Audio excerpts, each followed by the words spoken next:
January 2000, Blue Star. According to expert observations, a black bird suddenly appeared, vomited out a giant stomach, and swallowed the entire sun. Then the bird swallowed the stomach back and vanished. With the sun gone, Blue Star plunged into a dark age.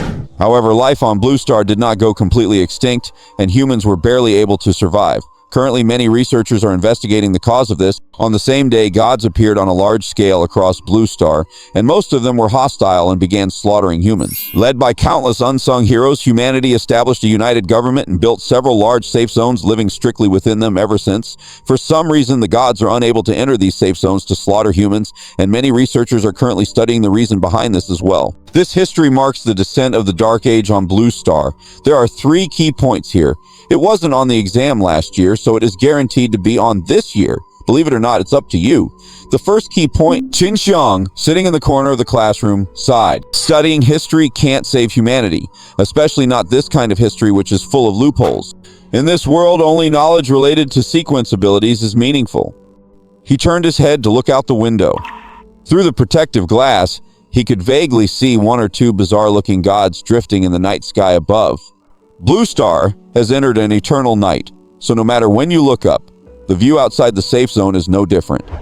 The dimly flickering starry sky, and the so-called gods wandering beneath the stars. Students, next, let's talk about the gods. There are key points here as well, so listen carefully. This is the first round of review, a perfect time to fill in any gaps in your knowledge. After the eternal night began, strange creatures appeared on Blue Star, with all sorts of bizarre appearances. But they all have one thing in common. They are aggressive and possess an immortal body. Humans believe these creatures are divine punishments for the sins committed in the past, which is why we call them gods. Bizarre creatures with immortal bodies, yet they are glorified as gods. Hearing this, Qin Siyang couldn't help but scratch his head. It's always like this. The end of science is theology. People attribute everything they cannot explain to the gods.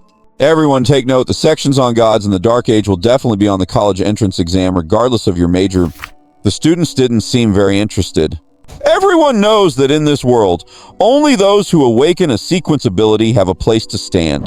So in acknowledging the college entrance exam for ordinary people, only those who score in the top 1,000th of the safe zone can get into elite colleges, giving them a chance to work for the United Government in a respectable job. But in such a huge safe zone, scoring in the top 1,000th is extremely difficult. Even the top 5 in the school aren't guaranteed a spot.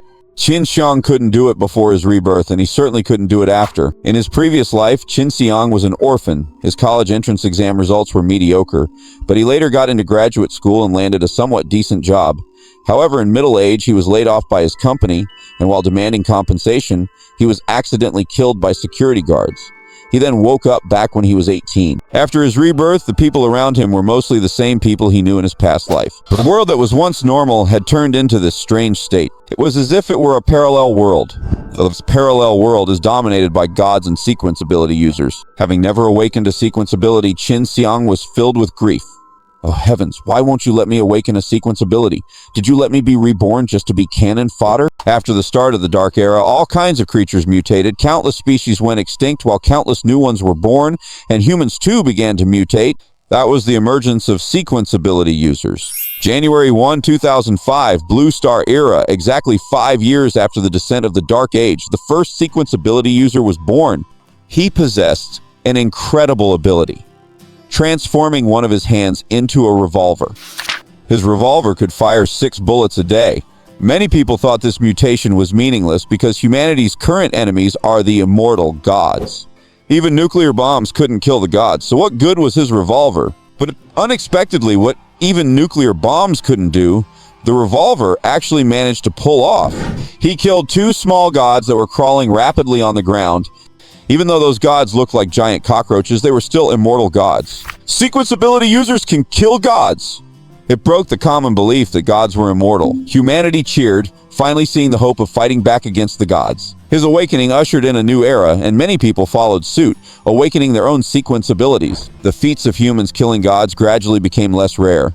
In fact, most sequence ability users rely on hunting gods to earn generous rewards. However, this small spark of sequence awakening did not change the reality of humans living within safe zones, because in the 5 years since sequence awakening began, the most dangerous large-scale gods still remained unkilled. but sequence abilities did change the internal landscape of humanity. Outside the safe zones, gods rule. Inside the safe zones, sequence ability users rule. Sequence ability users have become the gods within the safe zones. This is the apocalypse for humanity, but it's a paradise for sequence ability users. Examples of beggars on the street in the morning becoming overnight successes after awakening a sequence are widely circulated in the safe zone. Compared to studying hard, awakening a sequence ability is the true path to changing one's fate. Qin Siyang still hadn't awakened a sequence ability after his rebirth. He thought that as a chosen one, he should at least have some kind of destiny bonus. But 3 days passed, and he was still just an ordinary student living on the edge of the safe zone. He wanted to know more about sequence awakening, but almost no one around him could explain it clearly. That's understandable. If someone had a relative who was a sequence ability user or understood anything about it, would they even be living in a remote corner of the safe zone? Students, the awakening of sequence ability users is the hope of humanity, but we must still keep our feet on the ground and study hard. Sequence awakening? He immediately raised his hand and looked at his homeroom teacher who was teaching the history class. Qin Siyang, do you have a question? Teacher, why hasn't anyone in our class awakened a sequence ability? How can one awaken a sequence ability? Hasn't this question already been answered? A student immediately chimed in. But I heard that Zhou Yang's uncle in the class next door awakened a sequence ability. Why can't I awaken one? That's Section Chief Zhou. The proportion of sequence awakening among United Government officials is naturally very high. But no more buts! Instead of spouting unrealistic daydreams here, you'd better prepare for the college entrance exam. You only have half a year left until the exam. If you don't study hard to get into college, you'll have to go straight to work after graduating high school. Can't you just give me a break? Open your homework books. I'm going to check them. The teacher became more emotional as he spoke, later frantically slamming his desk. But Qin Siyang, having lived 2 lives, could tell that the teacher wasn't just being a strict educator. Only the top 5 in the school have a chance to get into college. Even the top student in their class only ranks around 30th in the school. In other words, everyone in this class will be working after graduating high school. The teacher couldn't possibly be unaware of that. His excitement and anger were naturally not out of concern for the student's future. In his eyes, Qin Siyang caught a glimpse of resentment and jealousy. Resentment at being an ordinary person. Jealousy of others awakening their sequence. When it was Qin Siyang's turn to be checked, he found that Qin Siyang hadn't finished his homework. You were so talkative in class, I thought you had finished your homework. No homework done and always having these wild, unrealistic dreams. Go stand in the doorway for punishment! Come back once you've cleared your head! Okay. Held on was so far, during watch is an appeal to the Kennedy propaganda and scope the frenzy. Helen viewers than a sheer reputational moy. It's just a no termicals. Someone once said that human anger essentially stems from their own incompetence. That's probably about right. Qin Siyang walked out of the classroom. He didn't care about a small thing like standing in punishment. If not for the school cafeteria providing meals so an orphan like him could fill his stomach, he wouldn't even bother to attend school. He would have spent every ounce of his energy pondering sequences. As it turns out, it's quiet outside the classroom. He can quietly think about ways to awaken a sequence. Even if it's just wishful thinking, it's better than not thinking at all. As far as he knew, the wealthy and powerful in this world had a very high probability of awakening a sequence ability. While for impoverished students like him living on the edge of the safe zone, it's rare to see one awakened person among thousands. Sequence awakening is not entirely random. It seems to have a tendency to favor the rich and shun the poor. He sighed deeply. If the conditions for sequence awakening are related to the quality of life, then I'm afraid I'll never awaken one in my lifetime.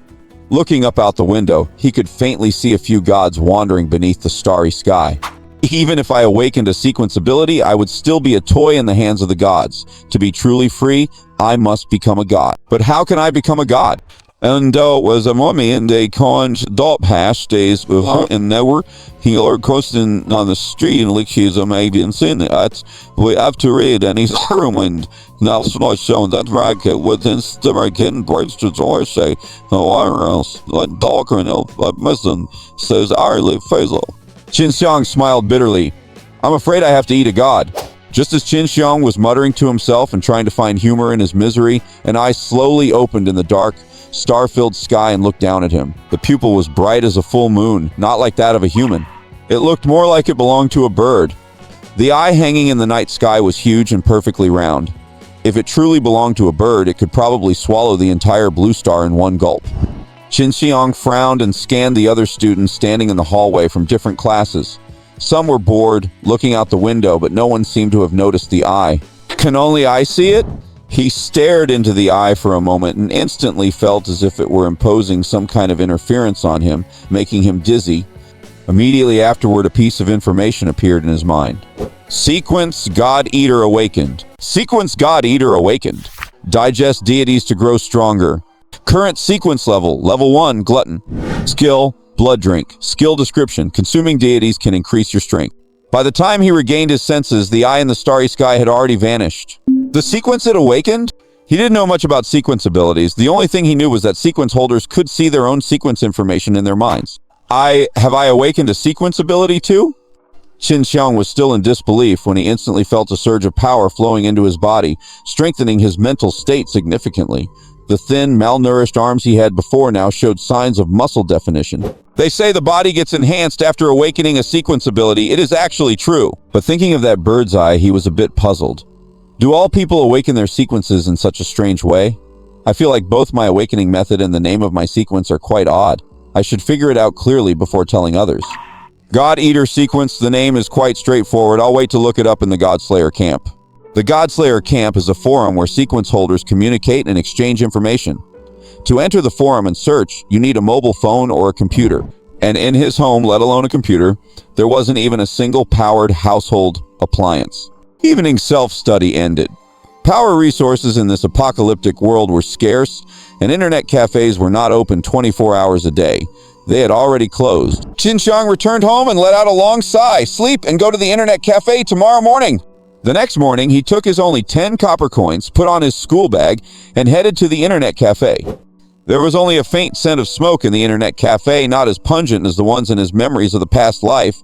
It was a bit run down with only some patterned stickers and didn't seem to have been renovated much, but it was still much better than Qin Siyang's living quarters. In Qin Siyang's eyes, anyone living nearby who could afford electricity was a wealthy person. Someone who could run such a power-hungry internet cafe was a tycoon. In a poor place on the edge of the safe zone, few people could afford the luxury of paid internet access.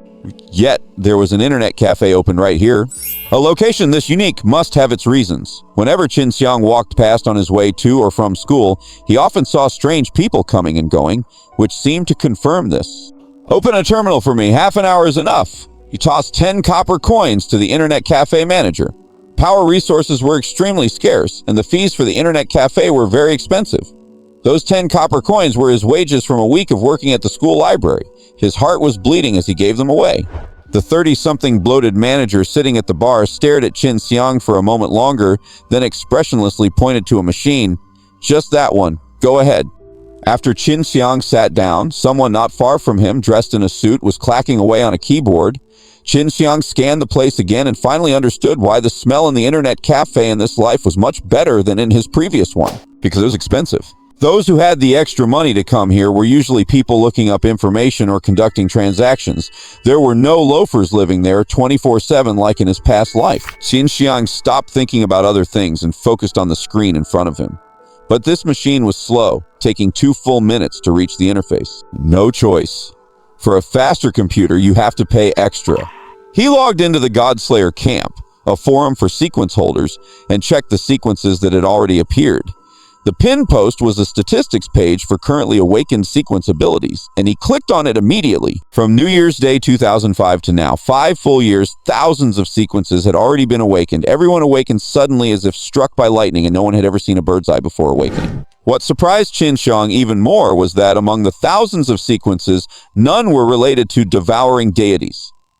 No one else had his awakening method, and no one else had his sequence ability. Qin Siyang swallowed and muttered, "Could it be that I am the one chosen by heaven?" His own sequence was nowhere to be found. Should he make it public? He might become the center of attention. But when his gaze rested on a certain post, he hesitated. Humans have yet to be able to digest the remains of a deity. If someone awakens a sequence that can devour deities to grow stronger, they might get snatched away for research. Snatched away for research. With a basic understanding of sequence abilities, he knew his God Eater sequence was a unique existence. The sequence holders in the Godslayer camp also longed for such a sequence ability, because being able to grow stronger while hunting deities would undoubtedly be a terrifying perpetual motion machine. Qin Siyang cautiously realized that he seemed to lack the strength to match this amazing sequence. As the saying goes, an innocent man is guilty of his treasure.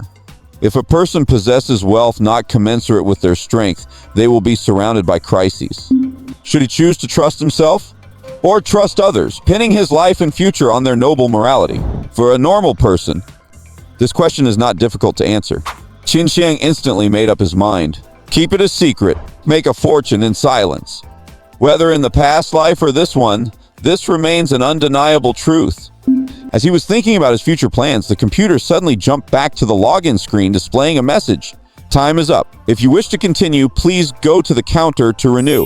The internet time he bought with 10 copper coins had run out. This is the hardship of having no money. Even if your sequence is heaven-defying, you still have to log off on time. Fortunately, in just half an hour, Qin Siyang had found the information he wanted. At the very least, he must never let others learn about the God Eater sequence. Qin Siyang put on his backpack and left the internet cafe under the slightly confused gaze of the bloated manager. Looking through the anti-aircraft glass of the safe zone at the galaxy that hung in the sky all year round and the giant deities wandering past from time to time, Qin Siyang felt a bit lost again. What next? Go to the exit of the safe zone or go to school? In the Godslayer camp, those sequence holders said that squads of sequence holders who hunt deities enter and leave the safe zone's exit every day. The United Government provided various support policies and resources to sequence holders. In exchange, sequence holders must hunt the deities outside the safe zone. Moreover, the more deities they hunt and the larger they are, the more generous the rewards for the sequence holders. To prove they hunted a deity, sequence holders would bring back a special part of the remains as proof for claiming rewards. So Qin Siyang thought that by waiting at the exit of the safe zone, he might find a chance to take a bite of a deity's flesh to verify if this God-Eater sequence really made him stronger. If the verification was successful, he might be able to rise quickly.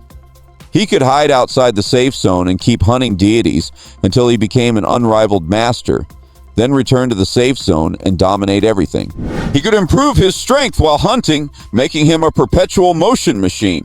But Qin Siyang checked the information panel in his mind again, analyzed his skills calmly, and shook his head. Blood Drink's description says raw consumption of deities can improve strength, but it doesn't say it fills your stomach. If it doesn't satiate hunger, that means I can't save money on food by eating deities. For him, the problem of eating was a matter of top priority even above the sequence issue. He couldn't afford to be careless. A meal can stump even a hero. Qin Siyang stopped thinking about where to go. Because he only had one option, go to school. Waiting at the safe zone exit to try his luck might indeed hold the possibility of getting stronger.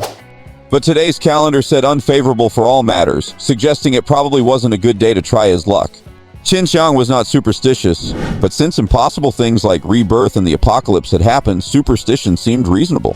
Once people encounter things beyond their cognition, they can't help but become superstitious. The school has lunch and dinner. More importantly, today is Friday. The school has weekends off. When it's closed, the cafeteria is shut, which means he can't get a free meal.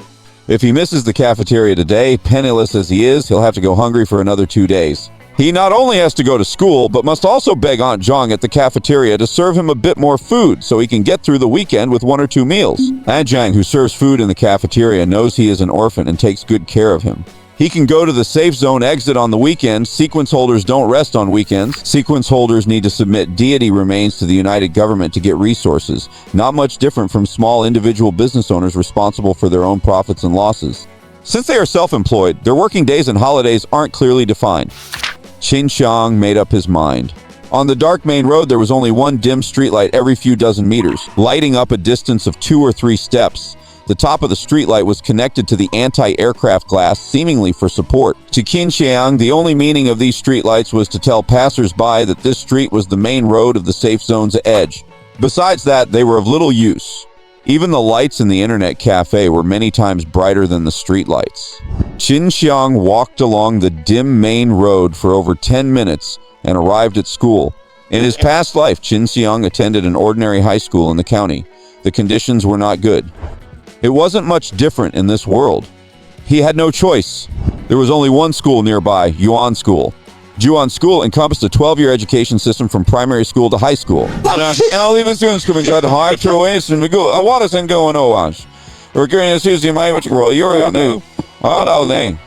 It could be called their second home. The students in this school were all ordinary people, and their parents were all ordinary people as well. In a safe zone where sequence holders were not rare, places filled entirely with ordinary people were few and were all distributed on the edge. Whenever someone could awaken a sequence ability, the whole family would surely move out of this dangerous and dilapidated border area to live in a better part of the safe zone. In the school, everyone was at the bottom of the safe zone. But Qin Siyang's family situation was the lowest of the low. He didn't even have a home, no parents living alone. If it weren't for the United Government's policy that orphans were exempt from tuition fees, he wouldn't know where he would be or what he would be doing right now. Qin Siyang walked along the dim streets to the school. The teachers on duty at the school gate hadn't arrived yet, and early self-study hadn't started. Daily early self-study was from 8 to 8:15 in the morning. He was excited about just awakening his sequence, so he woke up early today. Even after spending half an hour at the internet cafe, it was still very early. The school was full of lights. The school was the brightest place in the entire safe zone edge, possessing the best electrical systems and lighting. In a safe zone where electricity was expensive, this was very rare. The United Government believed that the hope of saving the human race and striking back at the deities lay in every child. No matter what, education could not be skimped on. If educational conditions were raised, the new generation would feel a sense of belonging to the United Government and the safe zone, and thus be more enthusiastic about dedicating themselves to the cause of hunting deities. The United Government also proposed providing equal educational opportunities to every child, because you never know which child will grow up to be a hero. But policies are policies, and once they reached individual schools, they took on all sorts of strange forms. Someone like Qin Siyang, who neither paid tuition nor had a future, was a parasite in the school, and the teachers didn't treat him well. Even after the apocalypse, the teachers drew much more blood from the school than Qin Siyang ever did. The homeroom teacher put his desk in the corner of the classroom, a place no one paid attention to, exactly the same position as in his past life. The Qin Siyang before rebirth felt lonely because of this, but the Qin Siyang after rebirth felt quite comfortable. At least here, no one would bother him while he zoned out. Other students took out their textbooks and started previewing today's lessons. Qin Siyang, however, rested his chin on one hand, looking out the window at the deities flying by the safe zone, lost in thought. Can I beat a deity? What would a deity taste like? Qin Siyang! Just then, his zoning out was interrupted. He looked up and saw a pretty female classmate standing next to him. Li Jingwen, what's up? She's here. She's walking toward me with a memory full of misery. Li Jingwen was Qin Siyang's high school classmate, expert at playing the victim and manipulating others. To the current Qin Siyang, he sees her as childish, but among high school peers, her level was quite high. It's no wonder Qin Siyang was dragged along by her for 3 years. Every day he'd rather go hungry and use his work-study money to bring breakfast for Li Jingwen. Li Jingwen's homework was also done by him. For Li Jingwen, Qin Siyang was always at her beck and call. But Li Jingwen never accepted his confession, always pushing him off by saying they shouldn't let it interfere with their studies. However, whenever Qin Siyang wanted to give up on pursuing her, Li Jingwen would take the initiative to find him, encourage him, and say this was just a test for him, hoping he would keep persisting. These words are too hard for a pure high school student to refuse. More addictive than knife forging competitions, horse hoof trimming, and carpet cleaning. So Qin Siyang firmly became a warrior of pure love. Unfortunately, it was only after graduating high school that he found out Li Jingwen was with Zhou Yang from the class next door. Zhou Yang's family conditions were good. His uncle was the department head in the education bureau, and his parents' jobs were quite decent. Li Jingwen getting with him could be considered achieving a leap of half a social class. He still remembered the mockery Li Jingwen leveled at him when he saw her holding hands with Zhou Yang. You're so stupid, you deserve to be an orphan. Living this life again, even though the world had changed drastically, most of the classmates from his past life hadn't changed at all. Seeing Li Jingwen again, he felt not a single ripple in his heart, just a sudden sense of enlightenment. The spring breeze returns to the youth. Today I finally know who I am. Love is wonderful, but one must be wary of people using it to do evil. Li Jingwen said coquettishly, Qin Siyang, you haven't brought me breakfast for 3 days? Oh, I ate it myself, Qin Siyang replied coolly. Li Jingwen paused and asked in surprise, then what about my breakfast? You told me you had breakfast at home, so you didn't need me to bring it, right? Qin Siyang only found out later that Li Jingwen had passed the breakfast he gave her to Zhou Yang from the next class to curry favor with him. It can be said that to be with Zhou Yang, Li Jingwen also worked very hard. It's just that she was dragging Qin Siyang along to work hard with her. I was testing you. If you give up so easily, how can I trust to be with you in the future? Watching Li Jingwen's mix of anger and coquettishness, Qin Siyang chuckled. If you don't trust me, then let's not be together. Anyway, We aren't boyfriend and girlfriend right now. Li Jingwen felt something was wrong upon hearing Qin Siyang's response. She didn't know why Qin Siyang, who had been at her beck and call, had seemed to change so much in the last few days. But she was intent on getting back the homework she had Qin Siyang do for her so she could go check answers with Zhou Yang. Then give me my homework. Qin Siyang opened his backpack, took out 3 exercise books, and handed them to Li Jingwen. Li Jingwen took the homework, flipped open 2 pages, and her eyes widened instantly. Qin Siyang, why is the homework blank? Homework doesn't write itself. Since no one wrote it, it's naturally blank. But aren't you supposed to help me write it? Qin Siyang pulled out 3 more books, opened the blank homework pages to show her. I haven't even written mine. Why would I write yours? If you do this, I'll get scolded by the teacher. Oh, aren't you worried that I'll get scolded by the teacher? Qin Siyang looked at Li Jingwen as if hearing something funny, then shrugged. I was punished to stand by the homeroom teacher yesterday, and you weren't worried either. Tears welled up in Li Jingwen's eyes. Qin Siyang, I feel like you don't like me anymore. Qin Siyang turned a blind eye to her acting, giving her a thumbs up. Li Jingwen, that's the only sensible thing you've said all morning. After saying that, Qin Siyang leaned against the window, continuing to stare at the bizarre-shaped deities in the sky. If I eat this thing, will I get diarrhea? Li Jingwen was completely stunned. She had an appointment with Zhou Yang to check homework answers and intended to pass on the breakfast Qin Siyang gave her. Now that Qin Siyang was slacking off, how was she supposed to answer to Zhou Yang? Facing Qin Siyang's dismissal, she said angrily, Qin Siyang, if you do this, there's no future for us. Qin Siyang chuckled, turned back, and looked at the calendar hanging at the back of the classroom. Blue Star Era, January 1st, 2010. Western calendar, Friday, New Year's Day. Lunar calendar, Jichu year, 11th month, 17th day, unfavorable for all matters. Who said today is unfavorable for all matters? Isn't this a double blessing? The edge of the safe zone is an extremely backward area. It is behind in every aspect, and it is not just reflected in the streets and the gathered crowds. For example, education, which is the most valued thing by the United Government. At Juan School, the curriculum for the final year of high school consists entirely of boring ancient human history and outdated scientific theories. Before the apocalypse, this knowledge was the stepping stone for academic success and career prospects. But in today's post-apocalyptic world, it has completely lost its meaning. If you want to turn your life around, there is only one way out. Awaken your sequence ability. Only by possessing a sequence ability can one change everything. However, this backward school at the edge of the safe zone does not cover any courses related to sequence abilities. In the impoverished edge of the safe zone, you can hardly find any trace of sequence users. The teachers are also ordinary people who never had the chance to receive relevant training, so how could they teach the students? Although Qin Siyang had never learned about it, he believed that since the safe zone had been established for 10 years, the history of sequence users awakening must have reached 5 years. The United Government must have opened courses related to sequence users. It just hasn't reached Yuan School yet. The lack of knowledge about the current world system makes Qin Siyang unable to see any future here. Courses related to sequence users are not just for those awakening them, they could also be offered to ordinary people. Because the emergence of sequence users is bound to spawn many industries and create many job positions. After studying such courses, ordinary people would have a much wider range of jobs to pursue upon graduation. The platform and resources at Juan School are at the very bottom of the safe zone, making the paths available to students incredibly narrow. Either fight for those few pathetic spots in the National College entrance exam, or pray for a miracle from your ancestors to awaken a sequence ability and become a sequence user.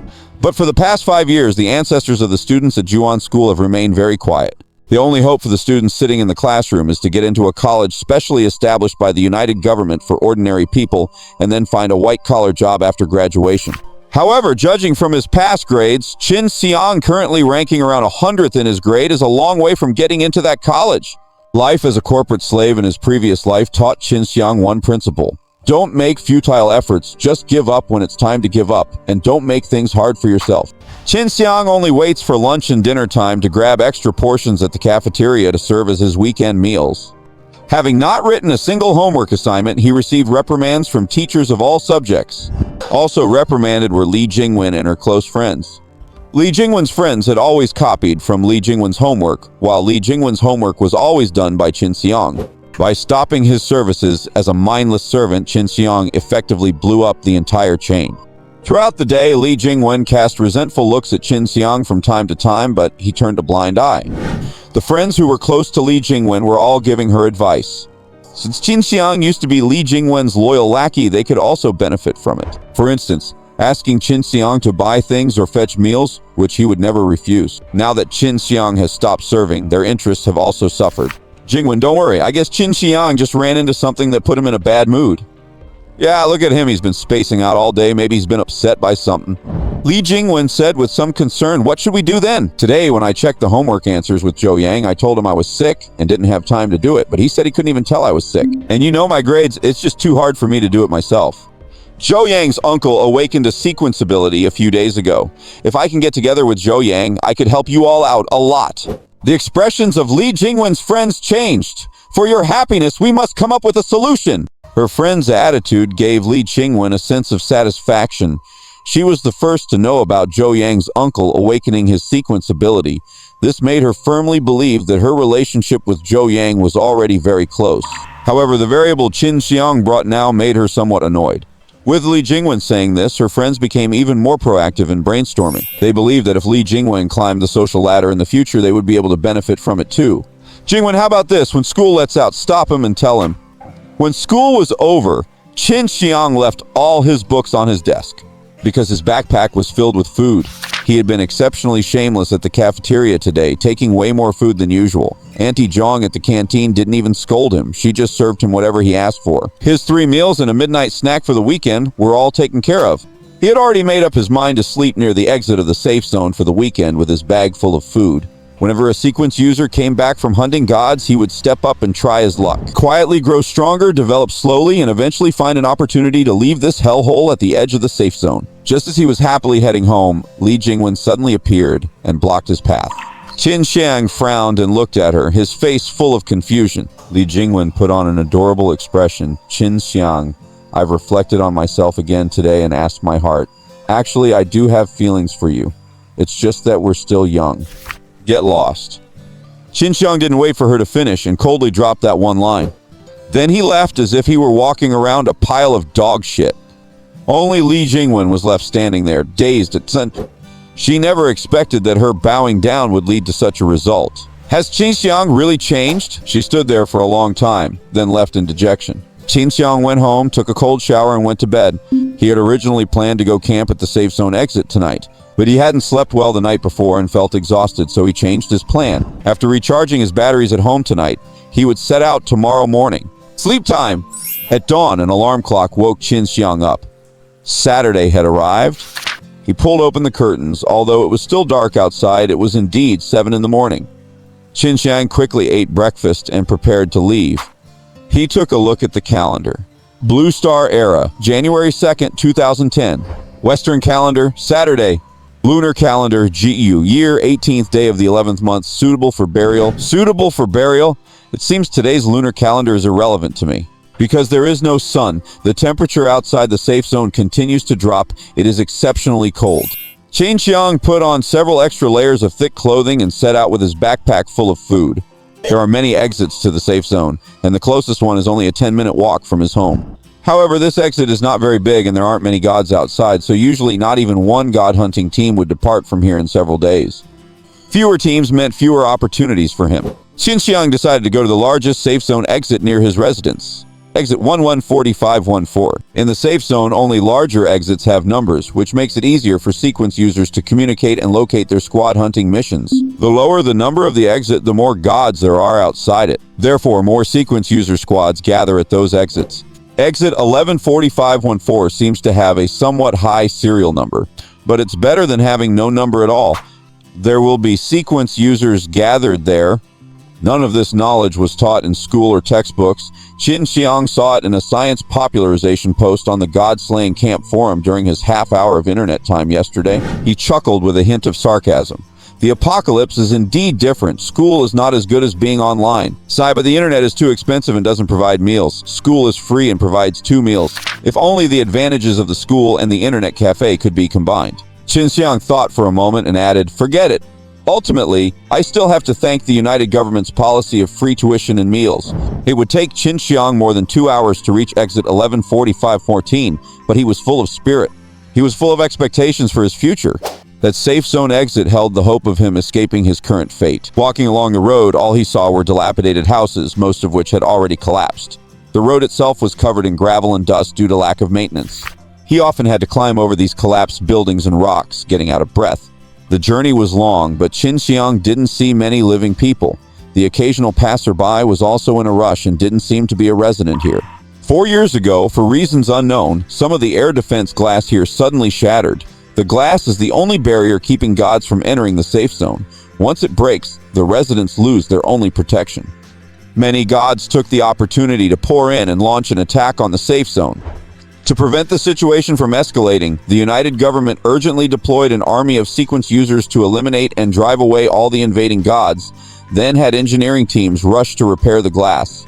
Fortunately, the United Government acted very promptly, and no large gods entered the safe zone. Otherwise, the consequences would have been unimaginable.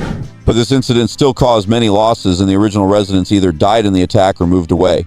The United Government repaired the defense works, but did not rebuild the streets and houses. Once an insecure event occurs, people will never trust the safety of this place again. Even if the infrastructure were rebuilt, no one would be willing to move here. The United Government simply stopped wasting the effort. The lack of people actually put Qin Siyang's mind at ease. At least he didn't have to worry about anyone snatching the food from his backpack. Most people who graduate from Yuan school can't find a job to make ends meet, which also makes the public security here relatively poor. For Qin Siyang, the lack of people was much more reassuring than the presence of them. Finally, Qin Siyang saw a blue sign about 2 people tall with the words "Exit 1140-514" of the safe zone painted in white. Finally here. Upon reaching the exit, he wanted to go and check the situation, only to find that for some reason the place was packed with people. To understand what was going on inside, he had to find a higher dirt mound and observe carefully. At first glance, he saw the protective gate of the exit. This was his first time at a numbered safe zone exit, and his first time seeing such a gate. The gate was 7 or 8 meters wide and 3 or 4 meters high, apparently built from a special alloy, and looked extremely heavy. The protective glass on the gate had many layers, so many that he couldn't even see through it to the outside. In front of the gate stood a dozen or so people wearing transparent helmets and orange and white striped anti-freeze suits.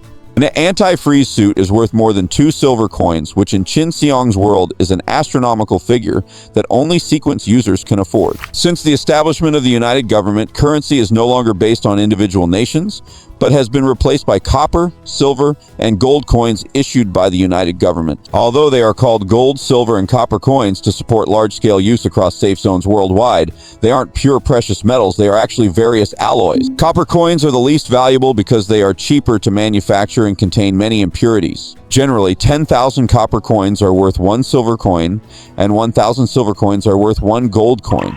However, due to low production costs and different ratios of metal mixtures at different mints, it might take 12,000 copper coins to exchange for 1 silver coin.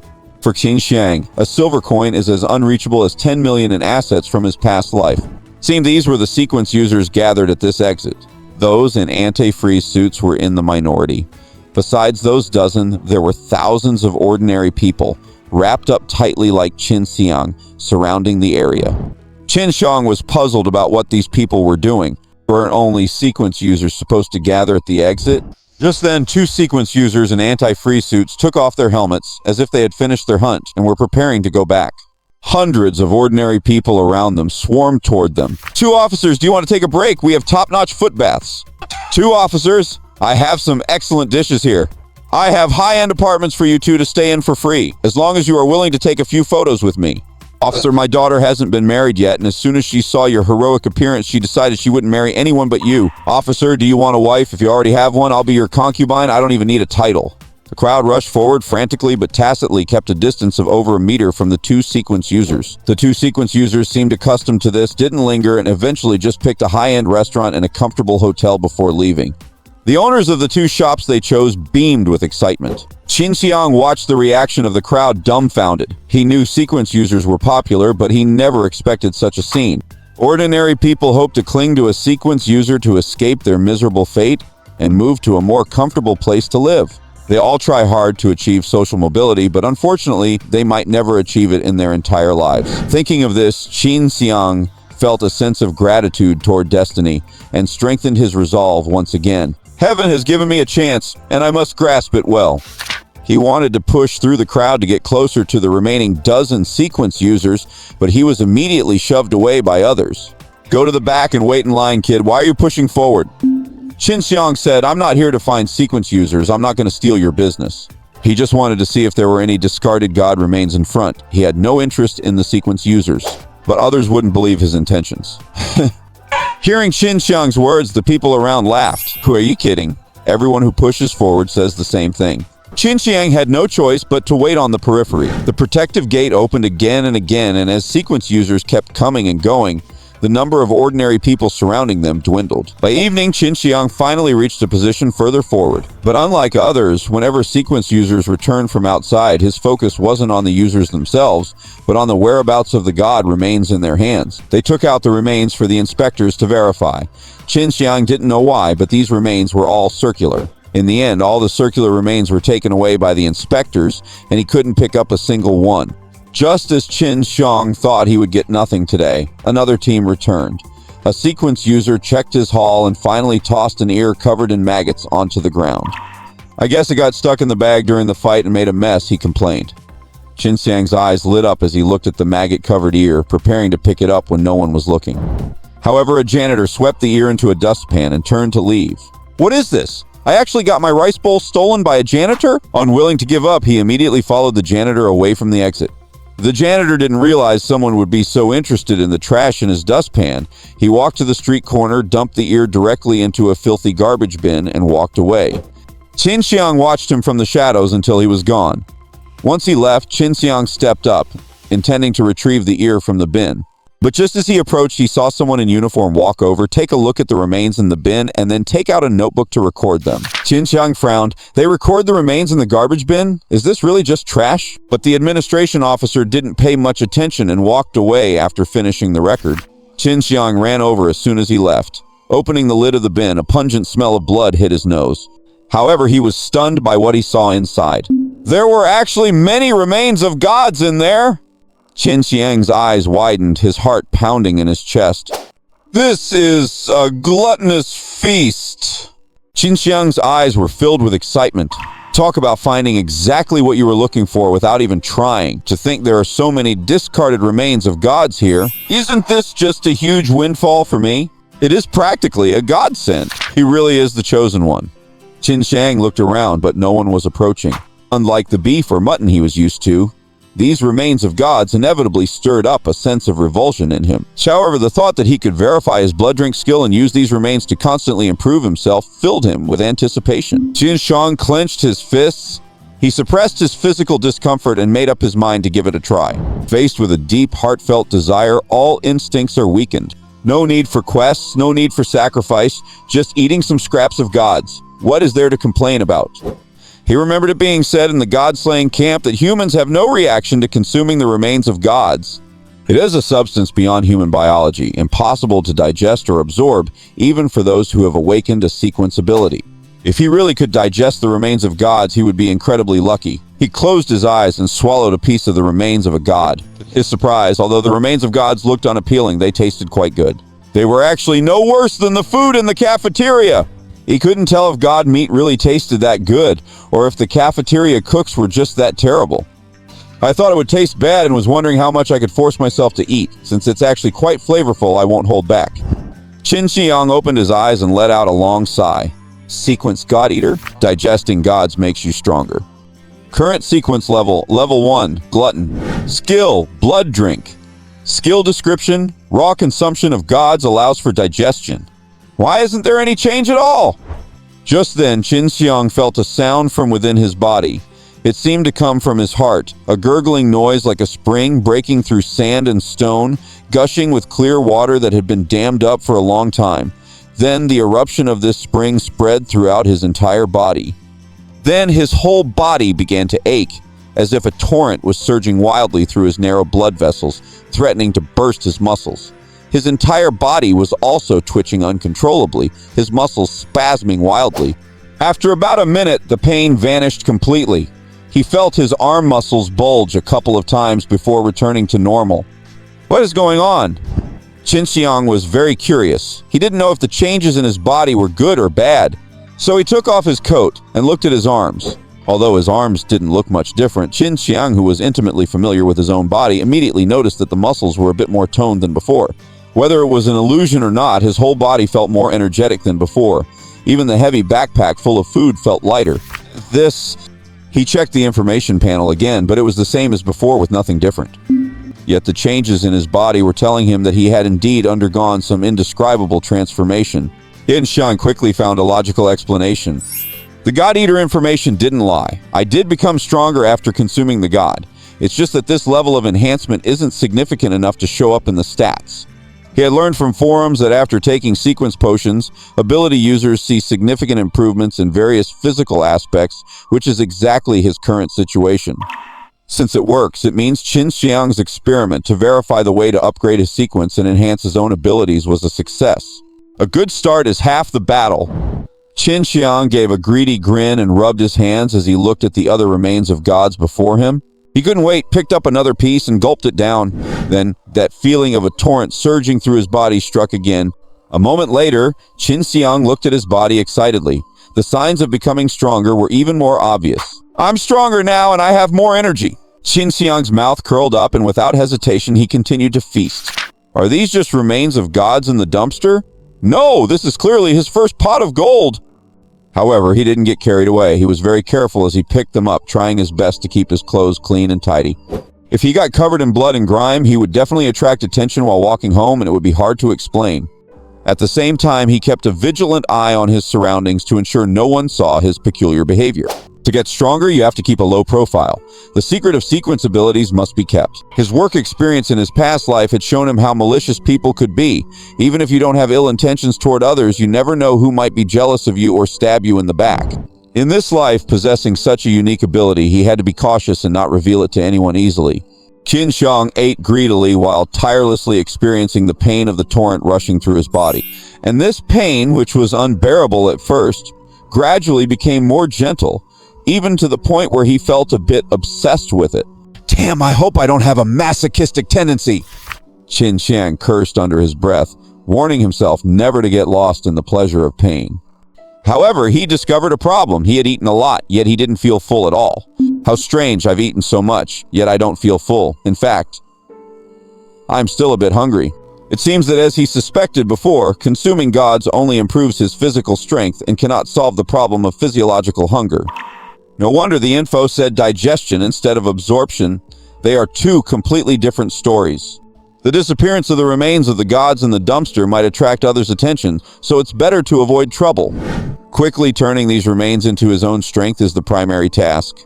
Qin Siyang sped up his movements and continued to hunch over the dumpster, frantically devouring the remains. Finally, it took him over an hour to swallow all 30-plus remains of gods in front of him. His entire strength and state had undergone a qualitative change. But he didn't have time to fully experience his brand new body. He found a puddle of water nearby and washed the blood off his hands and face. Without any hesitation, he hurried away and headed toward his home. The physical change was very obvious. He covered the 2-hour journey in just 1 hour, without feeling any strain at all. Although the time was cut in half, his mood was twice as troubled. Because he was preoccupied, the journey felt incredibly long, as if a whole day had passed. By the time he returned home, he was exhausted, as if he had worked for a whole day. Sitting on the cardboard box sofa, he finally breathed a sigh of relief. It was now nighttime, and he was starving. As soon as he locked the door, he opened his bag and picked up a 6-eyed longfish meal to satisfy his hunger. The moment he tasted it, Qin Siyang frowned in disgust. The cafeteria standard is still consistent. This is truly awful. Qin Siyang complained, but he finished the food anyway and threw the lunchbox into the sink.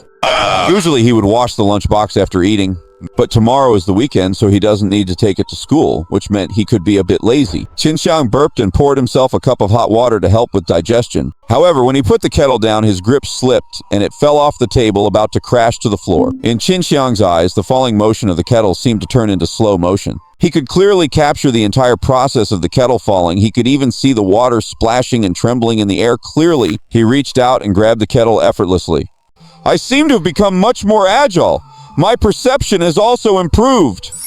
He put the kettle back on the table, but before he could marvel at it, he noticed a deep handprint on the metal and was shocked again. Did I do that? My strength has also increased? He tried gripping the kettle again, applying a little pressure, but it didn't change. But when he focused his mind on deforming it, The shape of the kettle changed once more. And I can even control my own strength at will. He remembered the forum saying that one could visit the Sequence Ability Bureau to learn about such things, but one had to prove they were a sequence user to enter. He had no intention of announcing his sequence ability changes anytime soon. At the very least, he would wait until he had a general understanding of his sequence ability. Therefore, the God-slaying camp became the only place where he could get information. But to access the God-slaying camp, he needed a computer or mobile phone with internet access. These were luxury items for him. He would have to go to an internet cafe. However, even the 10 copper coins for half an hour at an internet cafe was a huge sum of money. The edge of the safe zone where Qin Siyang lived was poor and backward. Even adults fought over jobs, so there were no jobs arranged for students. The only way to earn money was a work-study program at the school library, paying 10 copper coins a week. Fortunately, Teacher Zhu at the library knew Qin Siyang's situation and looked after him. He saved the only work-study librarian position for him. When school starts next week, he'll need to go back to the library to help organize books. Qin Siyang walked to the window, looked at the long night outside the curtains and the countless gods wandering between heaven and earth, and smirked. If I could eat them all, I dare not even imagine how strong I would become.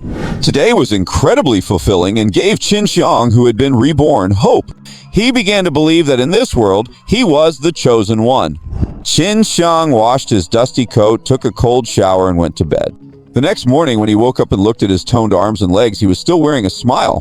What shall I do today? Should I go back to that dumpster from yesterday to find more remains? This thought had barely surfaced before Qin Siyang dismissed it. The disappearance of the remains near exit 14514 yesterday might have attracted attention, which could be troublesome. But he had no clue how to leave the safe zone to hunt for gods, or where to even begin. What if he wasn't strong enough and got killed by a god right away?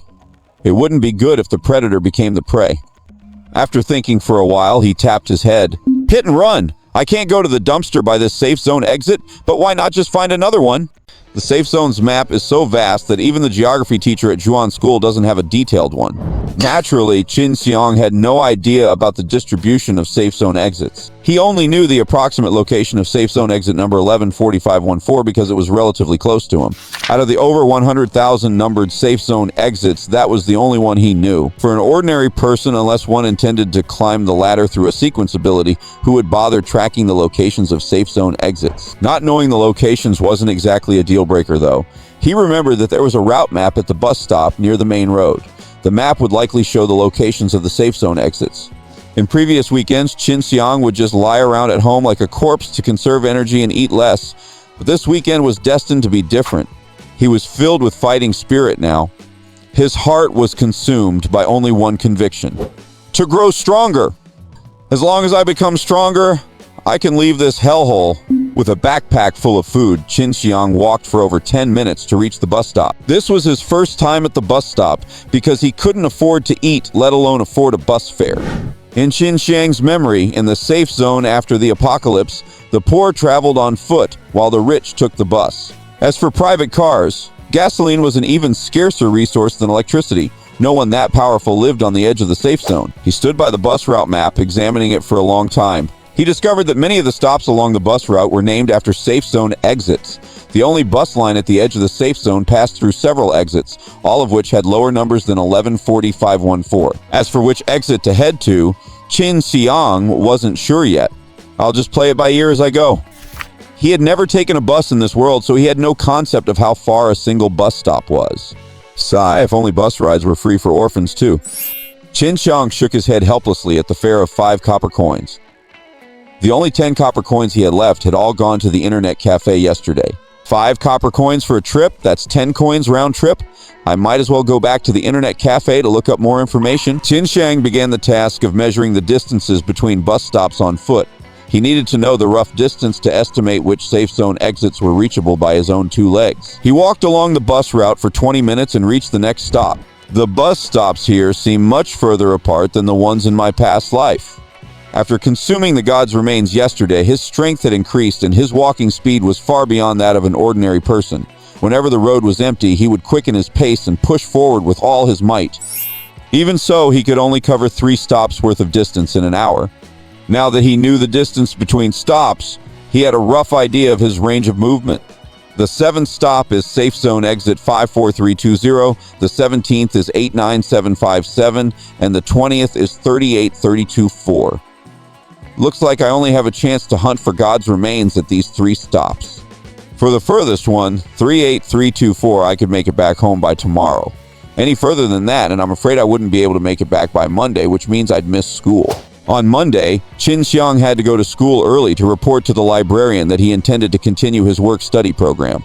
Otherwise, someone else would take his spot and he wouldn't have the money for the internet cafe. Qin Siyang thought for a moment and decided to go to exit 54320 first to check it out. The hour and 40-minute walk didn't make Qin Siyang feel the least bit tired. In fact, he felt more energized the further he walked. Material wealth and spiritual fulfillment are often separate things. Once a person has something to look forward to, they are full of energy for whatever they do. Even though the streetlights around were dim, casting a heavy, stifling feeling over the air. Technically, it was daytime, but the sun had vanished 10 years ago. Although it was early morning, the sky remained trapped in a perpetual midnight. The infrastructure on the outskirts of the safe zone was extremely crude.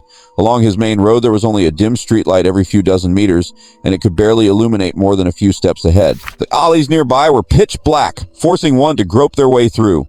Looking up, one could faintly see specks of starlight through the anti-aircraft glass covering the safe zone, along with the silhouettes of gods occasionally streaking across. A cold wind blew through, piercing Qin Siyang's several non-insulated layers of clothing to touch his skin, causing goosebumps to erupt in a rush. Qin Siyang turned up his collar to wrap around his face, shielding it from the direct brunt of the wind, and continued to walk briskly. After 7 stops, he arrived at Safe Zone Exit 54320. This exit's number was over 50,000 lower than 114514, so logically there should be more sequence ability users hunting gods here. As soon as he arrived, Qin Siyang found a somewhat taller, dilapidated building to get a view of the situation. Sure enough, he saw nearly 100 sequence ability users in anti-freeze suits stationed at the exit, far outnumbering those at exit 114514. The ordinary people around him, dressed just like him, had packed the area near the exit solid. There must have been nearly 10,000 of them. He scanned the crowd and the sequence users talking in the center, and no one seemed to notice him. Qin Siyang began to wander around aimlessly, looking for the trash bins that held the god's remains. Finally, a block away from the exit, he saw the trash bins. The scale of the trash bins at this exit was far greater than the one at exit 114514. If the trash bins at exit 114514 were a luxury dinner, then the bin area at exit 54320 was a full imperial feast. 7 or 8 bins were lined up, each one overflowing with God's remains. The dazzling array of bizarre twisted remains made Qin Siyang's appetite soar. If he could empty these 7 or 8 bins, wouldn't he just take off?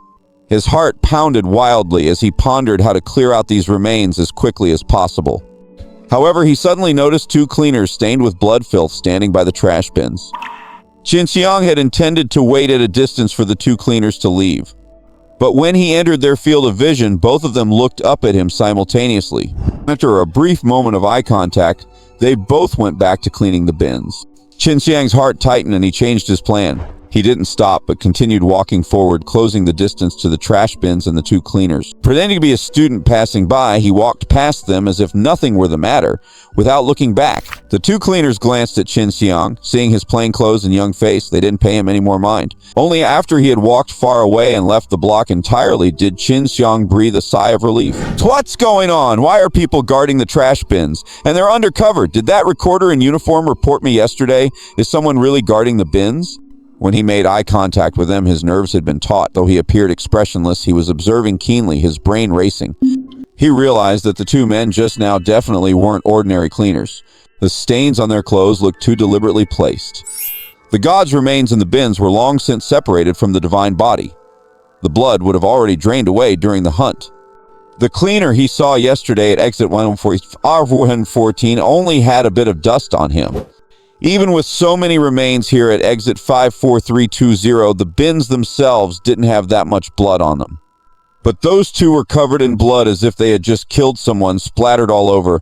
That's not what a cleaner should look like. It was clearly fake, applied on purpose. They overdid it. Furthermore, when Qin Siyang appeared from a distance, both of them looked up at him in unison. The moment their eyes met, Qin Siyang concluded that they were extremely vigilant. Cleaners just need to do their jobs. Why would they be vigilantly watching their surroundings? And both of them were doing the exact same thing. Maybe the disappearance of the god's remains from the bins last night caught someone's attention. I guess these remains serve some other purpose when collected. His worry before coming here wasn't baseless. In just one night, the Allied government had already launched an investigation. It was easy to guess that there were probably more undercover agents waiting for him at the bins at exit 14514. Qin Siyang sighed. If I had only taken one piece of the god's remains yesterday, would things be this troublesome? But taking only one a day, while safer, would require over 30 trips to the bins to reach the level of strength he had now. With that many trips, the risk of getting caught would be much higher. He'd likely be nabbed on the spot. Better to pull off one big score. It was exactly for that reason that he had decided to clear out the bins yesterday. Qin Siyang knew his plan to get remains from the trash bins might be ruined, but he didn't give up entirely. Even though he had a decent impression of the Allied government, he was skeptical about the efficiency of its lower-level bureaucrats. Otherwise, why would Yuan School still not have any courses related to sequence ability users? Perhaps the situation hadn't escalated to the point of cutting off all his opportunities. Fine, no chance at the bins here. Let's keep going and try my luck further. Even if there's no chance, I've already gotten much stronger from what I got yesterday. This hasn't been a loss. Qin Siyang left exit 54320 and continued walking into the distance along the bus route. The next safe zone exit was exit 89757, 10 stops away. 10 stops. Sigh, another 3+ hours of walking. Don't know if I can make it home today. Might have to sleep outside. On his way, Qin Siyang took out some 1,000-foot mushrooms he had gotten from the cafeteria on Friday from his bag and ate them as his lunch while walking. In the cafeteria, these mushrooms were considered a top-tier delicacy. Because they had a meat-like texture and a unique fungal flavor, they tasted great even when just stir-fried. However, Qin Siyang had no appetite to enjoy them. His entire focus was on how to become stronger. It was already afternoon by the time Qin Siyang reached the exit of safe zone 89757. Fortunately, his body had been strengthened yesterday, giving him incredible stamina.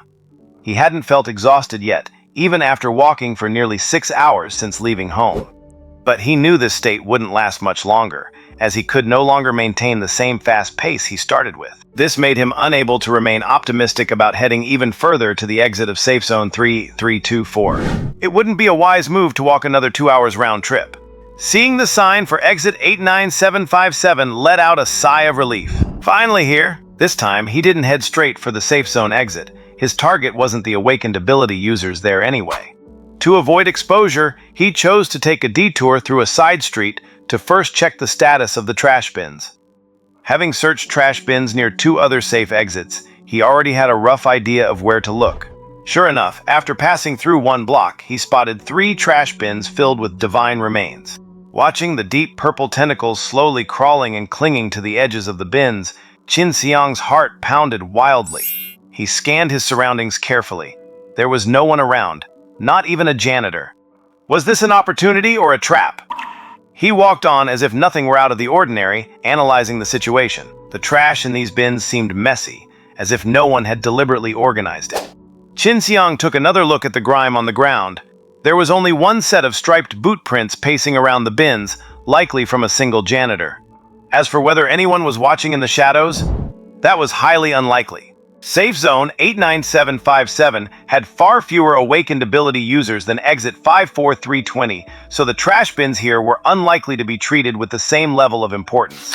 If the massive dump at Safe Zone 54329 only had 2 plainclothes guards, there was no way there would be more sophisticated surveillance at exit 89757.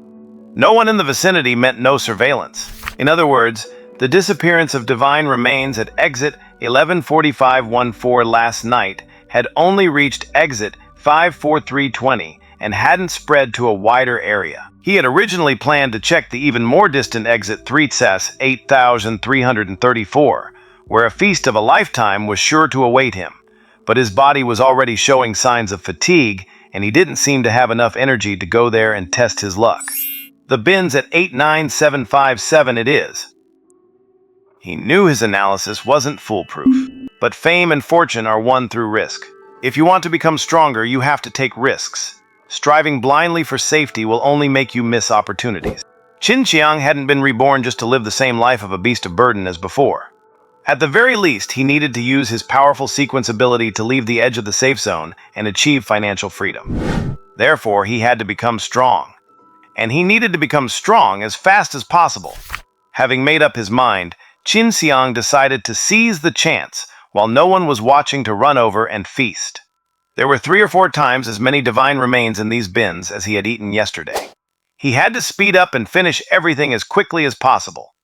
If he ate as slowly as yesterday, needing water to help it down, he didn't know how long it would take to finish these 3 bins, and he would likely be exposed. But if he ate too quickly, he wouldn't be able to be careful about his clothes, and getting bloodstains on them could lead to massive trouble. So before eating, he cautiously took off his jacket and hung it on a nearby street lamp. The metal casing of the lamp had some hooks on it. Qin Siyang didn't know what they were for, but they were perfect for his coat. Then, shirtless, he approached the trash bins. Being near the safe zone exit, it was much colder than elsewhere. The icy wind rushing in when the exit gates opened whipped through the streets, giving Qin Siyang goosebumps. Safety first. To ensure his clothes didn't get stained with blood, he had to endure the cold while he ate.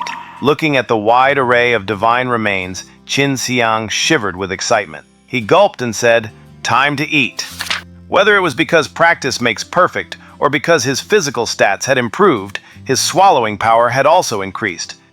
This time, he was eating the divine remains several times faster than yesterday. Previously, he would get choked, but today he just grabbed the remains with both hands and stuffed them into his mouth, swallowing instantly. His hands never stopped, and in just over 10 minutes, he had nearly finished all 3 bins. As he ate, his entire body was constantly strengthening. By the time he was almost finished with the 3 bins, he found that even shirtless, he was no longer shivering from the cold. His whole body was brimming with power. That was instant gratification. Qin Siyang looked at his increasingly defined chest and abdominal muscles, showing a satisfied smile. Right at that moment, the information in his mind changed. Sequence God Eater promoted. Adjust divine beings to become stronger. Current sequence level, level 2, Greedy Savage. Skill Blood Drink. Skill description. Able to digest divine beings even when eaten raw. Skill. Violence. Skill description. Within 10 minutes, your strength, agility, and physical toughness increase 3-fold. During this time, you feel no pain. Level up. Qin Siyang's eyes widened, looking at his information panel in disbelief. The new skill, Violence, boosted his strength and agility while making him immune to pain. This skill seemed to greatly enhance his combat capabilities. Was he now strong enough to join a god-hunting squad of awakened ability users? He remembered browsing the god-slaying camp forum and seeing a sequence called Warrior that had a reinforcement skill, which increased strength and physical toughness by 2-fold for 5 minutes, and was already called a bug-level skill among low-level users. His violence clearly eclipsed reinforcement in every way. Was he now a king among low-sequence users? With such powerful skills, should he join a squad or go solo? He was deep in thought, but had no answers yet. Suddenly, a problem occurred to him. The most important thing now wasn't announcing his status as an ability user, but figuring out how to hide his God Eater sequence so no one would know. To do that, he had to go to an internet cafe again and find a sequence he could use to pose as someone else. Otherwise, if people found out his sequence was God Eater, he didn't know what kind of threats he might face. But that was a task for next week after he got his paycheck from the library job. At least for the coming week, he would continue to be a normal student. Future issues can be dealt with in the future. He had leveled up his sequence today and knew when to quit while he was ahead.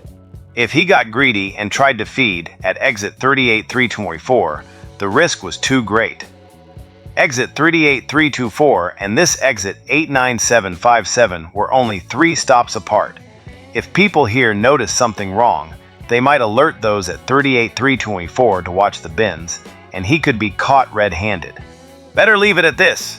After finishing the last dozen divine remains in the bin, it was time to head home. Qin Siyang made up his mind and prepared to finish his feast. Suddenly, he heard footsteps. Someone was coming? Such bad timing! But the footsteps sounded a bit unsteady. He turned to look and saw a drunkard stumbling toward the trash bins from a distance. The drunkard didn't seem to notice Qin Siyang and was humming a terrible tune, which only made Qin Siyang even more anxious. If this drunkard notices the abnormality of the trash bins, the area will be sealed off soon. He couldn't worry about wiping the blood off his body. After a moment of hesitation, he quickly shoved the remaining dozen pieces of remains into his bag, put on his clothes, and sprinted away. After his sequence promotion, his body had undergone another qualitative leap. His speed while sprinting at full power was so fast that the railings by the road blurred into a streak. Qin Siyang prayed silently. "Please don't let me be intercepted before I get away." The drunkard swayed over to the trash bin with a bottle in hand and scratched his head.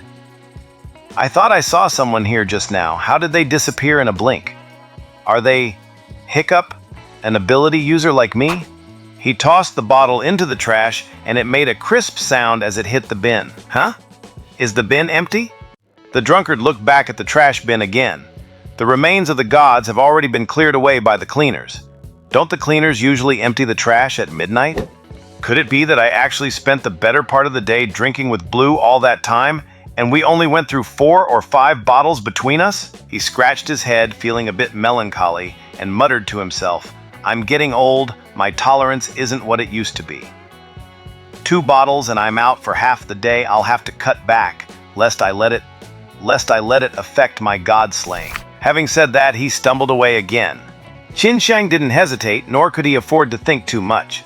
He simply ran through the alleyways, tireless and frantic. The alleys were dark and deserted, allowing him to flee at full speed.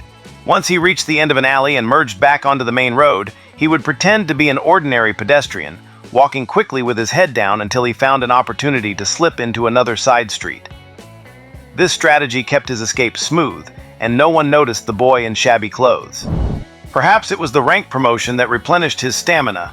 The previous exhaustion had vanished, and his muscles felt even more vibrant with every movement. "I've been running for almost 20 minutes, past a bus stop, and still no one is chasing me."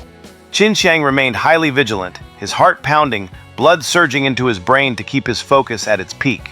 He scanned his surroundings through his peripheral vision and kept a close watch for footsteps behind him, terrified of being discovered. "Damn it! If that drunkard hadn't bumped into me, I could have finished it all. I was just a moment away." Thinking of the drunkard, Qin Siyang felt a hint of resentment, but also a sense of relief. The man was so drunk he couldn't even walk straight, swaying 2 steps forward and 1 step back, having to lean against the wall. He probably couldn't see clearly, and his consciousness must have been hazy too. If the person who saw him hadn't been drunk, they would surely have realized something was wrong immediately, and reported it to the United Government. He might have already been captured by now. It must have been heaven watching over him in the dark. If I were caught with this backpack full of divine remains, I would have no way to explain myself. Even without the remains in his bag, he would still be a target and likely wouldn't escape. Not to mention, his bag was stuffed with over a dozen divine remains. The reason he took them was that he could already foresee that after tonight, the perk of finding divine remains in the trash would be effectively over. The theft of divine remains wasn't considered a serious matter because these remains were useless. Qin Siyang had seen it at an internet cafe once. Humans cannot digest divine remains. They either vomit them back up intact or pass them out through waste. Nobody would bother stealing something that had no use. Although the remains were useless, the fact that they were disappearing was very strange. If they are useless, why would someone steal them? Could there be some kind of conspiracy behind it? With remains vanishing from 2 different bins over 2 consecutive days, it would surely attract attention. The police had probably taken note of it by now. Qin Siyang had stolen from the bins for 2 straight days in hopes of getting stronger as fast as possible. Others might have taken it slowly, spacing out their visits and not cleaning the bins out entirely. But in his previous life, Qin Siyang had suffered from taking things step by step. He had thought that work meant slow accumulation, gradual growth, and eventually a promotion and raise.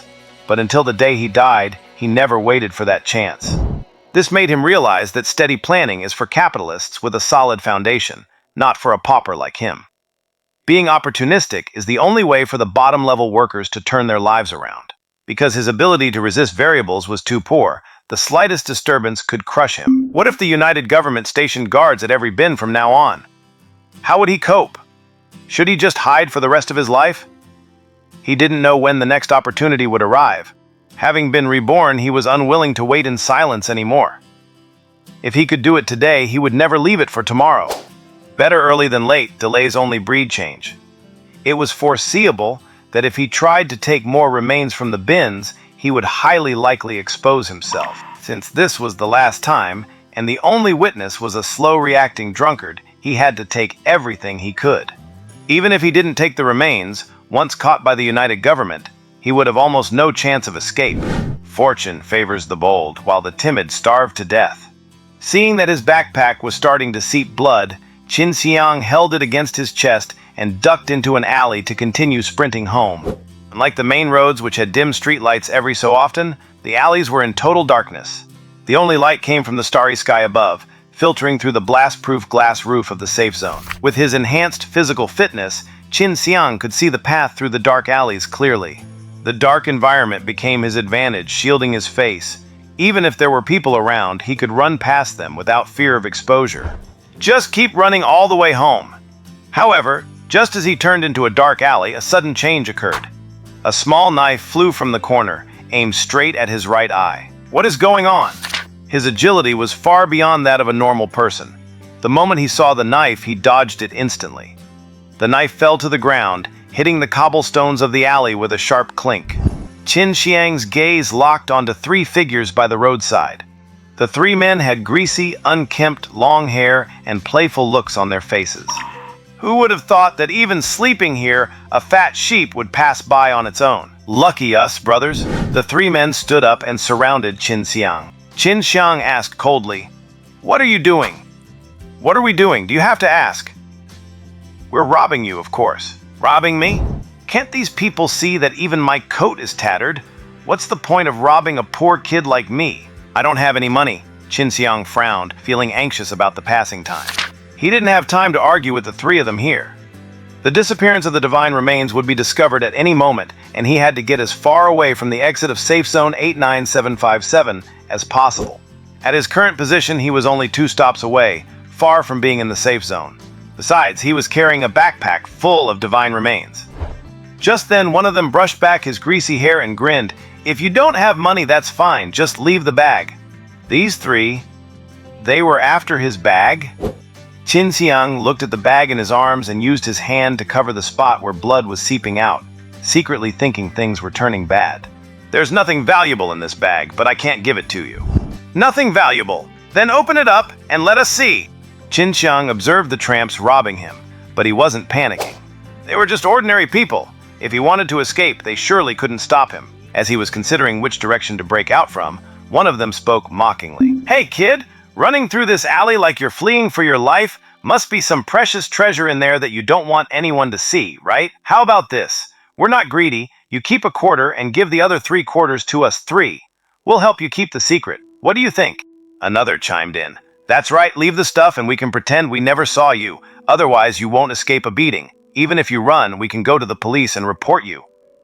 When you turned in here, the street lamp caught your face. We already memorized it." Hearing this, Qin Siyang, who had been ready to bolt, froze. These 3 had seen him, which meant the danger of being exposed. If they really went to the police, wouldn't all his hard work be for nothing? Suddenly, a murderous intent surged in his heart. The cold glint in his eyes was instantly caught by the experienced thugs who had spent years struggling in the gray zones. "Boss, this kid's eyes look pretty tough. You want to fight?" "Ha! Him? A poor kid? If he wants to fight, it means the treasure in that bag is worth a fortune. Let's just finish him off and take the loot for ourselves." Saying that, all 3 drew knives and lunged at Qin Siyang one after another. Qin Siyang had never killed anyone. The idea had only just crossed his mind. For Qin Siyang, who had lived a normal life in civilized society, taking a life wasn't easy. He couldn't bring himself to kill initially, but now he was being backed into a corner by these 3 thugs. If heaven wills your death, then don't blame me. This kid is pretty cocky. Kill him. Seeing that Qin Siyang had nowhere to hide and would surely be stabbed, the 3 were already gloating. However, their movements looked soft and powerless to him, like those of 3-year-olds. Qin Siyang threw a straight punch, striking the face of the one closest to him. When his knuckles made contact with the man's nose, he clearly felt the vibration of shattered bone.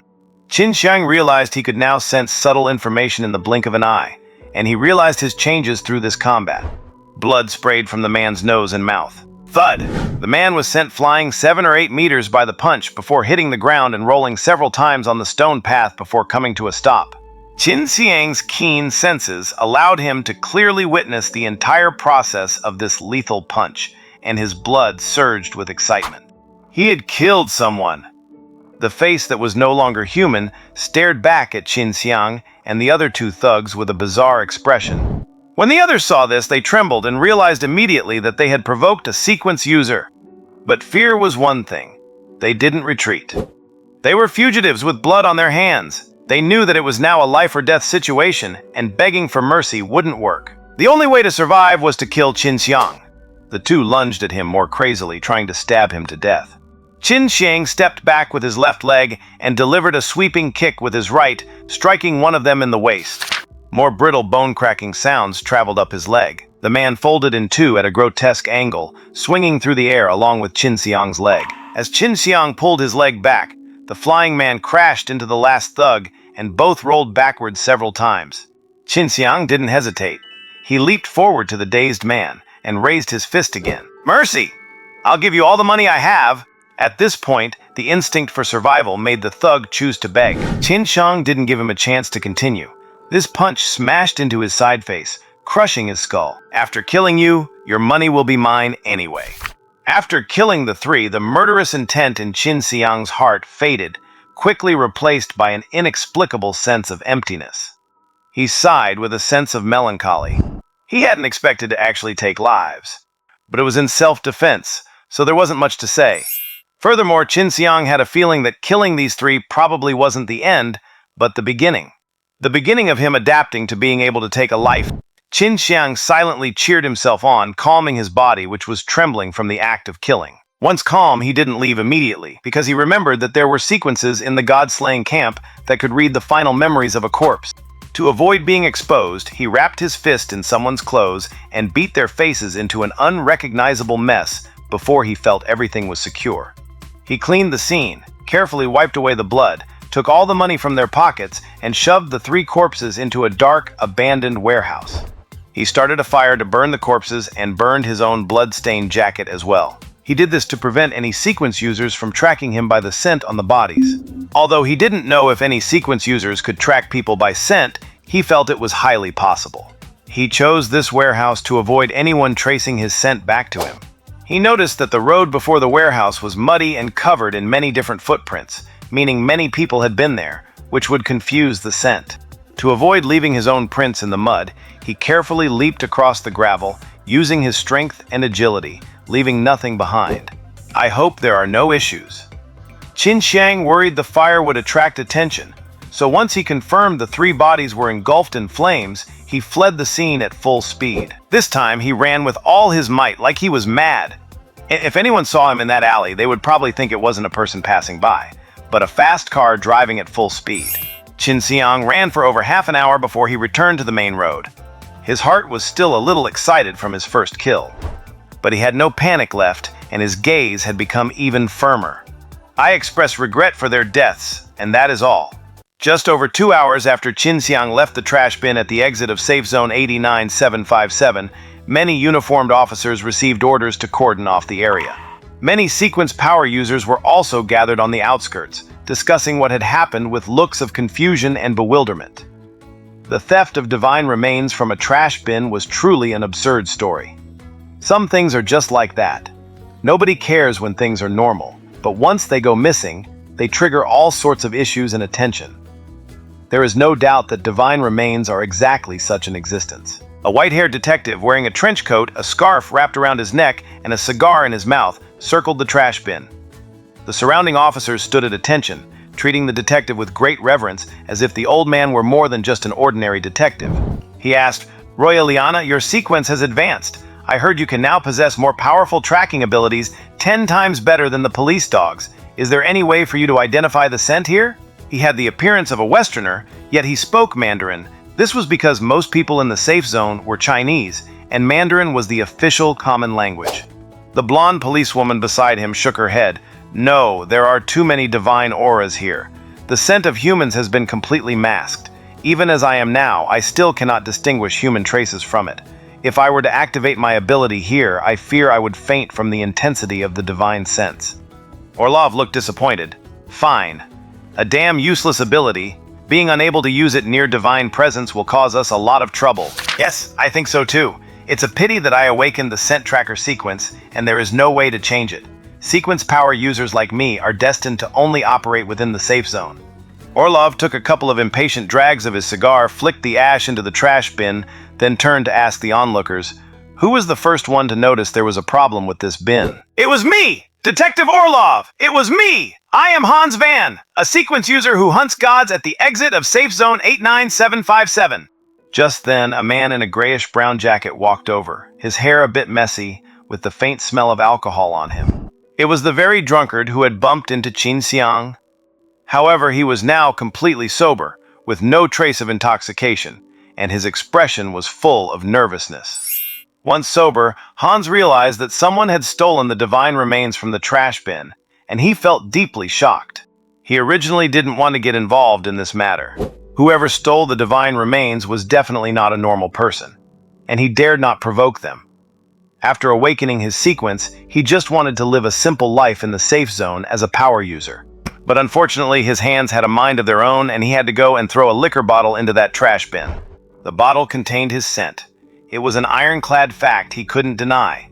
If a scent tracker activated their ability, they would lock onto him soon, and he wouldn't be able to clear his name. So, to avoid the police coming to his door, he reported the matter first to seek leniency. Tell me how you discovered it. Detective Orlov, I was drinking at a bar with Blue, then we went home separately. When I left the bar, I grabbed another bottle of liquor, planning to drink it on the way back. As I finished drinking, I happened to see this trash bin and wanted to toss the bottle in. Royaliana heard this and scolded him sternly. Hans, you are a sequence power user. Don't you know that the trash bins at the safe zone exit are only for divine remains? The remains in them are to be collected for centralized processing. You are interfering with the United Government's work. I was drunk, I didn't think much about it. Qin Siyang had bet correctly. It was Hans's muddled head that bought him the time to escape. Otherwise, it might have been a completely different story. Orlov seemed accustomed to such lazy sequence power users. He wasn't as angry at Hans's words as Royaliana, but waved his hand. Royaliana, don't interrupt him, let him continue. Yes, detective.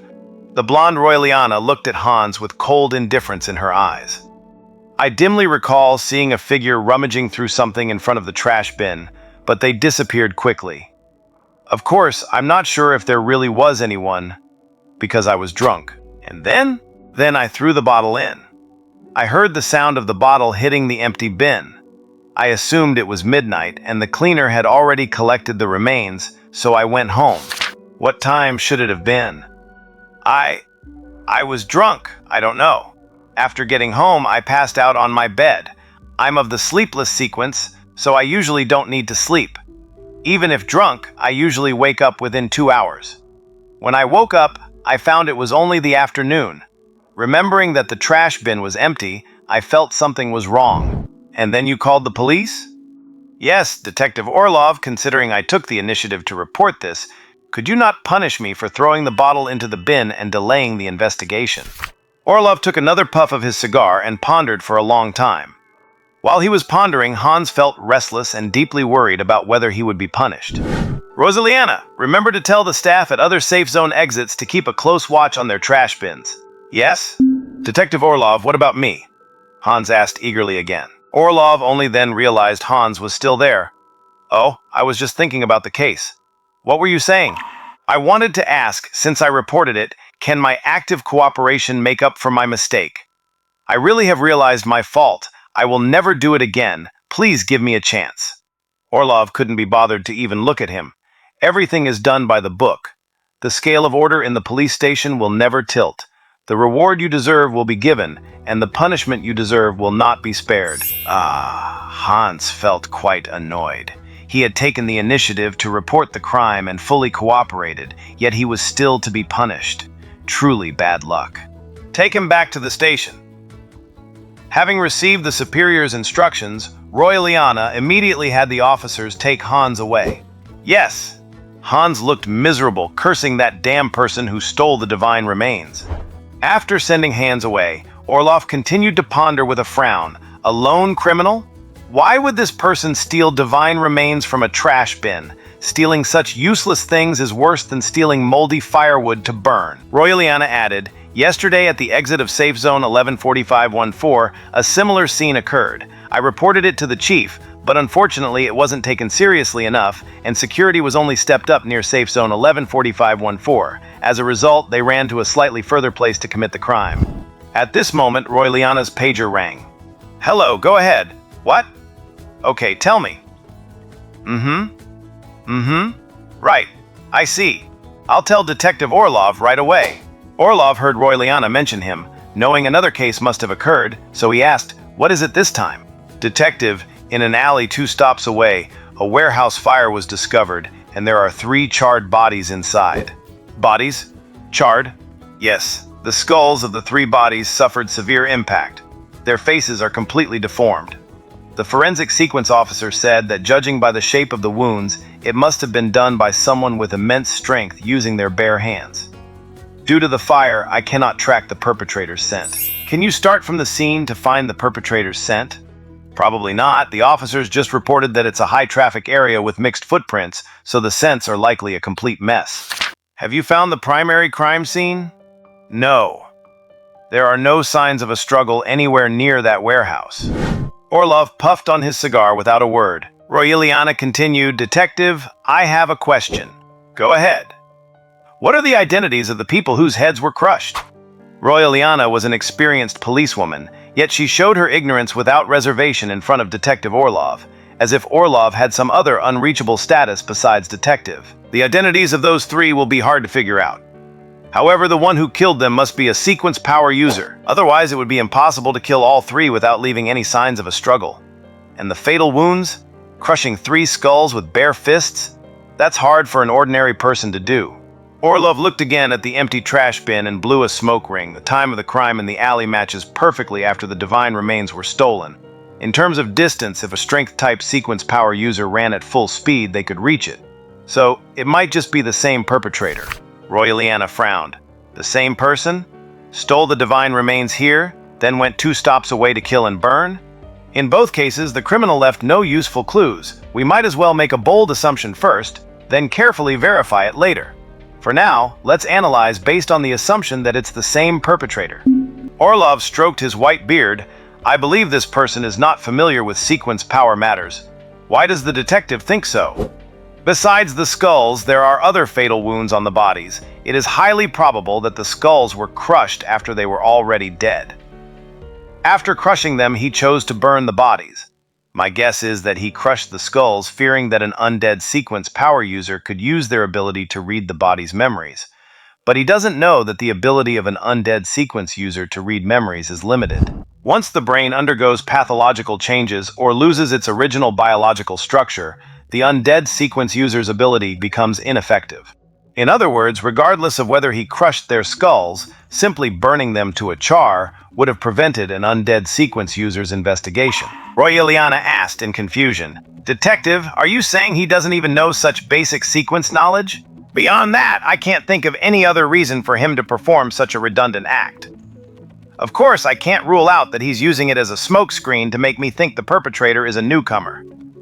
But I don't think a criminal of that level would appear in Zone 14-12-1.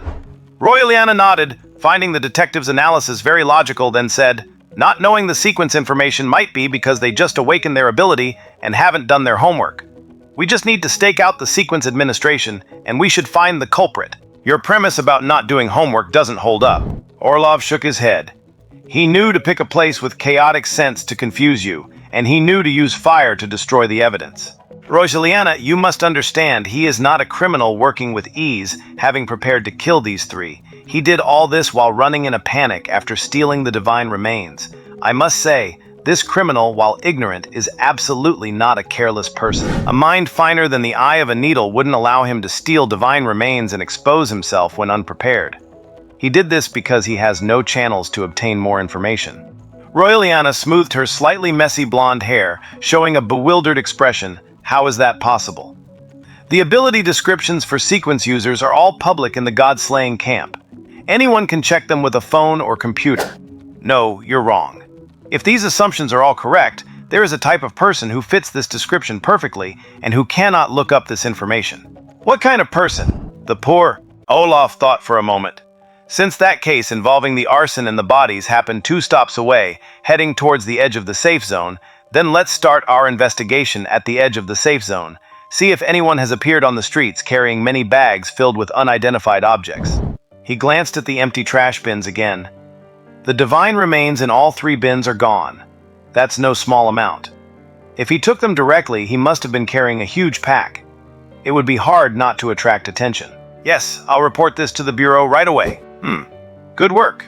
But Inspector, what if we can't find anyone carrying large amounts of unidentified objects at the edge of the safe zone? Olaf flicked away his cigar butt and smiled faintly. If we can't find them, then things are about to get interesting. Then he stepped on the butt to extinguish it and muttered to himself with a meaningful look. Been in this dump for so long, and finally there's a lead. It was already 8 in the evening when Qin Siyang returned home. He came home late because he had found a secluded spot to eat all the remaining divine remains in his backpack, took out the lunchbox inside, and then set fire to the backpack and his second coat. These cleanup tasks had taken some time. But fortunately, by the time he got home, he still hadn't detected anyone following him. As Qin Siyang sat on the hard cardboard sofa in his home, he felt utterly exhausted. Even with his currently strong physique, he couldn't handle the strain of all the running and killing from earlier today. Today really was intense. He glanced out the window where a sticky scorpion with an indistinct tail was crawling across the glass. Qin Siyang sighed with a wry smile. Really want to taste it, but eating things at random carries risks. Then again, risk and reward are always partners. The greater the risk, the greater the reward. Qin Siyang looked at the greedy renegade sequence in his mind with satisfaction and wore a smile of anticipation. Today was Sunday, which should have been a day off, but it was the most tiring day since his rebirth. Qin Siyang cleared his mind for over 10 minutes before taking a cold shower and heading to bed. Perhaps due to his worries, Qin Siyang slept very lightly that night. By the time he woke up, it was only 6 o'clock. Can't sleep anymore? Might as well get up and head to the internet cafe. Qin Siyang rolled out of bed, preparing to heat up the leftovers he'd packed from the school cafeteria to fill his stomach. He turned on the stove. Life without money is so frugal. Hey? At that moment, he suddenly remembered he had scavenged some money from the 3 thugs yesterday, but he had been in such a rush to leave that he hadn't checked how much there was. He dug out the pants he wore yesterday, fished out the money, and was instantly stunned. Among a pile of copper coins, there was actually a shimmering silver coin. There's a silver coin! These thugs were loaded!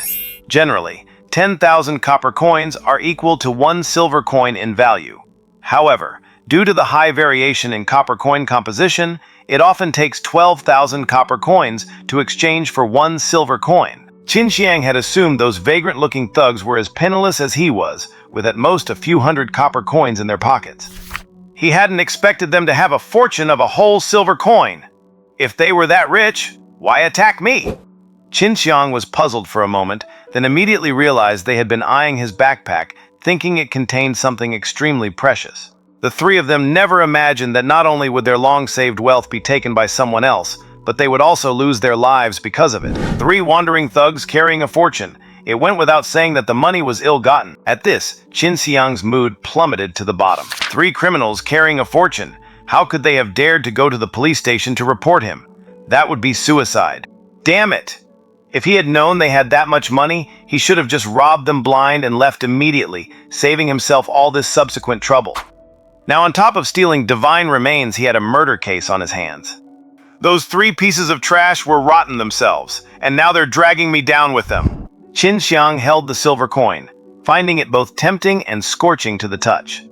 The reason was simple. He had nowhere to spend it. If he were to take out this silver coin nearby, it would absolutely raise suspicion. Where would an unemployed orphan get so much money? If someone got jealous and reported him, and the joint government came to investigate, he wouldn't be able to explain the origin of the silver coin at all. Having so much money that he could only look at, but never spend, made Qin Siyang stomp his feet in frustration. After finishing the leftover school food, he took 40 copper coins from the hundreds he had, deciding to go to the internet cafe to pay for some computer time. On second thought, 40 copper coins seemed like a huge amount for someone with his status. It would be equally hard to explain. He had to put 20 coins back. Heading to the cafe with 20 copper coins for an hour of computer time seemed more reasonable. Damn it! Having to be so timid just to spend some money, this is so frustrating. Qin Siyang went out grumbling. He had also realized his current limitations. Trapped in the identity of an impoverished orphan student, he had no way to use money freely. But that wasn't the most important thing for him right now. Money was secondary. Instead of finding a good excuse for a large income, he currently needed to find an identity that suited him. A suitable, legitimate identity as a sequence ability user that he could openly display. I'll tell everyone about a common sequence that covers my tracks, then join a squad of sequence ability users to hunt gods outside the safe zone and learn combat methods. Once I've mastered them, I'll go out hunting and devouring gods on my own to level up. He believed that as long as he kept a low profile, he would eventually grow strong. When he finally had the power to do as he pleased, he would then reveal his true sequence and abilities. By then, no one would be able to threaten him. Even if he couldn't lay low forever, at least he had to survive the beginning, then emerge once he had the ability to protect himself. With his plan set, Qin Siyang arrived at the internet cafe and took out 20 copper coins. The internet cafe manager today was still the same bloated middle-aged man as last time. 1 hour on a computer. The manager pointed blankly at the computer he had used last time. That one there? Go ahead. Qin Siyang noticed a new advertisement behind the manager. Top up 500 copper coins and get 500 free. Don't wait. Top up now. Looking at this promotion, which was somewhat similar to memories from his previous life, he sighed internally. He had the ability to top up, but he couldn't explain where he got so much money all at once. With a hint of regret, Qin Siyang turned away and sat down at a computer station filled with the smell of smoke. As before, the boot time of the machine was extremely long, enough for Qin Siyang to brush his teeth and wash his face. Entering the interface, Qin Siyang opened the browser and once again visited the God-slaying camp forum. He saw several pinned posts with content that would be very helpful to him. In addition to the statistics on all known sequences he had looked at last time, there were also guides on how newly awakened ability users could register with the joint government and then join a god-hunting squad. Qin Siyang clicked on this beginner's guide and began to read it carefully. A person can awaken a sequence ability at any time, anywhere, and in any condition.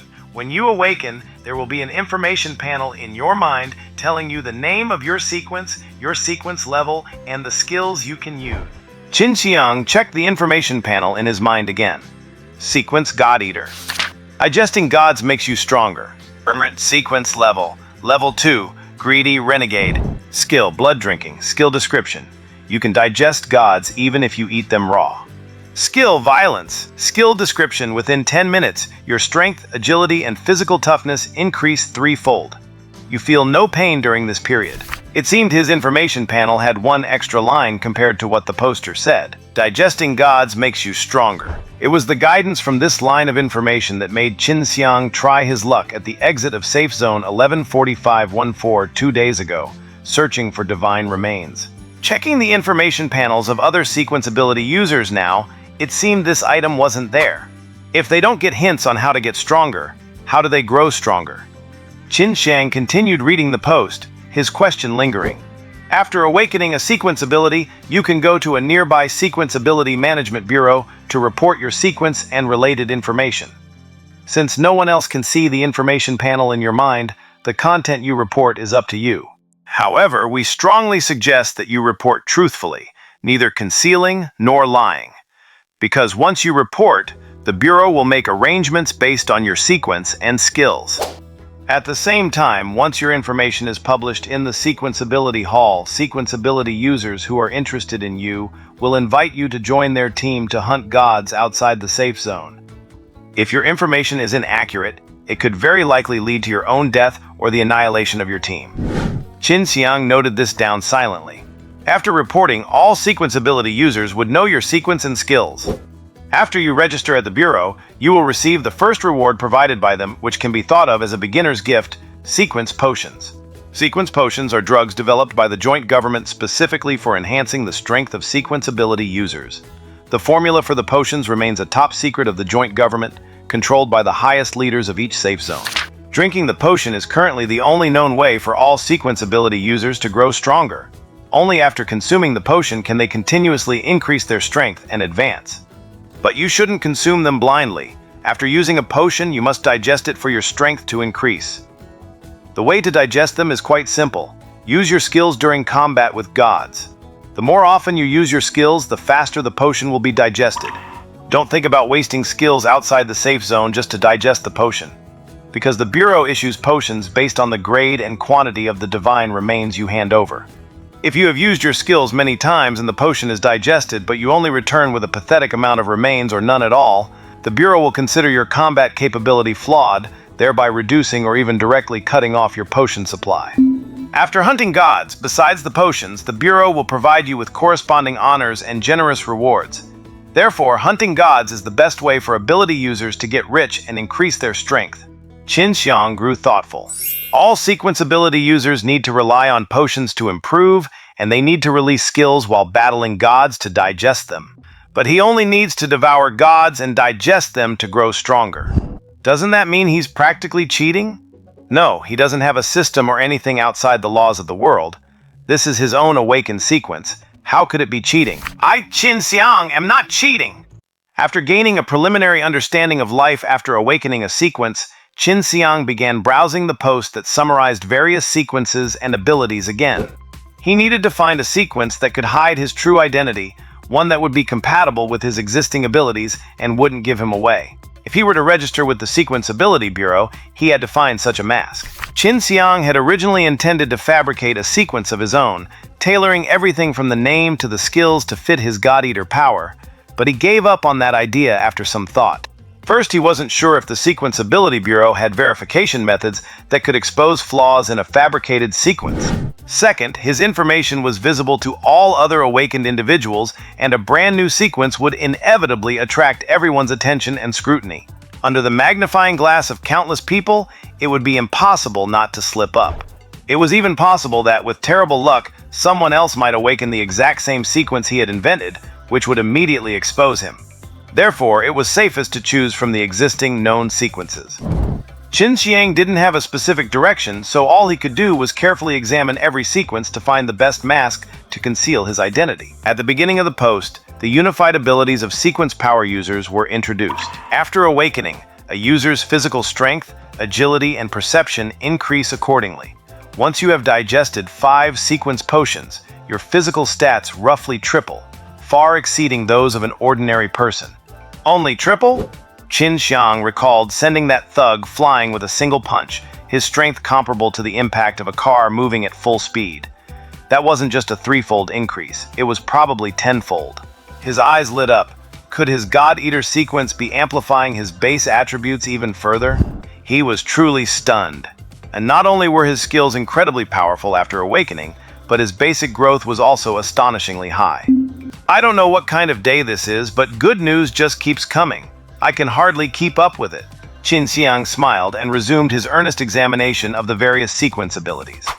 When he came across the scent tracker sequence and saw that its level 1 skill, scent finding, could locate enemies within a certain range based on odors left at the scene, he felt a weight lift off his chest.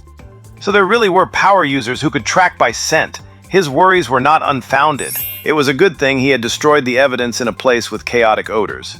Otherwise, he would have been in real danger. The skills of a scent tracker fail in places with heavy divine presence. If the skill is forced, it may lead to fainting, bleeding from the 7 orifices, or even brain death. Because their skills are useless against gods, scent trackers are among the few who can receive bureau potions without fighting on the front lines. However, to receive them, they must join the coalition government, usually assisting the police in solving crimes. Seeing the words assisting the police brought him great relief. There was no doubt that the trouble he caused at the exit of Safe Zone 89757 would bring the police, and they likely had scent trackers on staff. Having escaped a catastrophe, he felt incredibly elated. He continued reading, learning a great deal of knowledge about sequence power users. Qin Siyang desperately wanted to write these down, as his brain couldn't possibly memorize all the abilities of every sequence. But taking out a pen and paper to record this would be far too suspicious. He had no choice but to try his best to memorize the most important and common ones. However, he found that since awakening his power, his memory seemed to have improved. While he couldn't recall everything perfectly after one glance, he could retain a good 70 or 80%. He couldn't help but marvel internally. Awakening a sequence was truly a gift. Just as he was feeling proud, he spotted another sequence. Undying. It was precisely because he had accidentally caught a glimpse of the Undying Sequence's ability to read a dead person's memories while browsing the Godslayer camp that he had smashed all three thugs' heads in. He felt a secret sense of luck. That brief snippet of information had saved his life. He was truly on a roll. Qin Siyang carefully read the description of the Undying Sequence's abilities. Death Decree allows the user to read the last memories of the deceased. However, the deceased brain must remain biologically intact, meaning it cannot be diseased or decomposed by external factors such as fire or acid corrosion. Otherwise, the skill will fail. Seeing this, Qin Siyang froze. Burning a corpse would also prevent Dead Man's Decree from activating. Then was smashing those three skulls a pointless effort? Surely this unnecessary action wouldn't bring him any trouble, right? The description of the Undying Sequence appeared very early in the post, suggesting it was either a common sequence or one recorded quite early. If so, could the abilities of the Undying Sequence be common knowledge among power users? To test his theory, he searched the forum for posts about Undying and found nearly 100,000 relevant entries. Clearly, Undying was a very common, street-level sequence. One could essentially call it common knowledge. Yet, he hadn't known it at all until now. Qin Siyang's mind raced. If someone discovered this flaw in his knowledge, would it expose his identity? Overdoing the corpse disposal implied a lack of understanding regarding sequence abilities. Feeling guilty, he couldn't help but ponder this possibility. If someone is paying attention, could this be a weak point? Qin Siyang wondered if he was overthinking it. Perhaps the psychology of a perpetrator always becomes suspicious afterward, reacting to the slightest sign of trouble. Yet deep down, he truly believed he might be on the verge of exposure. Just then, he heard a commotion of voices outside the internet cafe. What's going on? Amidst the chaos, Qin Siyang heard what sounded like many people arguing. Then, he faintly caught a voice from the noise. Officer, I'm just running a small business. I can't afford to be searched like this. An officer? Qin Siyang's heart skipped a beat. Could it be such a coincidence that just as he thought about being exposed, the police showed up? Were the police really that fast? Regardless of whether they were coming for him or not, he had to be ready. In a panic, Qin Siyang quickly deleted his browser history and looked for a way to disguise himself. The moment he finished, 7 or 8 officers entered the cafe. Everyone, get away from your computers immediately, put your hands on your heads and squat to the side. Now! Qin Siyang put on a panicked expression and quickly followed the officer's command, squatting down with his hands on his head. You! What are you doing? Get away from the computer! Put your hands up! The officer roared while pointing his gun at a scruffy young man in the corner. The man nervously pulled up his pants and mumbled, Officer, I was... The officer rushed over to the man who hadn't followed orders. Get out of the way! Yes, officer. The man didn't even care about his pants and just squatted down on the side.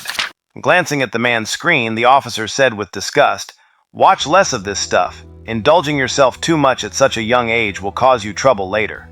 With that, the officer moved on. Then, the 7 or 8 officers checked the browser history and content on every computer.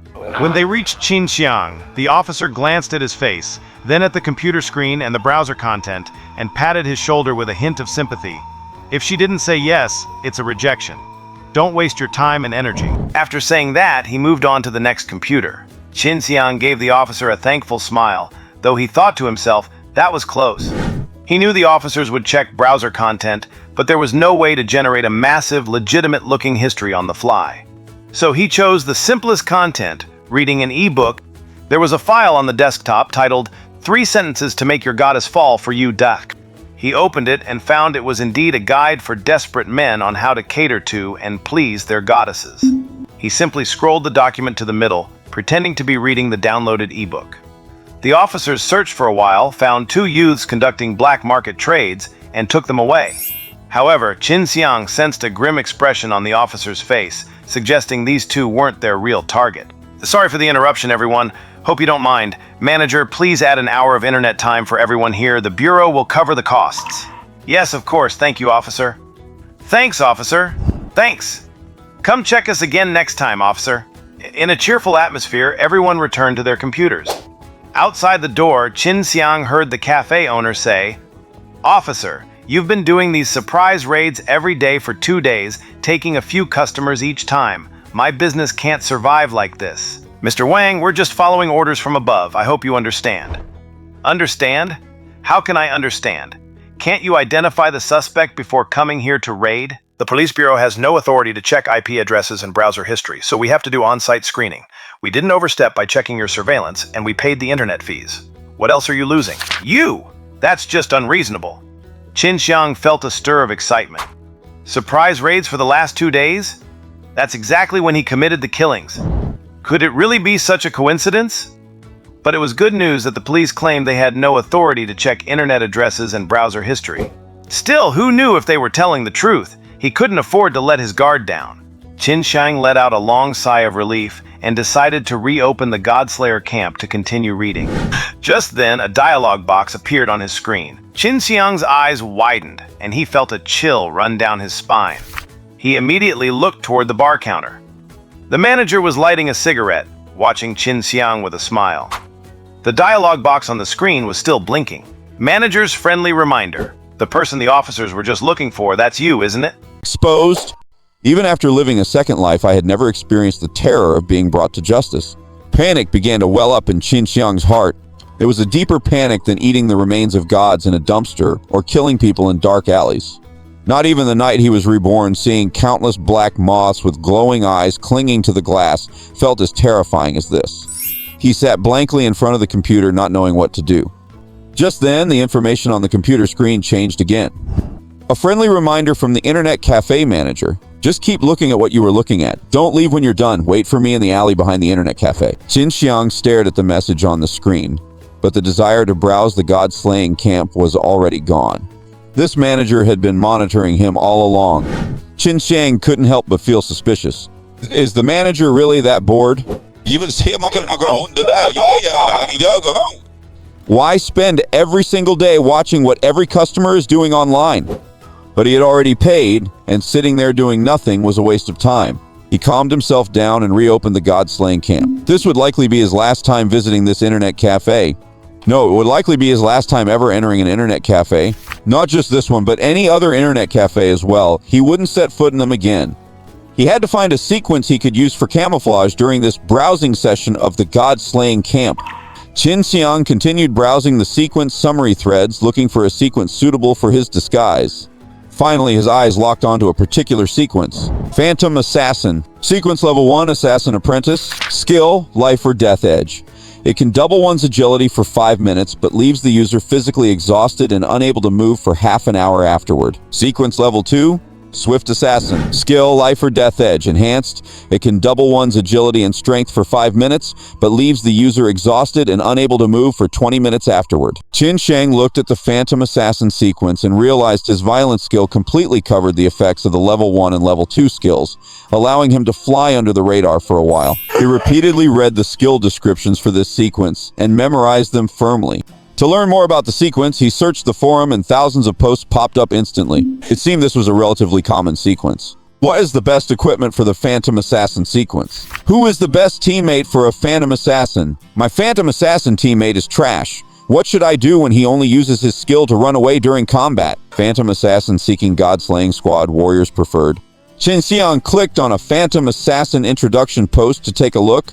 It described how a Phantom Assassin should train, how to reasonably use resources provided by the Management Bureau, and how to acquire the most suitable gear. In this thread, Qin Siyang read quite a bit and discovered that the level 3 of the Swift Assassin sequence is the Shadow Blur Assassin. Skill, Life or Death Edge, Enhanced 2. It can triple one's agility and double strength for 10 minutes, but leaves the user exhausted and unable to move for 10 minutes afterward. From this post, Qin Siyang also learned that, unlike most sequences, each level up brings new skills. The known Phantom Assassins only ever have one skill, which is continuously enhanced as they level up. Qin Siyang couldn't say if this single-track advancement was good or bad. It had its pros and cons. If they couldn't finish off the enemy after triggering their skill, it would be hard for them to survive. Undoubtedly, the Phantom Assassin is highly dependent on teammates. This skill was perfect for Qin Siyang to hide his true self. His violent skill fully covered the skills of the first 3 levels of the Swift Assassin sequence. Therefore, to play the part of a Swift Assassin well, he needed to pretend to be weak when necessary. Carefully comparing his God Eater identity with the Swift Assassin sequence made Qin Siyang realize the sheer power of his own sequence. Even though violence was only a level 2 awakened skill, it was still stronger than the Swift Assassin sequence that kept enhancing a single skill. skill. Furthermore, browsing the forum, the Swift Assassin sequence seemed to be a highly sought-after popular choice, with many god-slaying squads eager to recruit them. That wasn't even Qin Siyang's only advantage. According to his detailed research on the forum, his base stats were already on par with a Phantom Assassin using their life or death edge skill, if not even stronger. Even without using any skills, he was invincible among low-level sequence users. So how is he going to pull off the fake identity of a Phantom Assassin? The most important trick was to learn to hold back.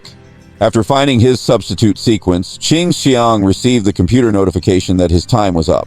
After locking eyes with the manager at the counter, he chose to log off and left the cafe under the manager's watchful gaze. After taking a detour to avoid the cameras at the cafe's entrance, Qin Siyang followed the manager's message and arrived at the alley behind the cafe.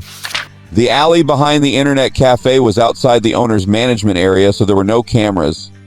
The back alley was more like an unsupervised zone. It was dirty and cluttered, filled with miscellaneous items and disposable food containers, with a stench of slop permeating the air that seemed somewhat similar to the scent in the cafeteria. In this small alley, Qin Siyang couldn't even find a clean spot to step. In the end, he wiped a stone slab clean, placed it on the grease-covered steps, and sat down. He felt that before long he would be completely infused with the smell of the slop. After a while, the greasy middle-aged manager appeared in the narrow alley wearing a white shirt, shaking his rolls of fat, with a jacket draped over his shoulder. The manager didn't care at all about the trash on the ground, kicking it aside wantonly as he walked, getting grease stains on his own shoes. Qin Siyang felt a sense of disgust looking at the yellow-stained collar and cuffs of the manager's shirt. The manager looked at Qin Siyang with a greedy gaze. "Kid, the police are looking for you because you killed someone, right?" This opening line hit the nail on the head regarding what was on Qin Siyang's mind. Qin Siyang didn't respond. He figured the murder case near safety exit 89757 yesterday shouldn't have spread to such a remote place in just one night. Needless to say, the manager must have guessed it. So there was no need for him to admit anything. The manager chuckled. "Even if you don't say it, I know. You were looking at the sequence user forum last time you were here, and you did it again this time." The manager proactively spoke of Qin Siyang's confusion, so he took the opportunity to ask, "Can you remember everyone?" "Of course not. I am not a sequence user with a memory skill. Just remember me?" Qin Siyang didn't know why he was so unlucky to be targeted by this fat, greasy manager. "Because you look so poor, obviously a beggar from the edge of the safe zone.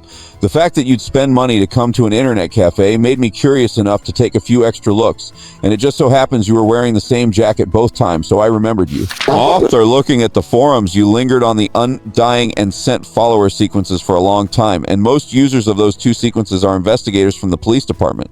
Then the police suddenly arrived. You quickly deleted your browsing history and opened a text document to pretend you were reading an ebook. I guessed right away that you must have killed someone and were checking here to see if the police department sequence users could detect you. The manager's fatty face quivered with excitement, as if celebrating the great discovery made by his own keen observation. But Qin Siyang remained non-committal. Qin Siyang wouldn't give any response to any speculations about himself, even if the manager's guesses were all correct. Never let your enemies see through your thoughts. Qin Siyang forgot which movie from his past life that line came from, but it was exactly the strategy he was using now. He would absolutely not provide this manager with any more pieces of information about himself. Qin Siyang silently stared at the manager, waiting for him to continue. Seeing that Qin Siyang didn't react, the manager seemed slightly surprised, but he didn't panic, because the initiative was still firmly in his own hands. "I called you out here for a simple reason. I won't tell anyone about your business, but you have to give me a silver coin as hush money." Qin Siyang chuckled, giving the manager a sharp glare. "1 silver coin? Are you insane?" The manager was startled by Qin Siyang's gaze. The murderous intent in that smile was nothing one could just pretend to have. This 18 or 19-year-old kid must have actually killed someone. He swallowed hard and stubbornly said, "I'm not crazy. 1 silver coin is the price for your life. It's worth it. Anyway, since you're a murderer, there's nothing you wouldn't dare to do." The manager seemed to find some confidence and grew more enthusiastic. "I don't care how you do it. Steal, rob, or kill. As long as you can get me a silver coin, that's enough." Qin Siyang just looked at the manager's babbling with indifference, as if watching a joke about someone unrelated to him. The manager felt as if he were being watched by a tiger, his whole body bristling. But he laughed again. "You can't scare me. We're both just ordinary people living our lives in this dump. Who's to say one of us is any better than the other?" "Huh?" It seemed the manager didn't realize that Qin Siyang was a sequence user. That was a small silver lining amidst the disaster. Qin Siyang didn't let himself be led by the manager's questions. He keenly noticed the manager's breathing was getting heavier, meaning he was very nervous. So Qin Siyang continued to apply pressure, throwing out the question in his mind, "Since you know I killed someone, aren't you afraid that I might kill you?" The manager wiped the cold sweat from his face and said, "I've already written an email about reporting you, attached with a close-up photo of you from the surveillance footage.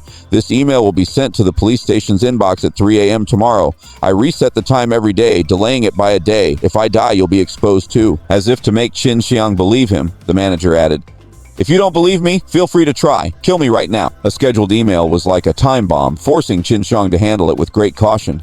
The manager's method had firmly bound his hands, preventing him from rashly taking action against the manager. "Before next week, you have to give me 1,000 copper coins. Otherwise, I'll tell the police station everything about you." The manager gave a smug smile, revealing 2 rows of somewhat decayed yellow teeth. Qin Siyang didn't respond, turned and left the alley. The manager watched Qin Siyang's retreating back, gave a cold snort, and flashed a look of disdain. "So what if you've killed someone? You're still going to obediently bring me money. Kid, I've got this secret for a lifetime. Keep working hard. The money for my house and car depends on you." Suddenly, the manager realized he didn't seem to know Qin Siyang's name. "Hey, my name is Lu Daji. What's yours?" Qin Siyang continued to walk back in silence, still not answering. A dead man doesn't need to know his name. After leaving the alley by the internet cafe, Qin Siyang did not head home. Leaving was merely a ruse. He hid on the other side of the internet cafe, listening intently to the rustling footsteps in the alley. Lu Daji was leaving. He kept himself concealed and quietly followed Lu Daji. Although Lu Daji was alert and scanning for anyone tailing him, Qin Siyang never once appeared in his line of sight. He used his keen hearing to track Lu Daji's position, following cautiously while keeping enough distance to remain unseen. Once Lu Daji opened his door, Qin Siyang firmly memorized the location before quietly slipping away. On the way home, Qin Siyang's mind was entirely consumed by the threat Lu Daji posed to him. Scheduled emails. That is indeed a difficult issue to handle. He knew nothing about Lu Daji, so he had no idea how those scheduled emails were set up. Which email service did he use, how many accounts were involved, and when would he adjust the delay settings? Qin Siyang had no answers to these questions. Killing Lu Daji would be easy, but keeping his own secret safe after the deed was extremely tricky. Slightest mistake could render all his painstaking efforts meaningless. I cannot allow such a brilliant start after my rebirth to be ruined by the hands of Lu Daji. He needed to devise a plan as soon as possible to eliminate Lu Daji as a threat. After arriving home, Qin Siyang took another look at the calendar. Blue Star Era, January 4, 2010. Western calendar, Monday. Xia calendar, Year of the Ox, the 20th day of the 11th month. Auspicious for planting, avoid weddings. He then packed his things and headed out to school. His school bag had already been burned and he had no backup, so he packed a few lunch boxes into a cloth bag and set off. As for the textbooks, he had no idea where he had thrown them. He didn't need such things anyway. Since he wouldn't get into the academy, there was no point in just putting on a show. Once outside, Qin Siyang took a detour past the internet cafe, deliberately avoiding the security camera at the entrance. Through the glass door, he saw Lu Daji still sitting at the front counter. Lu Daji was staring intently at his computer screen with a look of tension and excitement, his hands tapping the keyboard nimbly, lost in whatever game he was playing. Lost in his game, Lu Daji did not notice Qin Siyang passing by. Qin Siyang glanced at Lu Daji, turned, and headed straight for school. Today, it seemed, was not a good day to kill Lu Daji. The almanac didn't say today was suitable for burial, so I guess there's some truth to that. On a school day, the main road at the edge of the safe zone was a bit busier than it was during the empty, lonely weekends. Many students were walking in groups. Qin Siyang walked alone, greeting no one. When he reached the school gate, he noticed a few adult figures standing there, inspecting the school grounds. Qin Siyang recognized the principal of Julian's school along with several lead teachers by his side. He wasn't sure what had gotten into the principal to suddenly start conducting inspections at the gate today.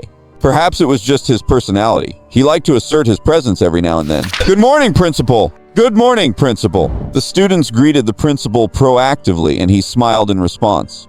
Qin Siyang didn't want to draw any attention. Even though he had no fondness for the principal, he kept a smile on his face and offered a greeting. The principal smiled back at Qin Siyang, but it is easy to deal with the king, while the low-level minions are the hardest to handle. A teacher frowned, immediately calling out to Qin Siyang, "You, stop right there!" The students turned their heads at the sound, but seeing the teacher pointing at Qin Siyang, they simply went on their way to the classrooms, feeling no concern for what didn't affect them. Being called out by the teacher on gate duty was a common occurrence. No one found it worth watching. After all, the worse the school, the more pointless rules it has.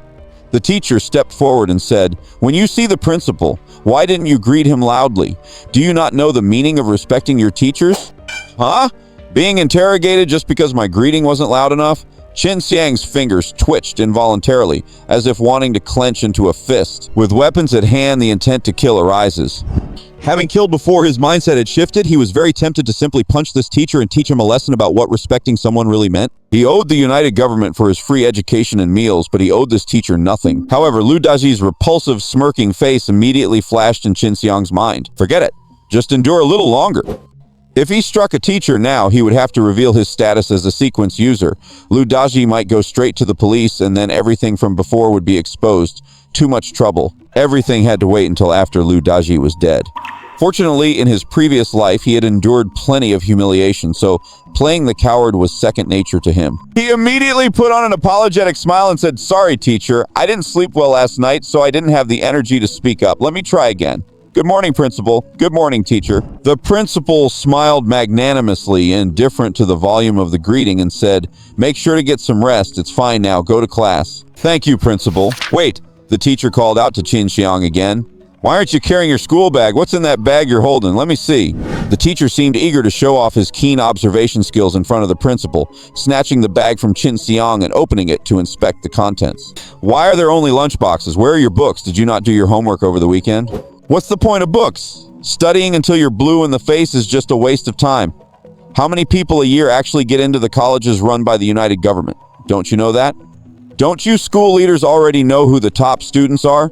Just focus on nurturing your star pupils and leave a regular student like me alone." Yet, faced with this teacher's harsh interrogation, Qin Siyang once again suppressed the urge to send him to an early grave. Every time he endured, his hatred for Lu Daji grew deeper. Just as Qin Siyang was about to speak, a girl's voice suddenly rang out from behind him. "Teacher, Qin Siyang was at a classmate's house with me over the weekend for some tutoring, and he left his books there. I promised my classmate I'd bring them for him today." Qin Siyang turned to look and was surprised to find that the one speaking up for him was Li Jingwen. "Oh, is that so?" Qin Siyang didn't know why Li Jingwen was helping him out, but he nodded along. "That's correct." The teacher looked at the two of them with suspicion. Not seeing any signs of romantic tension in Qin Siyang's eyes, he figured there was no puppy love brewing and let them pass. "Thank you, teacher." "Thank you, teacher."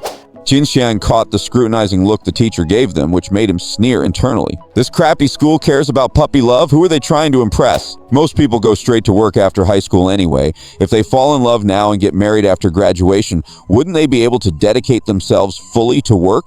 He still didn't understand why a place like Juin School, with such a low college acceptance rate, had so many boring, pointless rules. Li Jingwen quickened her pace, walking up to Qin Siyang and walking side by side with him. "Qin Siyang, shouldn't you say something to me?"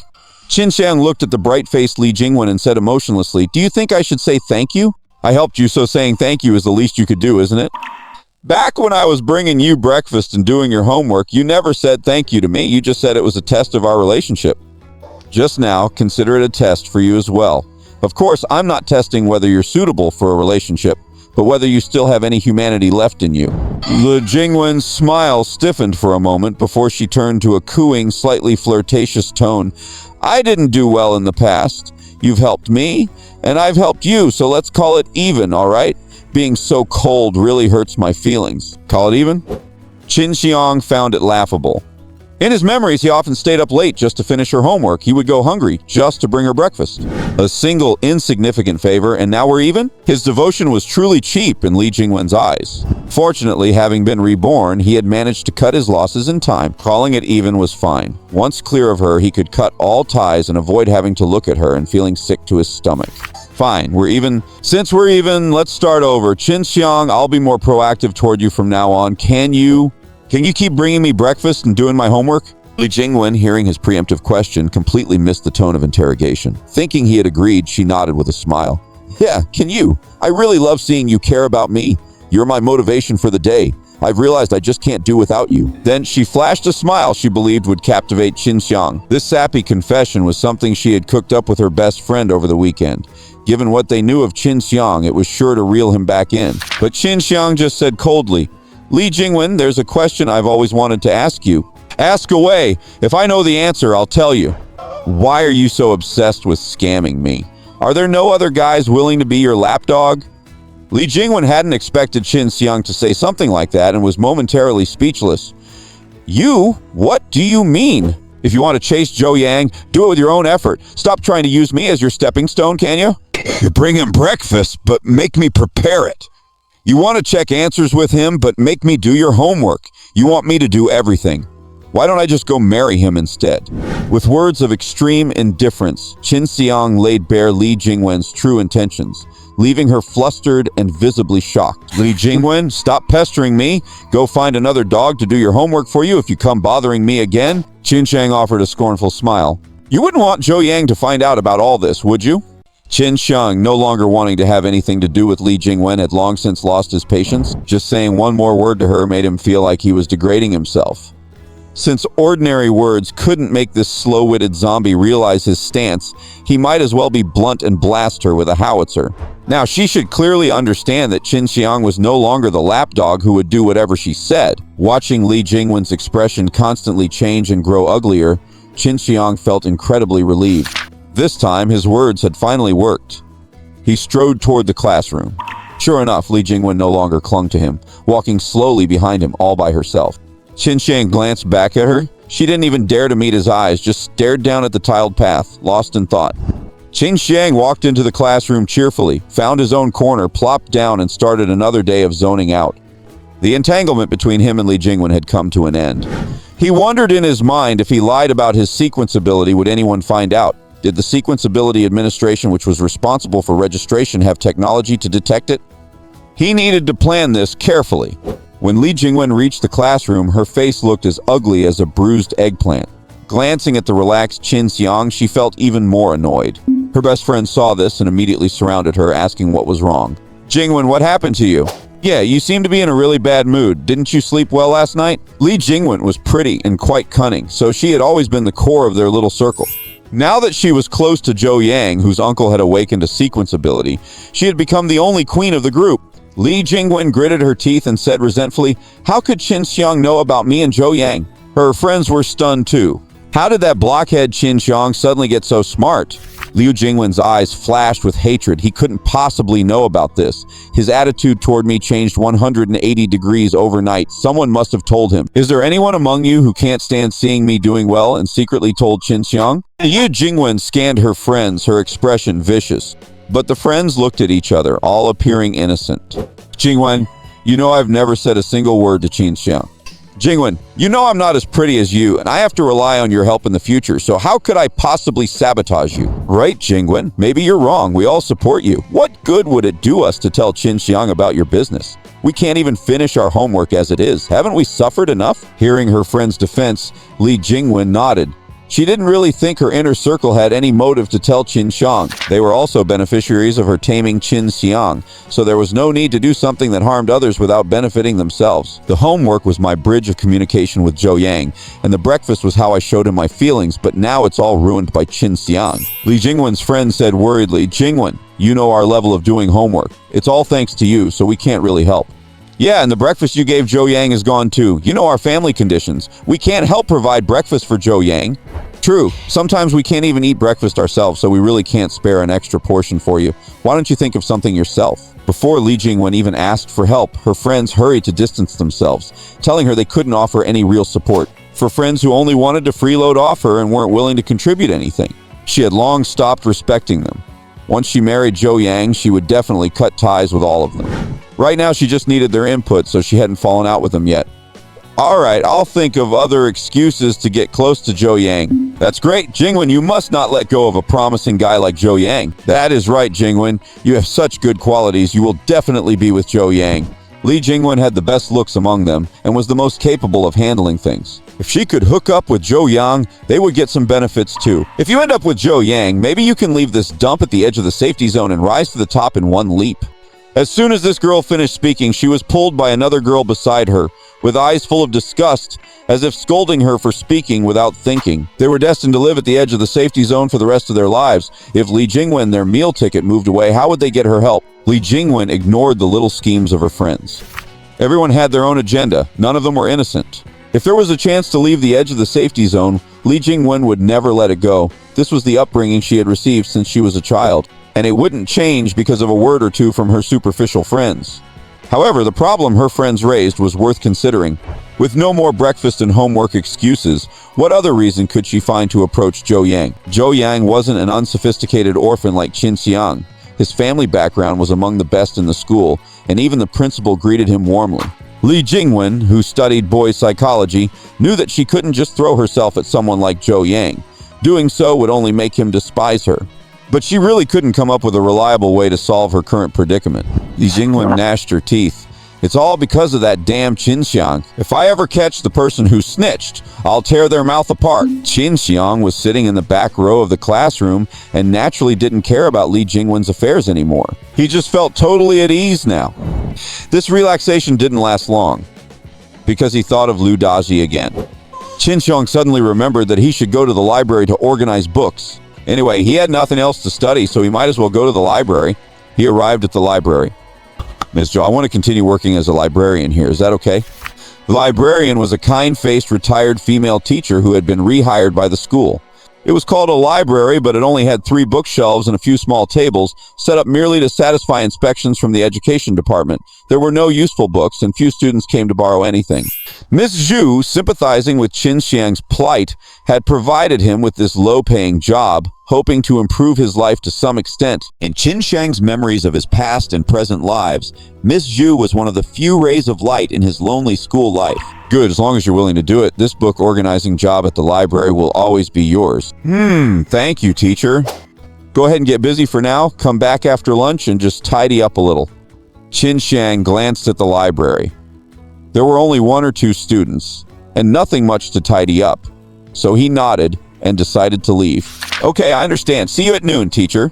Study hard, don't slack off, you might just get into college. I will work hard. After saying goodbye to Ms. Zhu, Qin Siyang returned to the classroom, intending to continue zoning out for the rest of the day. However, after hearing what the teacher said, he realized this class was different from the others. Today's lesson had something fresh. It no longer covered outdated knowledge. Instead, it was about filling out college entrance exam applications. Qin Siyang was already in his 3rd year of high school, only half a year away from the exam. So the teachers had specifically set aside a day to talk about filling out applications. However, no one in Qin Siyang's class had any hope of getting into higher education, so in his opinion, such lessons were meaningless and a waste of time. Students, you will take the college entrance exam in half a year, and then you'll fill out applications to choose the colleges set up by the Allied government. There are very few such colleges in our safety zone, only 8 in total. The competition for the exam is extremely fierce, like thousands of soldiers crossing a single plank bridge. Although most of you likely won't be able to get into these 8 colleges and will go on to live your lives in various parts of the safety zone after graduation, I still think it's necessary to take this opportunity to tell you about these colleges. First, these 8 colleges are all for ordinary people like us. Sequence ability users cannot apply to these 8 colleges. Qin Siyang was a bit confused when he heard this. He didn't know much about college admissions. He had just learned that colleges were only open to ordinary people. So, does that mean sequence ability users can't go to school after graduating high school? Then what happens to him? He had to get a clear answer to this question. So he immediately raised his hand.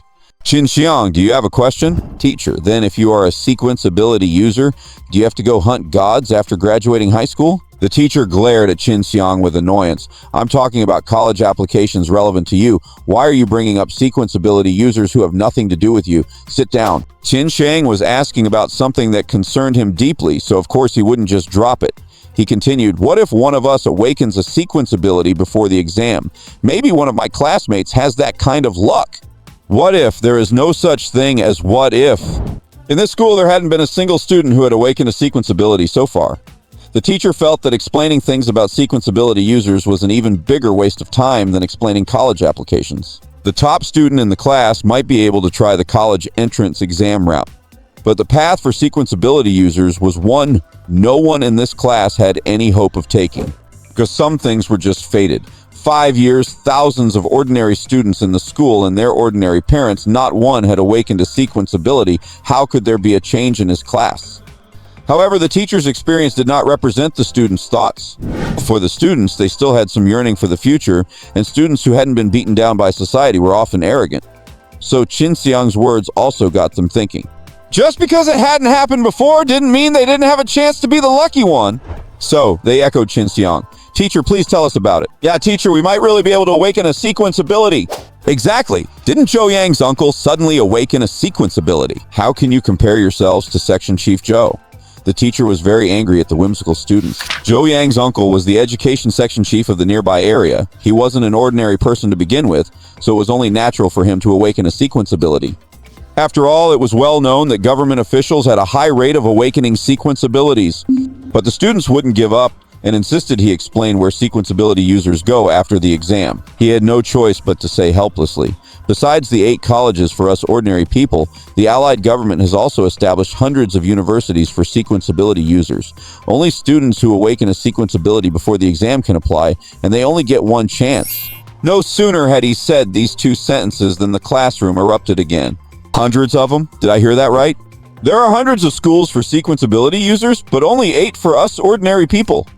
That's so unfair. Quiet! Quiet! If you don't quiet down, I'm not telling you anymore. The teacher sternly restored order and looked at Qin Siyang, the instigator, with disgust. But Qin Siyang paid no attention to the teacher's warning and was listening very excitedly. This was the first time he had heard about higher education institutions for sequence ability users. He had thought the only destination for awakened sequence ability users was to hunt gods outside the safety zone, never imagining they could continue their studies. Sure enough, the world already had an education system for sequence ability users. But why hadn't he seen any posts about this in the God-Slaying Camp forum?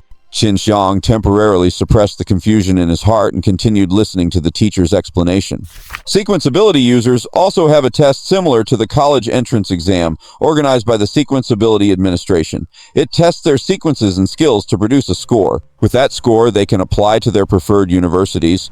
If a university is willing to admit them, they can continue their studies. Alright, it's useless for me to tell you too much. If any of you are curious, you can check the Sequence Education Forum. There are plenty of related posts. Qin Siyang suddenly realized. So he had been checking the wrong forum all along. No wonder it only had tutorials on god slaying. If he had a chance in the future, he had to check out that forum. The Sequence Education Forum? He could try looking it up next time he went to an internet cafe. Oh no, he couldn't go to an internet cafe anymore. Liu Daji's hateful image resurfaced in his mind. Qin Siyang was obsessed with Liu Daji. So obsessed that he had imagined countless ways for Liu Daji to die. He couldn't wait to put them into action. Going to an internet cafe is no longer realistic. He needs to find a secure channel to browse information with peace of mind. This is also a matter of great urgency. After addressing the side issues caused by Qin Siyang, the teacher steered the conversation back to the introductions of the 8 academies and the application process. But Qin Siyang didn't listen at all. He was no longer just an ordinary student. His mind was now entirely occupied by thoughts of the elite universities for sequence ability users. Does the exam for sequence ability users run parallel to the National College Entrance Exam? Does that mean it's in half a year? Universities for sequence ability users only accept students who awaken their abilities before the National College Entrance Exam, and there is only one chance to take the assessment. In other words, I must make my sequence ability public and register with the Sequence Ability Administration within half a year. Time is running out. He wondered, what if he didn't go to a university for sequence ability users, but instead entered society after high school and waited for the right opportunity to disclose his ability? He definitely couldn't team up with anyone. Otherwise, he would have to find a way to cover up the fact that he eats gods. That would be too much of a hassle. But if he goes outside the safe zone to hunt gods by himself, could he even win? Most importantly, the fact that the United Government can establish universities for sequence ability users means there must already be a mature educational system and curriculum in place. It would be better to attend a university for sequence ability users to thoroughly understand everything about them. At the same time, I can explore outside the safe zone and hunt gods to improve myself. As the saying goes, sharpening the axe will not delay the wood cutting. Preparing for both won't be a mistake. After contemplating the future, Qin Siyang's focus returned to the present. 3 words appeared in his mind once again. Liu Daji. This person's name had been recurring in his head ever since he opened his eyes this morning. He couldn't wait to get rid of Liu Daji and start his plan to reveal his identity as a sequence ability user. Liu Daji? It's about time for him to die. After school, Qin Siyang took his meal from the cafeteria and went to the library once again. Hello, Teacher Zhu? Teacher Zhu was tidying the shelves. Seeing Qin Siyang arrive, he said with some surprise, Qin, why are you back after school? Didn't you say coming at noon was enough? Don't let this interfere with your study time.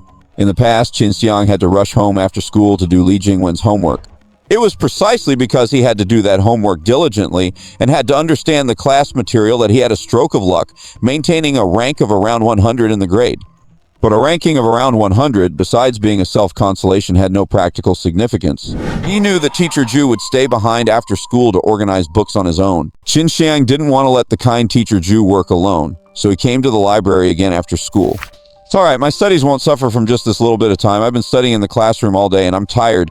Coming here to organize books with you is a good way to relax.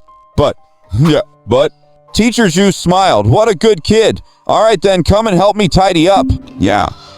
Qin Siyang put down the bag containing his lunchbox and got busy in the library. Meanwhile, Li Jingwen and her friends were watching Qin Siyang's busy figure in the library from afar. Li Jingwen, are you really going to stalk him? I need to see if he has any issues or dirt on him. I can't let him keep threatening me. He used to go straight home after school, but today he came to the library. There must be something suspicious going on. Maybe he's meeting the person who snitched. Once we find that snitch, I'll teach them how to watch their mouth. Right, we'll help you. Her friends accompanied Li Jingwen, keeping watch from a distance outside the library. While organizing books, Qin Siyang noticed another girl sitting on the floor by a shelf, carefully reading through a workbook. This was one of the features of the school library. Aside from regular books, it stocked exercise workbooks related to the college entrance exam for students to borrow. It was precisely because of these workbooks, which weren't available in class, that some students from poorer families but with excellent grades came to the library every day. Otherwise, the school library would surely be deserted. Qin Siyang reminded the studious girl, "Classmate, the library is closing. Please head out." The girl looked up at Qin Siyang and obediently put the workbook back where it belonged. As their eyes met, Qin Siyang's gaze lingered for a moment. She had a bright, delicate face, standing out from the crowd. More importantly, the look in her eyes as she gazed at him seemed to ripple with emotion. "Sorry for keeping you guys past work hours." The girl bowed to Qin Siyang and Teacher Ju, then slung her bag over her shoulder and hurried away. Qin Siyang didn't have a deep impression of this girl and couldn't immediately recall who she was. Teacher Ju remarked, "Wen Shu is such a worry-free kid, good at studying and well-behaved. If only my granddaughter could be as obedient as her in the future." Teacher Ju's words revealed the girl's identity. Qin Siyang nodded. So it was Wen Shu. The name was legendary.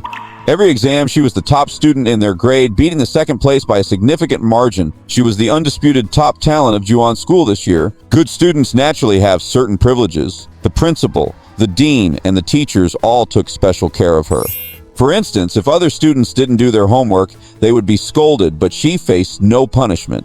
Not only could she skip homework, but no teacher would stop her if she went to the library for self-study during class time. In terms of exam capability, students like her had already surpassed their teachers in every subject. Good-looking and smart, she was the recognized school beauty.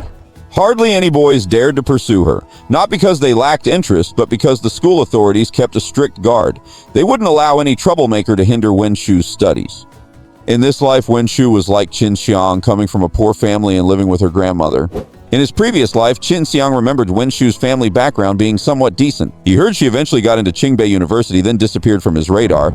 After all, they belonged to different worlds after the college entrance exam, and he hadn't bothered to ask. However, at a later class reunion, some girls mentioned that she passed away from an illness at a young age. But just now, when their eyes met, why did he feel like she was interested in him? Strange. Qin Siyang frowned deeply.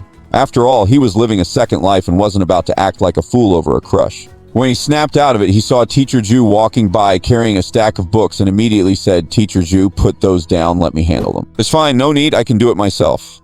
Qin Siyang still rushed over and took the books from Teacher Ju's hands. I'll do it, I'm young and full of energy. You're older, so you should rest whenever you can."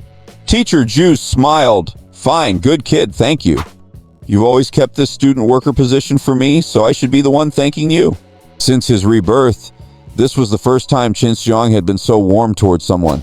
Knowing who is kind to you is the most basic requirement of being a human. After they were finished, Teacher Ju locked the door. "See you tomorrow, teacher." "Yeah, take care."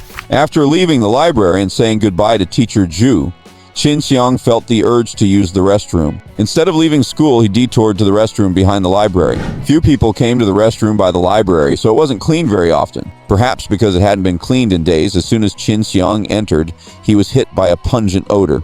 He just wanted to finish up and get out as quickly as possible. Just as he was relieving himself, he suddenly heard the sound of slapping from the next room. "Speak! Did you tell Qin Siyang about me and Zhou Yang? Who are you? Do I know you? Don't play dumb. Qin Siyang only talked to you and Zhu Li today. If you didn't tell him, was it that old hag Zhu Li?" Jingwen, don't believe her. Girls like Wen Shu who are smart and pretty are all snakes with hearts of scorpions. Exactly. Relying on being favored, she goes around flirting. Who knows whose bed she's been in? Wen Shu only said calmly, "You guys are so weird.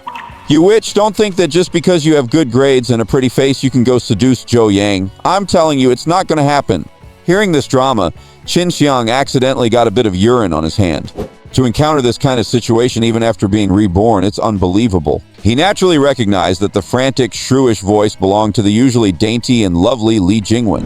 It's like Li Jingwen is a piece of gum stuck to my shoe. Wen Shu was also dragged into this innocently. Logically and ethically, he had to step in.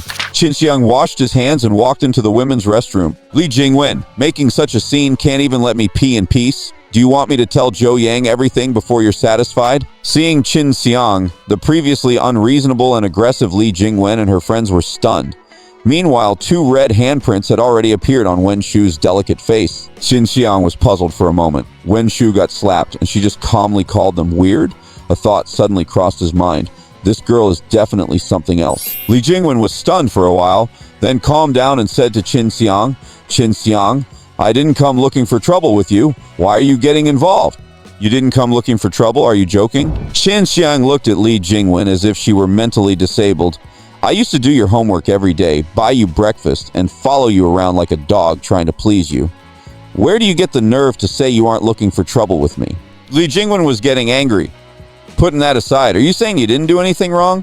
"I'm not wrong. Your grandma's wrong. All of you, you're ugly and full of mischief. Stop blaming your own problems on others." One of the girls, who looked even heavier than Qin Siyang, said, "Qin Siyang, don't press your luck." Qin Siyang couldn't be bothered with her and walked up to pull Wen Shu out. "Press my luck? If I were, I would have told Zhou Yang about what you've been up to, Li Jingwen. Zhou Yang's uncle has already awakened a sequence ability. His family is about to take off.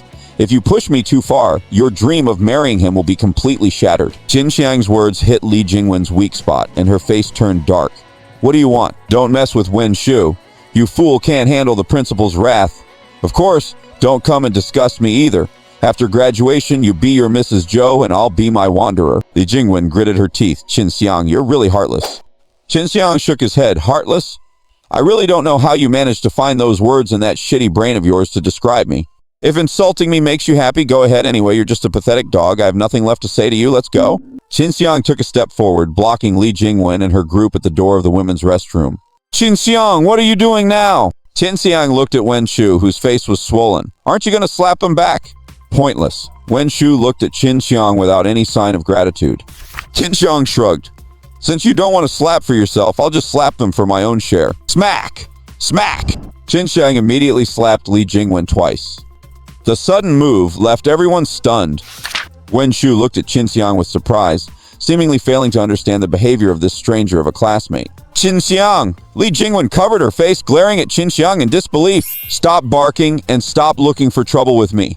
Between you and me, this settles it, understand?" Li Jingwen's eyes revealed a murderous glare. "Qin Siyang, you'll regret this." Qin Siyang thought for a moment. In his memory, Li Jingwen's uncle seemed to be a thug. He wasn't afraid of thugs, but Wen Shu might be implicated for no reason.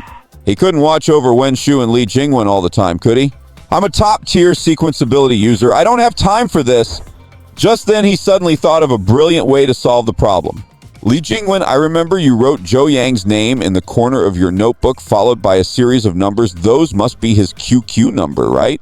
Even though you don't have a computer at home, you communicate with Zhou Yang on QQ when you go to internet cafes, right?" QQ is a software, and basically any student from a better family background would register an account to stay in touch with classmates. Of course, a luxury account number like that was something Qin Siyang didn't have. Li Jingwen was stunned. "What are you trying to do?" I'll go to an internet cafe and write down everything that happened between you and me in an email and schedule it to be sent to Zhou Yang's QQ email next Monday. If anything happens to me or Wen Shu, you can just wait for your relationship with Zhou Yang to fall apart. Li Jingwen had indeed intended to have her uncle give Qin Siyang and Wen Shu a good lesson. She was furious. Qin Siyang, I've never seen someone as vicious as you. Well, you've seen it today. Qin Siyang sneered, turned around and pulled Wen Shu away, feeling quite pleased. He didn't know how many hundreds of times he had thought of Lu Daji today. But this was the first time he felt that Lu Daji had provided him with some positive value. Actually brought him some positive value. Qin Siyang and Wen Shu left the campus side by side. At a fork in the road, the two had to head in different directions. Qin Siyang kept glancing behind him, and after confirming that Li Jingwen and the others were not following them, he said, "Don't worry, they didn't follow us. I'm really sorry that you got involved in today's mess." Wen Shu took a look at Qin Siyang with a complicated expression. Eventually, she whispered, "Thank you." Qin Siyang looked at her and felt that the spark he had seen in her eyes earlier had mostly dissipated, replaced by a sense of dissatisfaction. This made Qin Siyang even more puzzled. Where did such a complex look come from between two people who had just met?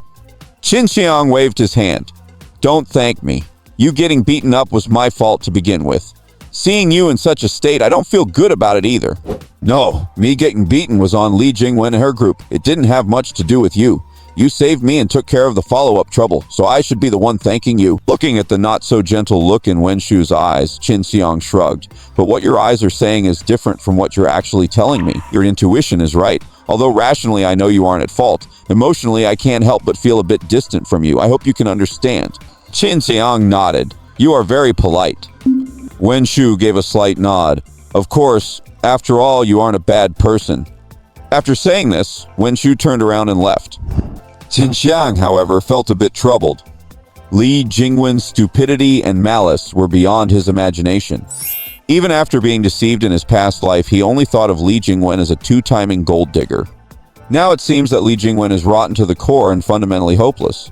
However, the fact that Wen Shu was dragged into this did make Qin Siyang feel a bit of lingering guilt. It was an entirely unprovoked disaster. If it were him, he probably would have killed someone by now. Qin Siyang sighed and carried his lunchbox full of food back home. Today's meal was still the 1,000-foot mushroom, which happened to be one of Qin Siyang's favorite cafeteria dishes. Auntie Zhang, who served the food, seemed to know his preference and gave him an extra 2 scoops. He expressed his gratitude to her as well. He pulled up a chair by the window, eating his meal while watching the various gods wandering outside. He looked quite satisfied, like a cat eating its kibble while admiring the delicious fish in an aquarium. After finishing his meal, cleaning the box, and taking a cold shower, Qin Siyang went to bed. Qin Siyang had completely let go of his worries. What is the point of dwelling on things at home at night?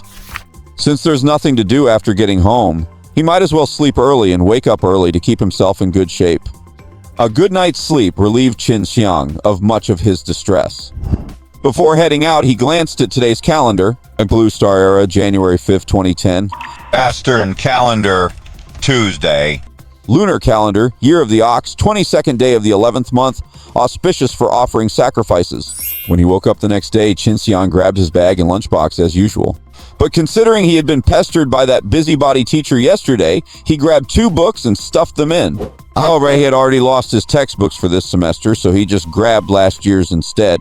I read PMX ration. At really right. What it's really we're up. So every side version, Rochester. So what's its instruction? Volley lamps. It's a better version on the things. So then, after leaving the house, he made a detour to the entrance of the internet cafe again. This time, he noticed that it wasn't Lu Daji sitting at the counter, but a middle-aged man with a thick beard. Qin Siyang smiled slightly. The opportunity had arrived. He put on his hoodie, avoided the surveillance camera at the entrance, and signaled to the bearded man at the counter to come out for a moment. The man pointed at himself curiously. "Looking for me?" Qin Siyang nodded. "That's right." The middle-aged man was puzzled, but walked out anyway. After all, Qin Siyang looked young, like a student, so he assumed it couldn't be anything bad. Once the man came out, Qin Siyang led him into the alley behind the internet cafe. The garbage was still piled up in the alley, and the smell of swill was even stronger. Even Qin Siyang, who loathed the cafeteria, had to admit that the cafeteria was paradise compared to this place. The internet cafe owner followed while covering his nose, looking at his surroundings with disgust as if he hadn't known the trash was dumped behind his shop. He muttered, "That slippery Ludaji. I told him to throw the trash at the dump, and he just threw it here. I'm definitely going to fix him." Qin Siyang heard him but didn't respond. In a however, the Lunai symbol of some of it, whether we look at innovative, what's the same star from also really going to type over things from I'm for something. I'm sure I'm this were only all impressed me. So I am. One of the two people the police took from your internet cafe the other day was a friend of mine. The owner frowned. Your friend was taken away, so why are you coming to me? You know what those two people the police took away were doing, right? The owner wasn't a pushover either. Hearing Qin Siyang's words and looking at his youthful face, he immediately became wary. What are you trying to say? Trying to trap me into saying something? Trap you? Qin Siyang smiled faintly. No need for that. My friend sent me a message before he was taken away, saying he left something here. I want to check the surveillance footage from that day. The owner scoffed. Are you kidding me, kid? Do you think you can just check the surveillance whenever you want? The item he left for me is worth 20 silver coins. If I find it, I'll give you one. Give me a silver coin? Look at how you're dressed. You don't even have a few copper coins on you, and here you are bragging? Before the owner could finish, Qin Siyang pulled out a silver coin. The silver coin, gleaming dimly under the starlight, immediately grabbed the owner's attention. Qin Siyang flipped the coin, letting it make that distinct, crisp, metallic sound before catching it again. What do you think of my offer? Qin Siyang had kept this silver coin, scavenged from the three thugs, with him at all times. He had too many copper coins, which would rattle and attract attention if kept on his person. But he only had one silver coin, which wouldn't be noticed in his pocket. Besides, silver was valuable and could be used for many things. However, due to his status, he couldn't spend it anywhere. He couldn't register with the Sequenceability Administration yet, couldn't access higher-level transactions, and knew nothing about places like the black market. This silver coin had become completely useless to him.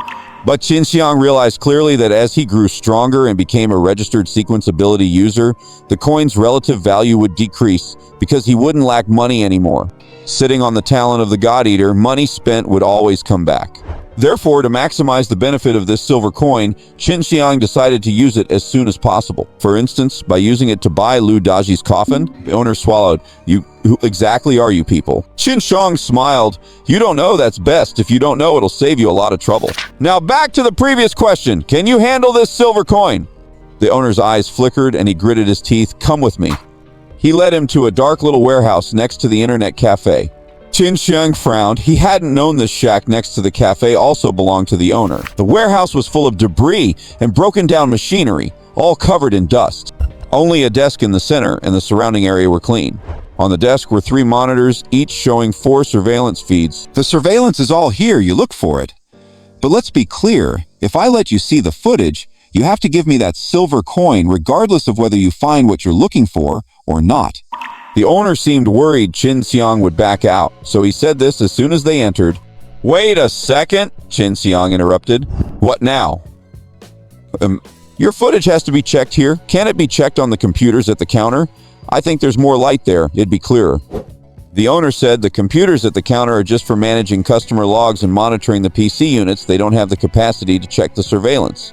Qin Siyang hesitated for a moment, then nodded and went to check the footage. In Fian, that broke touch, all that tell of stuff too. On dressed by, no parts, but you miss me. Have been as private in car. Send batch, what's up on? And that's pay. Why is there no footage from the morning of January 3rd?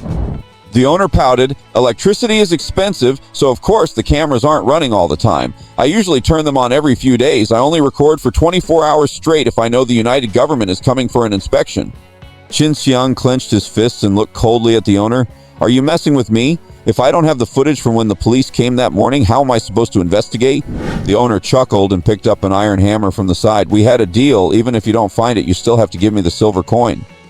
Otherwise, Qin Siyang lifted his foot and stepped onto a discarded monitor nearby. Under the owner's gaze, he slowly crushed the heavy-duty iron-cased monitor, eventually flattening it like a pancake. He kicked the flattened object away, smashing into 3 or 4 other monitors. Otherwise, what? The owner panicked immediately. You are a Sequenceability user. Qin Siyang gave the owner a contemptuous look. What kind of person do you think could do a 20 silver coin deal in this rundown internet cafe on the edge of the safety zone? Didn't you have any inkling of who I am? Or did you think I was someone who couldn't possibly be involved in a deal worth 20 silver coins? The owner was completely stunned, shaking with fear so hard that he dropped the hammer to the ground. Qin Siyang always spoke in half-truths, explaining nothing and letting the owner's imagination run wild. In an instant, the owner conjured up the image of a sequence ability organization specializing in black market deals. And Qin Siyang was one of their debt collectors. Spare me! Spare me! I don't know anything! I didn't mean to delay your business. Qin Siyang realized the owner took him for an outlaw in the underground business, so he played along, embodying the role the owner envisioned for him. Of course, I know you know nothing. If you had known something and still tried to hide it from me, you'd be a corpse by now. Yes, I'm glad you understand. The owner hurried to agree, grasping at the straw. However, you're lucky today. I'm a reasonable man. With that, Qin Siyang tossed the silver coin to the owner. The owner stared at the coin in his hand, feeling it burning him, and hurriedly refused. No, I can't take this. You didn't find the footage. I can't take it for free. I might come back here to look for things in the future, and I don't want to cause trouble. This coin is hush money. Is this really okay? I gave it to you. Take it. Qin Siyang walked up to the owner again and patted his shoulder twice. There's only one thing I'm worried about. You aren't going to tell the police about what happened between us, are you? If you sell me out, the next time our people come, it won't be a silver coin they give you. Understand? No, never. You can trust me. You should know I have some connections to be running an internet cafe in this dump. As long as there's no evidence, the police department can't touch me. The owner then gave a fawning grin. Besides, if I betrayed you, I'd have to hand over this silver coin anyway. With this much money, why would I ask for trouble? Feel free to come whenever you want, and if I find anything, I'll save it for you. Good, but I might need to use the computer here later, and I hope you can keep it confidential. The owner replied, Come straight to the warehouse. Use the computer in here. This computer I use for surveillance is the latest model, plus the login port is encrypted. Even the police can't track it. He unhooked a key from his keychain and handed it to Qin Siyang. Qin Siyang took the key, nodded with satisfaction, and then suddenly thought of something. This computer doesn't have surveillance software, does it? No, only I can get into this warehouse and I use the computer myself. Why would I monitor myself? Good, I understand, thank you. You're welcome. If you need anything, just say the word. My name is Wang Defa. You can just call me Afa. Right, Afa, I'll remember. I'll report your cooperation. You can rest assured as long as nothing happens to me, you won't have any trouble. This was both a reassurance and a severe warning, ensuring Wang Defa wouldn't dare pull any tricks behind his back. You have my word. I'll keep my mouth shut. By the way, I remember the last time I came here, it wasn't you at the counter, right? Oh, you mean Lu Daji? He rests at home on Tuesdays and Wednesdays. Qin Siyang nodded. Then I'll come see you on Tuesdays and Wednesdays from now on. I have things to do. I'll be going now. Yes, go ahead. After sending Qin Siyang off, Wang Defa looked at the silver coin in his hand and then at the crushed monitor, letting out a long breath. He saw the hammer on the side and kicked it away in annoyance. To think that he, a mere ordinary person, had almost started a fight in front of a sequence ability user, he must have been tired of living. Fortunately, this user was reasonable, otherwise he would probably be meeting his ancestors by now. Having survived the ordeal, he was now the only one left in the empty warehouse. Wang Defa thought about it carefully. Qin Siyang's arrival and departure hadn't really impacted him negatively, and he'd gained a silver coin for nothing. Wang Defa looked at the coin in his hand and bit it to check. It's definitely silver. But is this coin a blessing or a curse? After agonizing over it for a long time, Wang Defa finally made up his mind and his gaze became firm. One doesn't get rich without unexpected wealth. If I were scared of everything, I wouldn't have made it this far. This windfall is meant for me. Meanwhile, after leaving the internet cafe, Qin Siyang smiled slightly and headed toward Lu Deji's house. He was in an excellent mood. No wonder the calendar said today was auspicious for offering sacrifices. The warehouse key is only held by Wang Defa. The computer that can access the surveillance system is only accessible by Wang Defa. When the police arrived that day, the surveillance cameras were not even turned on. When Qin Siyang failed to find the surveillance footage from the morning of January 3rd, he was already 99% sure he could deal with Lu Daji. But he still confirmed it with Wang Defa repeatedly, just to ensure there was no margin for error. He wanted to avoid any loopholes that might lead him to misjudge the cards Lu Daji was holding, which could expose him and bring trouble upon himself. In the end, all the evidence pointed to one conclusion for Qin Siyang. Lu Daji was bluffing. The so-called surveillance screenshots simply did not exist. Lu Daji probably never dreamed that Qin Siyang would find a way to extract his weaknesses from Wang Defa's own mouth. After all, in Lu Daji's eyes, Qin Siyang was just a desperate little thug. Gazing at the starry sky and the gods above, Qin Siyang walked down the dimly lit street, feeling light and joyful. He could finally go ahead and pass the death sentence on Liu Daji with peace of mind. Although only 2 days had passed since Liu Daji threatened him. For Qin Siyang, every day felt like a year, and he had been impatient for this moment. He ran at full speed, intending to reach Liu Daji's home as quickly as possible. He walked quietly to the door of Liu Daji's residence, a very dilapidated 2-story wooden building housing 4 or 5 households on each floor. Liu Daji's place was the 4th door on the left on the 2nd floor. When Qin Siyang arrived, he saw piles of trash outside Liu Daji's door. The foul-smelling trash had attracted a swarm of flies. These flies, however, all had 3 or 4 eyes, looking as if they had mutated after the apocalypse. The sight in front of the door immediately reminded Qin Siyang of Liu Daji's sloppy nature. Qin Siyang walked up to the door and knocked using his sleeve. Knock, knock, knock. Who is it? What time is it knocking so early? Qin Siyang lowered his voice, pretending to be a man in his 30s. A neighbor. The trash in front of your door stinks. Move it away now. Liu Daji's impatient voice came from inside. Are you crazy? What does it have to do with you? The trash isn't blocking the hallway. Just mind your own business. Seeing that Liu Daji refused to open the door, Qin Siyang shouted, Damn it, open the door. If you don't throw that trash away, I'll burn your house down. Burn it? I live on the same floor as you. If you burn my house, yours will suffer too.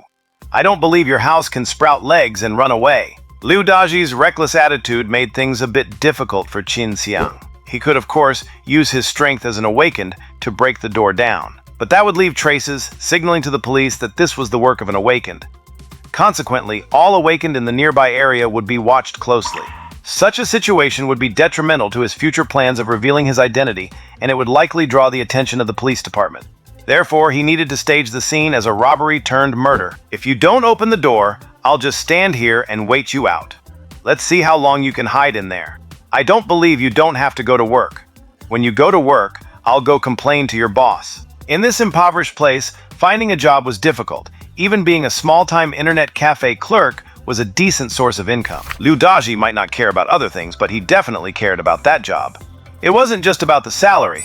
More importantly, if he couldn't keep his job at the internet cafe, where else could he go to extort money from Qin Siyang? The only place they could meet had always been the internet cafe. Sure enough, Qin Siyang had struck Liu Daji's lifeblood. The aura of Liu Daji inside the room weakened immediately. Fine, you win. I'll throw the trash away in a bit. I'm being nice to you and you want to wait? Do it now, immediately. All right, hang on. Let me get dressed and I'll come out. After the sound of someone putting on clothes, Liu Daji approached the door and unlocked it. Before he could finish his sentence, he lost consciousness and passed out. Qin Siyang controlled his strength, delivering a clean uppercut to Liu Daji's chin the moment the door opened, knocking him out instantly. He then slipped inside, catching Liu Daji to prevent the sound of his bulky body hitting the floor from alerting the neighbors. Closing the door behind him, he dragged Liu Daji into the inner room, all in one smooth motion. After tying Liu Daji up and stuffing his mouth with his own foul-smelling socks, Qin Siyang began to ransack the place. There wasn't much wealth in Liu Daji's home, just a few hundred copper coins. Qin Siyang took the money, creating the appearance of a burglary. After a while, a muffled sound came from behind Qin Siyang. He turned back and saw that Liu Daji had woken up, looking at him in terror. Qin Siyang noticed Liu Daji's chin looked a bit crooked and shook his head. It seemed he hadn't controlled his strength well enough. He had actually broken Liu Daji's jaw. That wasn't good. He saw a baseball bat in the room, picked it up, walked over to Liu Daji, and aimed at his jaw. Liu Daji shook his head frantically, trying to beg for mercy, before his eyes turned fierce again, as if trying to threaten Qin Siyang. Qin Siyang said casually, I chatted with Wang Defa today. Guess what? Liu Daji froze, his eye twitching uncontrollably. Looking at Qin Siyang's smile, he felt as if he were staring at the Grim Reaper himself. Liu Daji shook his head desperately, his face full of panic. Even with the sock in his mouth, Qin Siyang could guess what he wanted to say. It was nothing more than pointless drivel like I'm sorry, I won't do it again, or please spare me. Qin Siyang glanced around the room, which was filled with various comic books and novels. He sighed, shaking his head. You don't even have a computer in here, and yet you dare to brag to me like that. With that, Qin Siyang ignored him. He tempered his strength, swung the bat, and struck Liu Daji's jaw again. This time, the jaw was even more distorted, and the bone was shattered into pieces. Well, that shouldn't be noticeable now. Liu Daji was in such pain he nearly fainted, his two triangular eyes filled with tears. Qin Siyang walked to the kitchen and took out a bucket of cooking oil and a knife. Greed comes at a price. And I'm here to collect. To avoid getting blood on himself, Qin Siyang used a method he had pondered for a long time. He grabbed a few books, wedged the knife between them, and stood it upright on the floor. Then, measuring the distance, he pulled Liu Daji up. Liu Daji was still begging. Qin Siyang pushed against Liu Daji's feet and shoved him from behind. With immense force, Liu Daji fell, his heart landing directly on the tip of the knife. Qin Siyang pulled Liu Daji's body up again, doused him in cooking oil, and set the house on fire. Seeing Liu Daji's corpse consumed by flames and piling the blood-stained books and other reading material onto him, Qin Siyang let out a breath of relief. Once the house was engulfed in flames, he left, went downstairs, and shouted, "Fire! Run for your lives!" Hearing his call, people immediately came out to check, only to find Liu Daji's home surrounded by fire. Fire! It's really on fire! Help put it out! Put it out? How do you save a wooden building? Just grab your valuables and run. He hid in the shadows, waiting until everyone had fled their rooms before safely taking his leave. He whispered to himself, "To avoid the scent hunter, I have to commit arson. It's unfortunate that innocents are involved, but there is no other way. Not letting you die in here is the best I can do." To avoid leaving too much scent behind, he grabbed the bag full of food and used his violence ability to run at full speed, heading toward the school.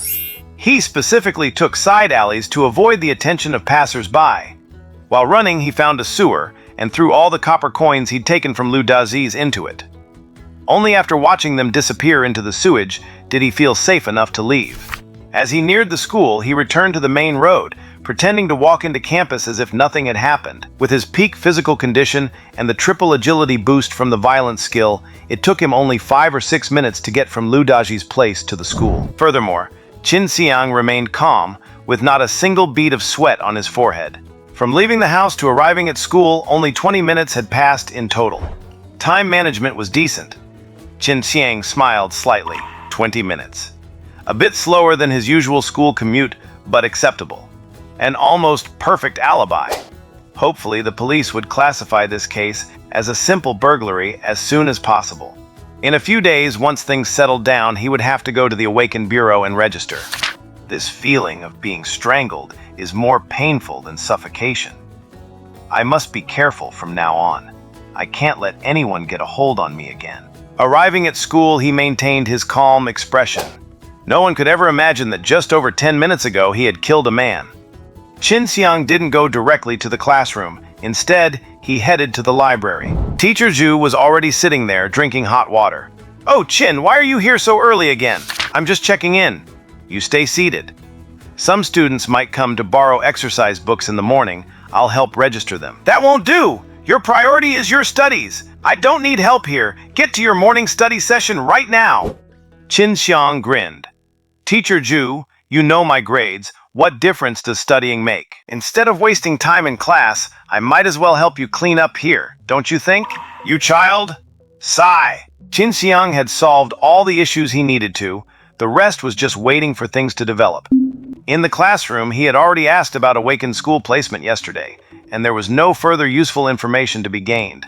Staring blankly in the classroom wouldn't lead to any sudden breakthroughs. Better to help lighten the workload for Teacher Zhu.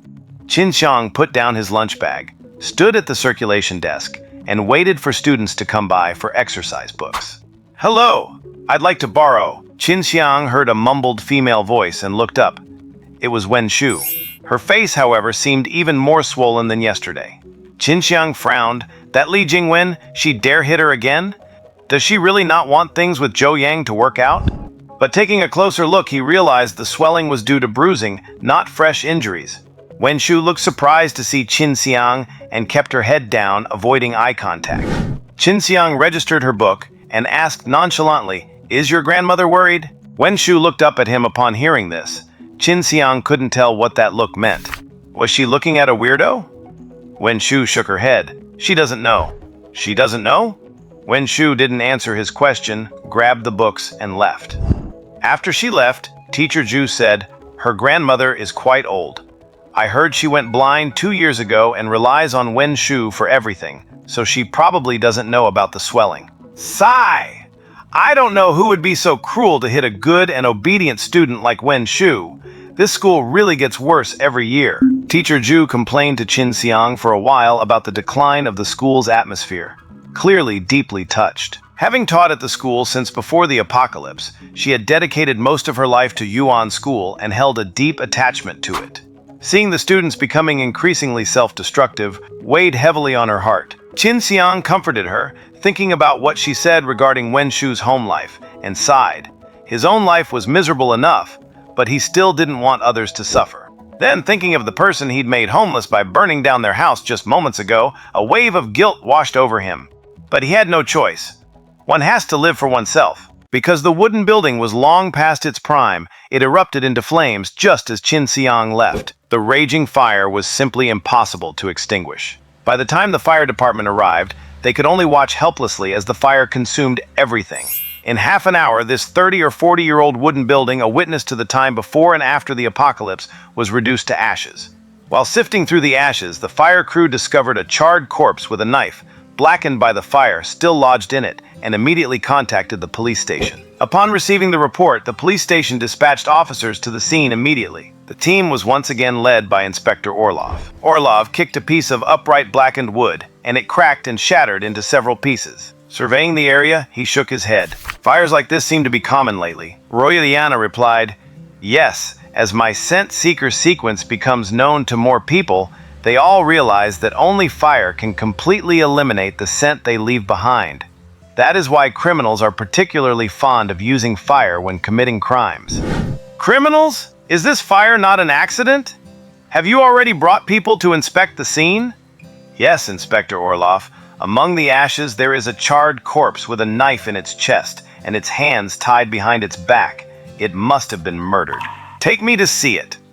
Understood.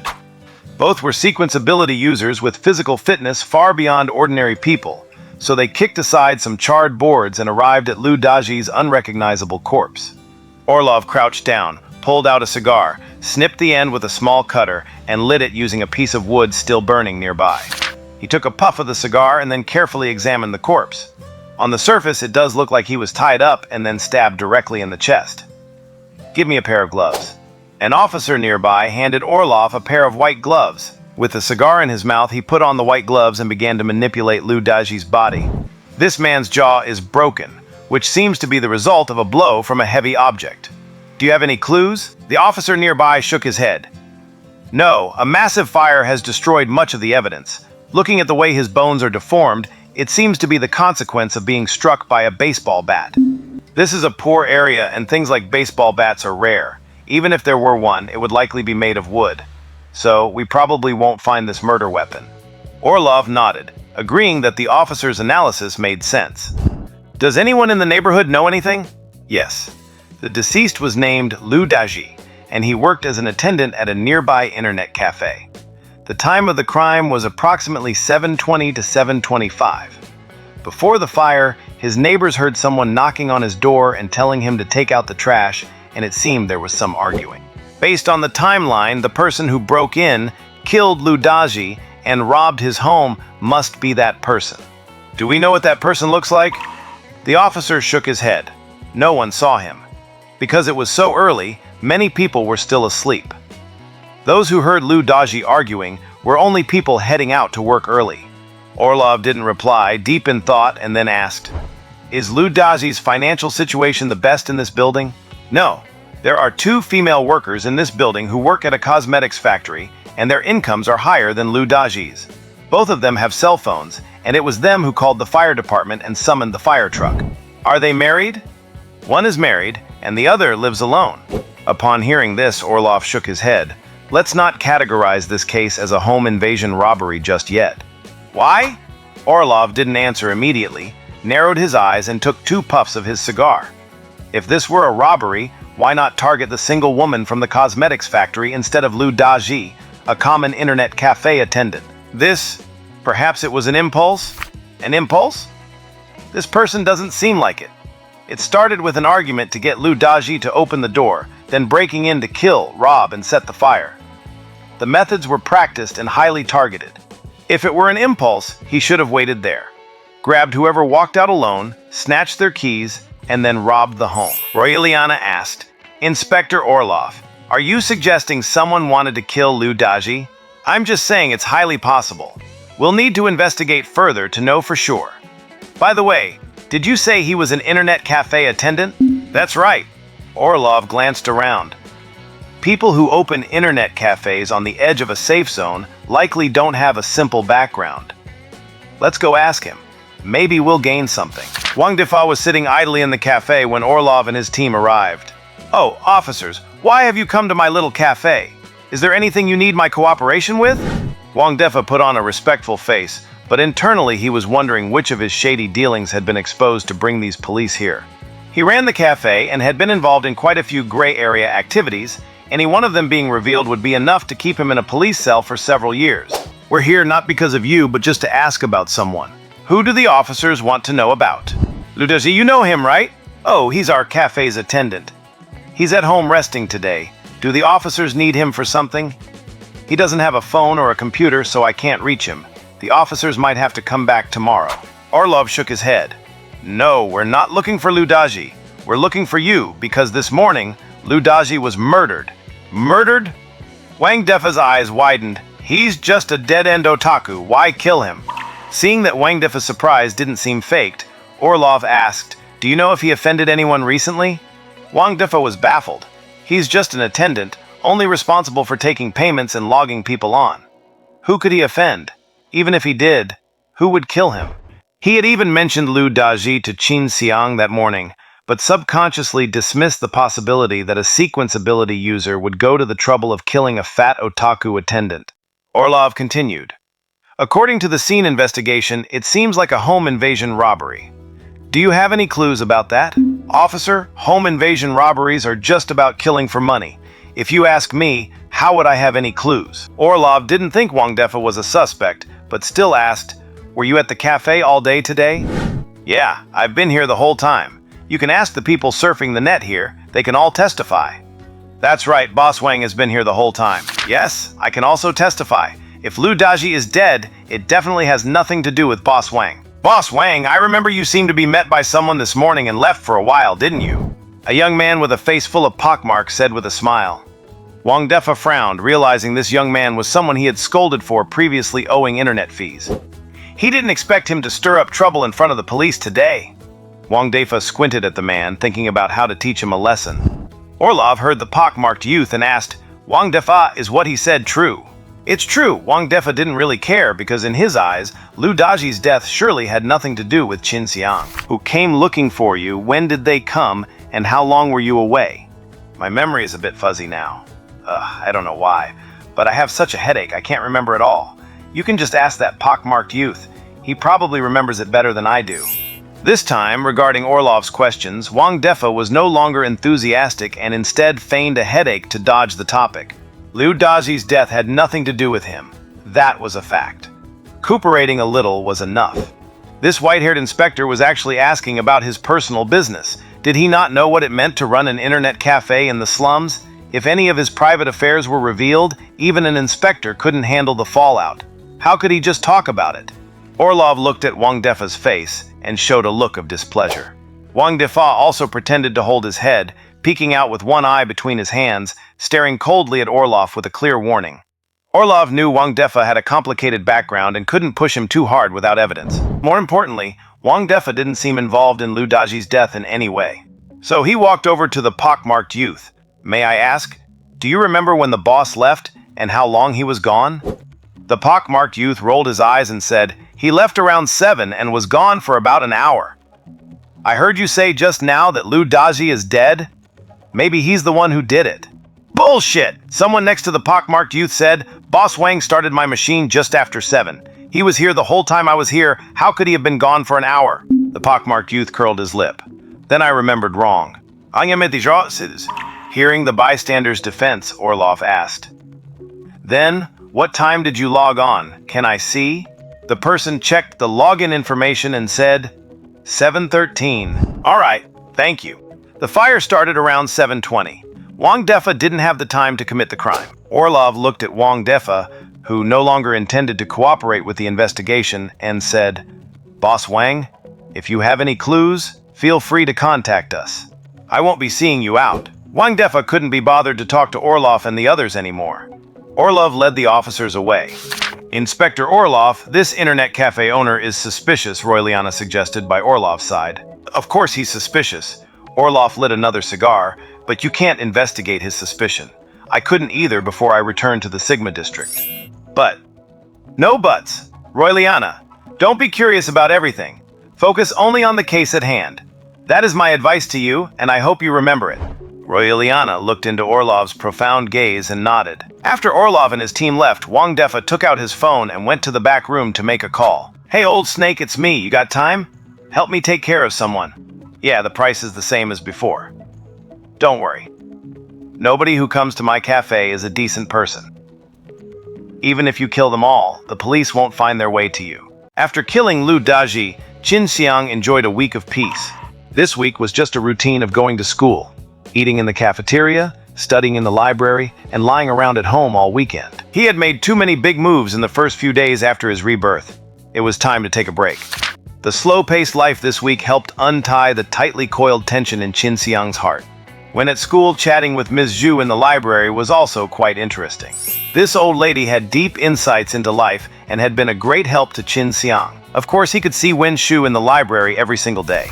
With less than 6 months left before the college entrance exam, Wen Shu had almost stopped attending classes. She spent her days in the library working through old exercise books to fill the gaps in her knowledge. On another morning, Qin Siyang got up and glanced at the calendar. Blue Star Era, January 14th, 2010. Gregorian calendar, Thursday. Shia calendar, Year of the Earth Ox, 28th day of the 11th lunar month, suitable for encafining. Qin Siyang looked at it and felt that today's almanac probably had nothing to do with him. A boring day passed quickly. After school, he came to the library once again. "Ms. Zhu, I'm here to help you tidy up." Qin Siyang put down his bag and lunchbox, noticing that Wen Shu was the only one left at the tables in the library. Seeing Qin Siyang come to tidy up, Wen Shu knew it was closing time and got up to leave. "Keep on studying, Qin Siyang, and I still need about 10 minutes to clean up," Ms. Zhu said to Wen Shu casually. Wen Shu looked at Ms. Zhu, nodded in thanks, and sat back down to continue studying. Ms. Zhu walked up to Qin Siyang and whispered with a kindly expression, "Young Qin, do you have a crush on her?" Qin Siyang paused. "Huh? No, I don't." "No?" Ms. Zhu gave him a look of disbelief. Qin Siyang waved his hand dismissively. "Romance and things like that, there's no point to it."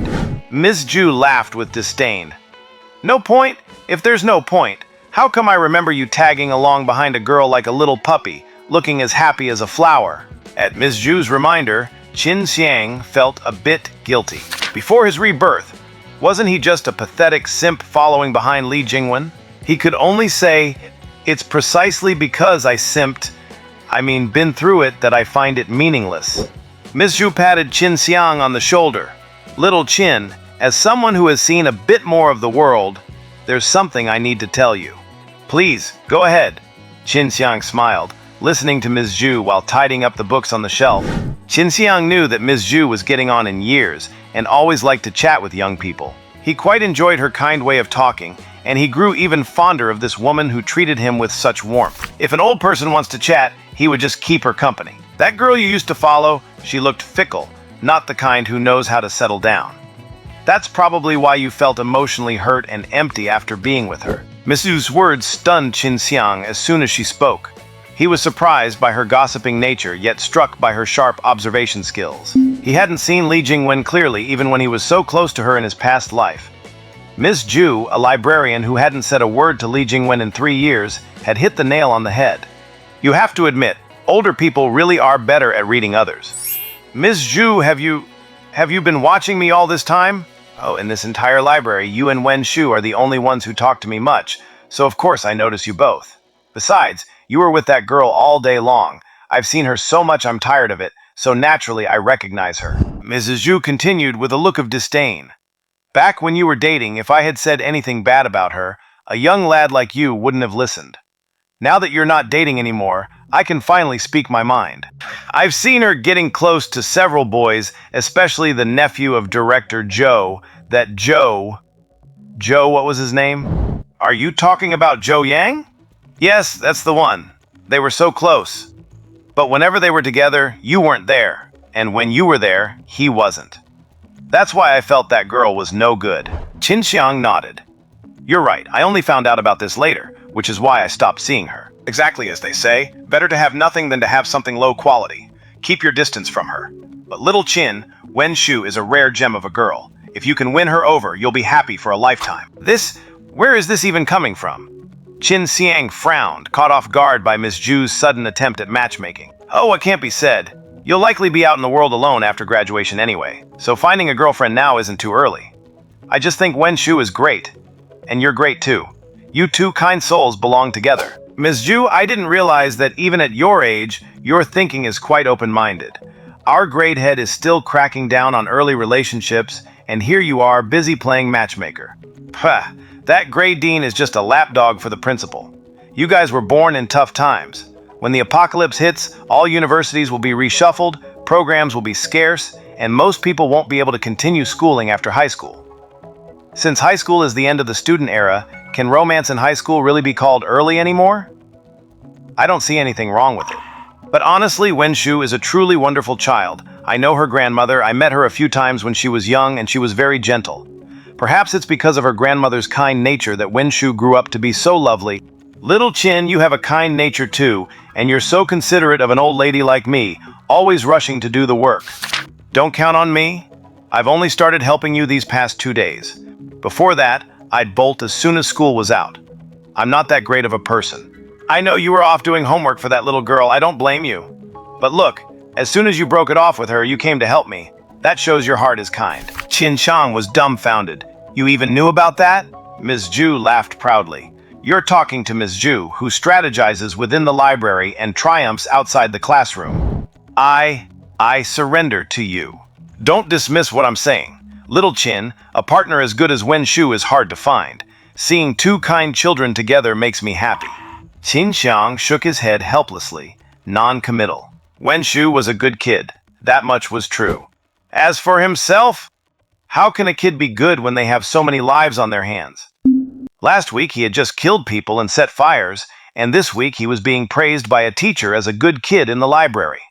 Qin Siyang felt there was something strange about this, but he couldn't put his finger on it. What's the matter? Do you think I'm being wordy? No. I just think that Wen Shu is someone who can get into a real academy, while I'm destined to just drift through life. Being with me would only hold her back. You look like a handsome lad, so why are you talking as soft as a girl? If she goes to an academy, can't you find work nearby? What's the point of rotting away at the edge of this safe zone for your whole life? Looking at Miss Ju's look of disappointment at his lack of ambition, Qin Siyang knew that the old lady was genuinely looking out for him. But he didn't want to simp anymore. Okay, I understand, Ms. Ju. Thank you. Forget it, it seems you're not listening anyway. The choice is yours, I've said my piece. Hurry up and pack up, I'm locking the doors. Seeing Qin Siyang's perfunctory reaction, Ms. Ju lost interest in continuing the conversation and started shooing him away.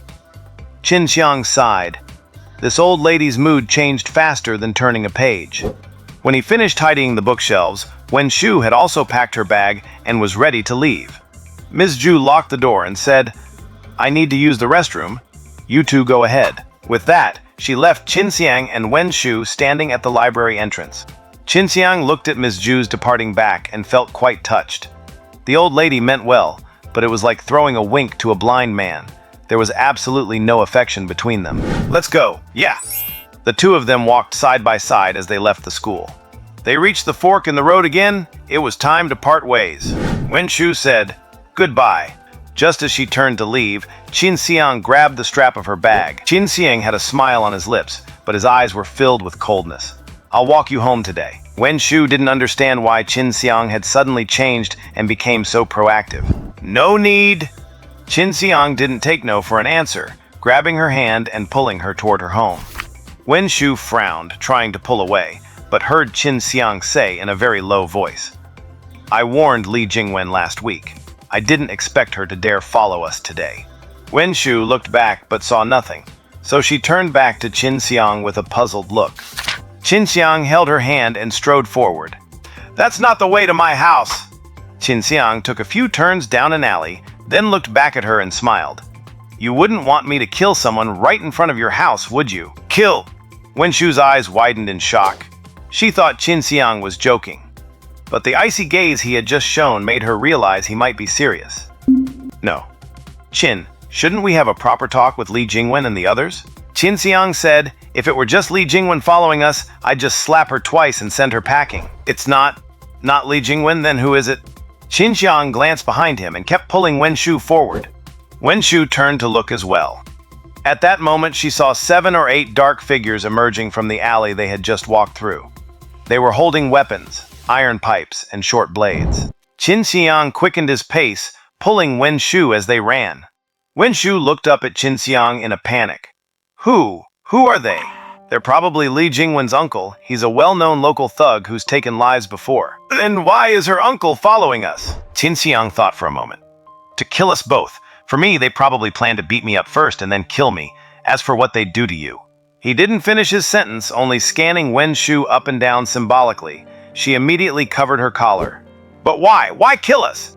"You heard what I said to her last time, didn't you? Because of her and Zhou Yang.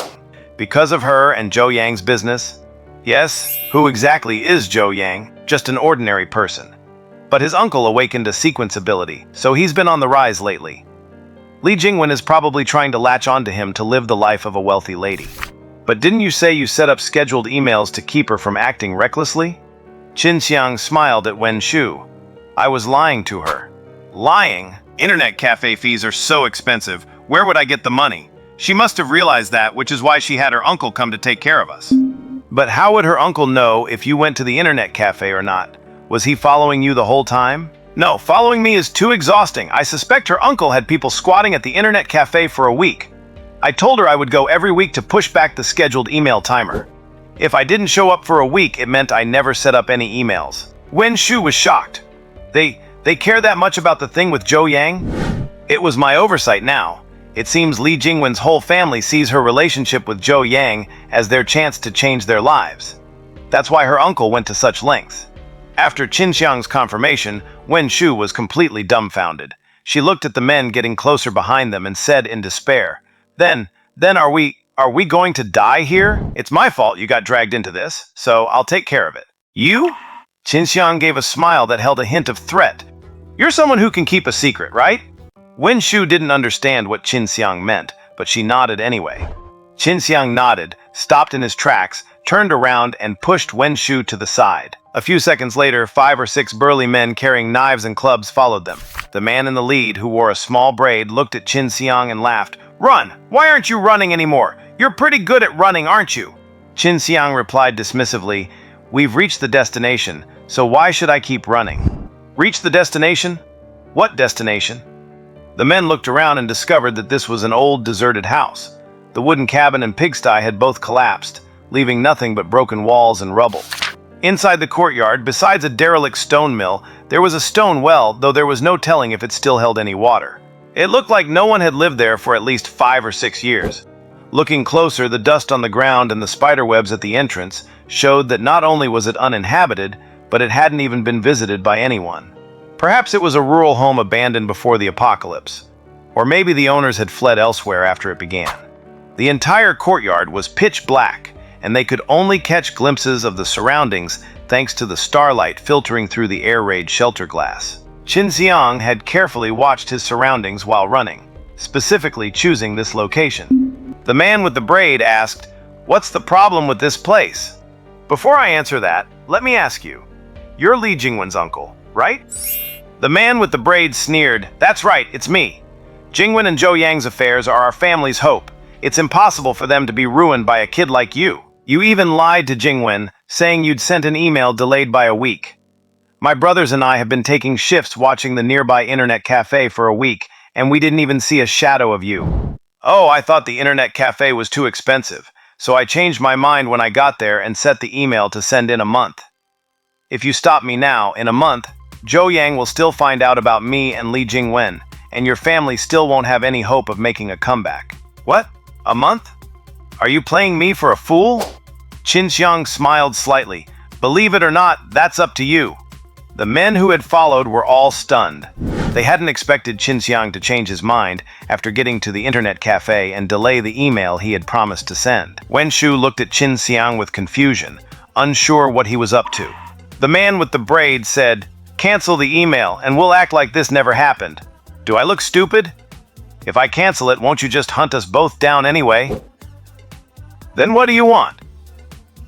At this point, one of the men next to the braided man said, "Boss Long, tie him up and force him to give us his email account and password. We can cancel the scheduled email ourselves." The man called Long rolled his eyes, asking with concern, "Are you sure you can get it out of him? I used to be a debt collector. I've done this kind of thing plenty of times."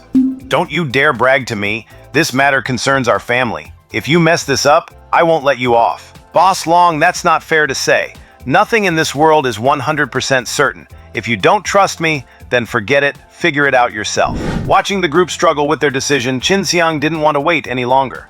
"All right, I'm done messing with you. Actually, you're right. I never sent any scheduled email. You just have to kill me, and the matter between Li Jingwen and Zhou Yang will be safe." "What?" The men looked at him in disbelief, wondering why Qin Siyang would willingly throw himself into the fire. "Boss Long, this kid wants to die. Let's grant his wish." "That's right. Kill him first. As for the girl with him, we'll let the boys have some fun with her before finishing her off." The man with the braid remained worried. Could this kid be trying to go down with us? Maybe he really did set a scheduled email, but knowing he couldn't escape, he just wants a quick death. That is a possibility. "Boss Long, you make a good point. But this is your family's affair, so you have to decide what to do." The group started to hesitate again. Qin Siyang felt helpless. It was ironic that people believed him when he lied, but didn't when he told the truth. "I'm not lying to you. No email was scheduled. I didn't set one up." "I do not believe a word you say.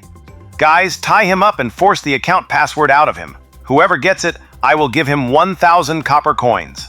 The man with the braid hardened his heart, deciding to pay a high price. He had to get his hands on that email account.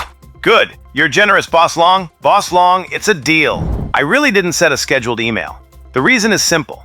If I had, I wouldn't have led you here." The man with the braid frowned.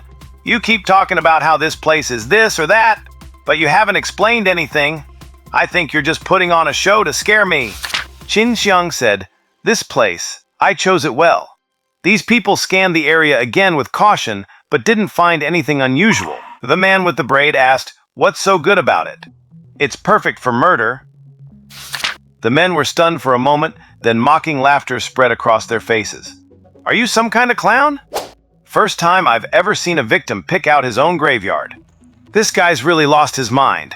No wonder he dared to provoke our Jingwen." However, just as they were about to attack, Qin Siyang blurred into a trail of shadows. "What?" Thud! Qin Siyang leaped up and delivered a kick into one of their chests. Before anyone could see what had happened, Qin Siyang was standing beside them, and their friend had suddenly gone flying. They looked back in panic. The man who had been kicked had a chest that looked like a deflated ball, completely caved in. His eyes bulged, his mouth hung open, and he twitched twice, as if trying to say something. But in the end, he only spat out blood before his head slumped to the side. Even in death, his face was filled with surprise and terror. The dark environment blurred his features, making everyone feel an inexplicable sense of fear. Seeing their companion's state, they realized instantly that Qin Siyang was an ability user. How could this be? How could a dump like the Huan School produce a student with an awakened ability? Before they could react, Qin Siyang swung a fist like a cannonball, slamming it into a man's throat. That person collapsed backward, his head wobbling like a puppet on broken strings. "I'm sorry." Someone started to beg for mercy, but was struck in the back by Qin Siyang's fist and flew several meters, landing right in front of Wen Shu, who let out a startled scream and jumped back a few steps. Yet Qin Siyang couldn't help but notice that Wen Shu didn't seem as scared as her scream implied. And besides, most people would just jump back once, not keep hopping backward like her. Qin Siyang didn't dwell on the oddity and looked at the corpse. The man he'd punched in the back was lying motionless on the ground, a bowl-sized depression left in his back. Qin Siyang shook his head. "Still haven't mastered my strength. I held back, and yet they still fly this far." The man with the braid had trembling pupils, cold sweat pouring down his face as he stood there, stunned and lifeless. The two surviving men, seeing Qin Siyang's skills, realized they couldn't fight or flee, so they immediately fell to their knees. "Big brother, have mercy! Please! We were blind and ignorant. Please give us a chance. It was Qin Siyang who made us come. It has nothing to do with us." Qin Siyang ignored them, kicking both men in the chin. Their heads whipped back as they flew into the air, landing skull first. With two thuds, they were sent off to the afterlife together. Whether they went to the underworld or the depths of hell, Qin Siyang neither knew nor cared. Finally, only the man with the braid remained, shaking uncontrollably and unable to speak. Qin Siyang patted him on the shoulder and said with interest, "You know about me and Li Jingwen, right? I could have called you uncle. What a pity." Qin Siyang immediately reacted, forcing a strained, sycophantic smile. "No, there's still a chance. It's not a pity. We can still be one big family. That kid Jingwen doesn't know better. I'll go back and teach her. I'll make sure she's yours." Qin Siyang sighed mockingly. "Spilled water can't be gathered. As an ability user, why would I lower myself to take that kind of humiliation? Didn't you say Li Jingwen was your family's hope?" Qin Siyang nodded blankly, not understanding what Qin Siyang meant. "With me around, your family has no hope left. But I can point you in a good direction. Tell me. We'll follow your instructions. Go to the other world and rebuild your family there." Yes. Wait, what?" Qin Siyang slapped Qin Siyang across the face. His head spun 360 degrees before he collapsed to the side. "Don't worry, you won't be lonely on the road. In a while, when I have some free time, I'll send your whole family down to keep you company." Having dealt with everyone, Qin Siyang let out a sigh of relief. Killed again. Which number was this? He couldn't remember, and it didn't matter anymore. He walked toward Wen Shu, who was standing at the edge of the courtyard. Wen Shu was shivering and asked nervously, "You're actually an ability user?" Qin Siyang smiled. "Yes. Then, have you thought about how to deal with these bodies?" Qin Siyang didn't expect Wen Shu to ask such a question. "Aren't you afraid that I'll kill you too?" Wen Shu didn't seem to expect this question either, and she looked up at him with confusion. "Why would you kill me? Because you saw me commit murder?" Wen Shu looked at him innocently. "If you wanted to kill me, you could have just let me go home. They would have done it anyway. Why go through all the trouble?" Qin Siyang nodded. "You're quite clever. This is your first time seeing a murder, yet you're so calm." Wen Shu lowered her head and didn't answer. Qin Siyang threw the bodies into the well and heard the thuds as they hit the bottom. To avoid leaving any clues, he didn't even take the money from their pockets. It was a dry well. He moved a stone and covered the well. "That should do it. No one comes here anyway. Let's go." Wen Shu spoke up. "Doing this will leave our scents here. If the police find this, they might be able to track us down. What do you suggest? Burn it down? Nobody comes here, so it wouldn't attract attention. But if we burn it, wouldn't that draw people in?" "You don't have to burn the place down to get rid of the scent." Qin Siyang was stunned. "What else can we do?" "The food from the cafeteria has a strong smell. You can spread some here and toss some into the well. Before long, it'll naturally mask our scent." Qin Siyang nodded, then looked at her with suspicion. "Where did you learn all this?" "I like to read. I learned it from books." "Even that's in books? What kind of books do you read?" 100 Ways to Commit a Crime Without Being Detected by Ability Users. Why on earth would you read that? "I just like reading. I read everything. Isn't it useful now?" Qin Siyang reconsidered the frail girl, whose head only reached his chin, sighing at how appearances can be deceiving. He followed her advice, finished dealing with the scene, and left with her. The two of them walked side by side through the dark alleyway. "You're truly impressive," Qin Siyang said sincerely. "Thank you, but I think you're the one who's impressive." "Average, really. How does it feel walking next to a murderer?" "Actually, it's okay." Wen Shu smiled at Qin Siyang, starlight reflecting in her bright eyes. "After all, we now have a secret we share." By the way, Wen Shu asked again, "When do you plan to announce that you are a sequence ability user? If you can't announce it before the college entrance exam, you won't be able to participate in the assessment for sequence ability users. I thought you would ask when I awaken my sequence ability first." "Why would I ask that much?" Qin Siyang couldn't help but take another look at Wen Shu. She is a bit unique, sometime recently.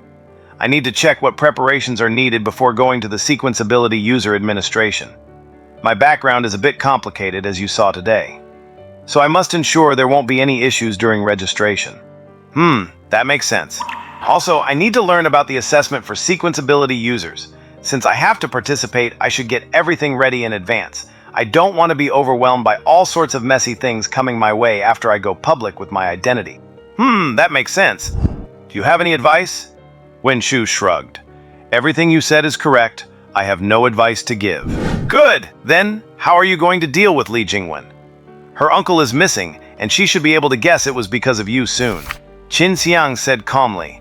Just give her some hope and keep her on the hook. You mean, not to interfere with her and Zhou Yang, so she still has something to look forward to? Yes, let her hold on to that hope, and when I have everything settled, I will personally tear her hope to shreds. And then kill her? Then kill her and her entire family. Very reasonable. A pair of young, fresh-faced teenagers talking casually about murder. If anyone else heard them, they would surely think they were just kids talking nonsense. After a while, Qin Siyang asked again, "Which academy do you plan to apply for?" "I haven't decided yet, but it must be one that provides individual dorms. I need to take my grandmother with me. Are there few academies with individual dorms?" Wen-Shu smiled. "You clearly didn't listen carefully to last week's school-wide seminar on filling out applications. As a Sequence Ability user, why would I listen to that stuff? Isn't it a waste of time? Alright, you're the boss. My fault. Among the 8 academies, only 2 have individual dorms. Only 2? What about the others?" "The others all have public dorms, 4 or 6 people to a room. Sounds like the academies with individual dorms must have better conditions. They are probably the best too, right? You're so strong, you should be able to get in." Wen-Shu originally wanted to say something, but she looked at Qin Siyang again and saw his full face of smiles, genuinely wishing her well. The words stopped on her lips and she swallowed them back. Thank you." Qin Siyang nodded and didn't speak again. They walked for a while longer. Wen-Shu asked, "Do you know the way?" "No." "You don't know the way? You were dragging me along. How was I supposed to remember the way?" "Then where have we been going for all this time?" "Forget it. Let's keep going forward. Once we see the main road, I'll recognize it." The two walked for another half an hour before finally seeing the dim streetlights. "We're on the main road now. Let's go check the signpost." The two walked onto the main road and, after confirming, discovered they had walked in the exact opposite direction of their homes. To get back home, they still had to walk for more than 40 minutes. "There are fewer people on the road now. I'll walk you home." "Okay, thank you." They walked side by side and their conversation became increasingly sparse. They both very discreetly avoided asking each other too many questions. Especially regarding their unspeakable private affairs, they didn't mention a thing. For instance, Wen-Shu didn't ask what sequence Qin Siyang was.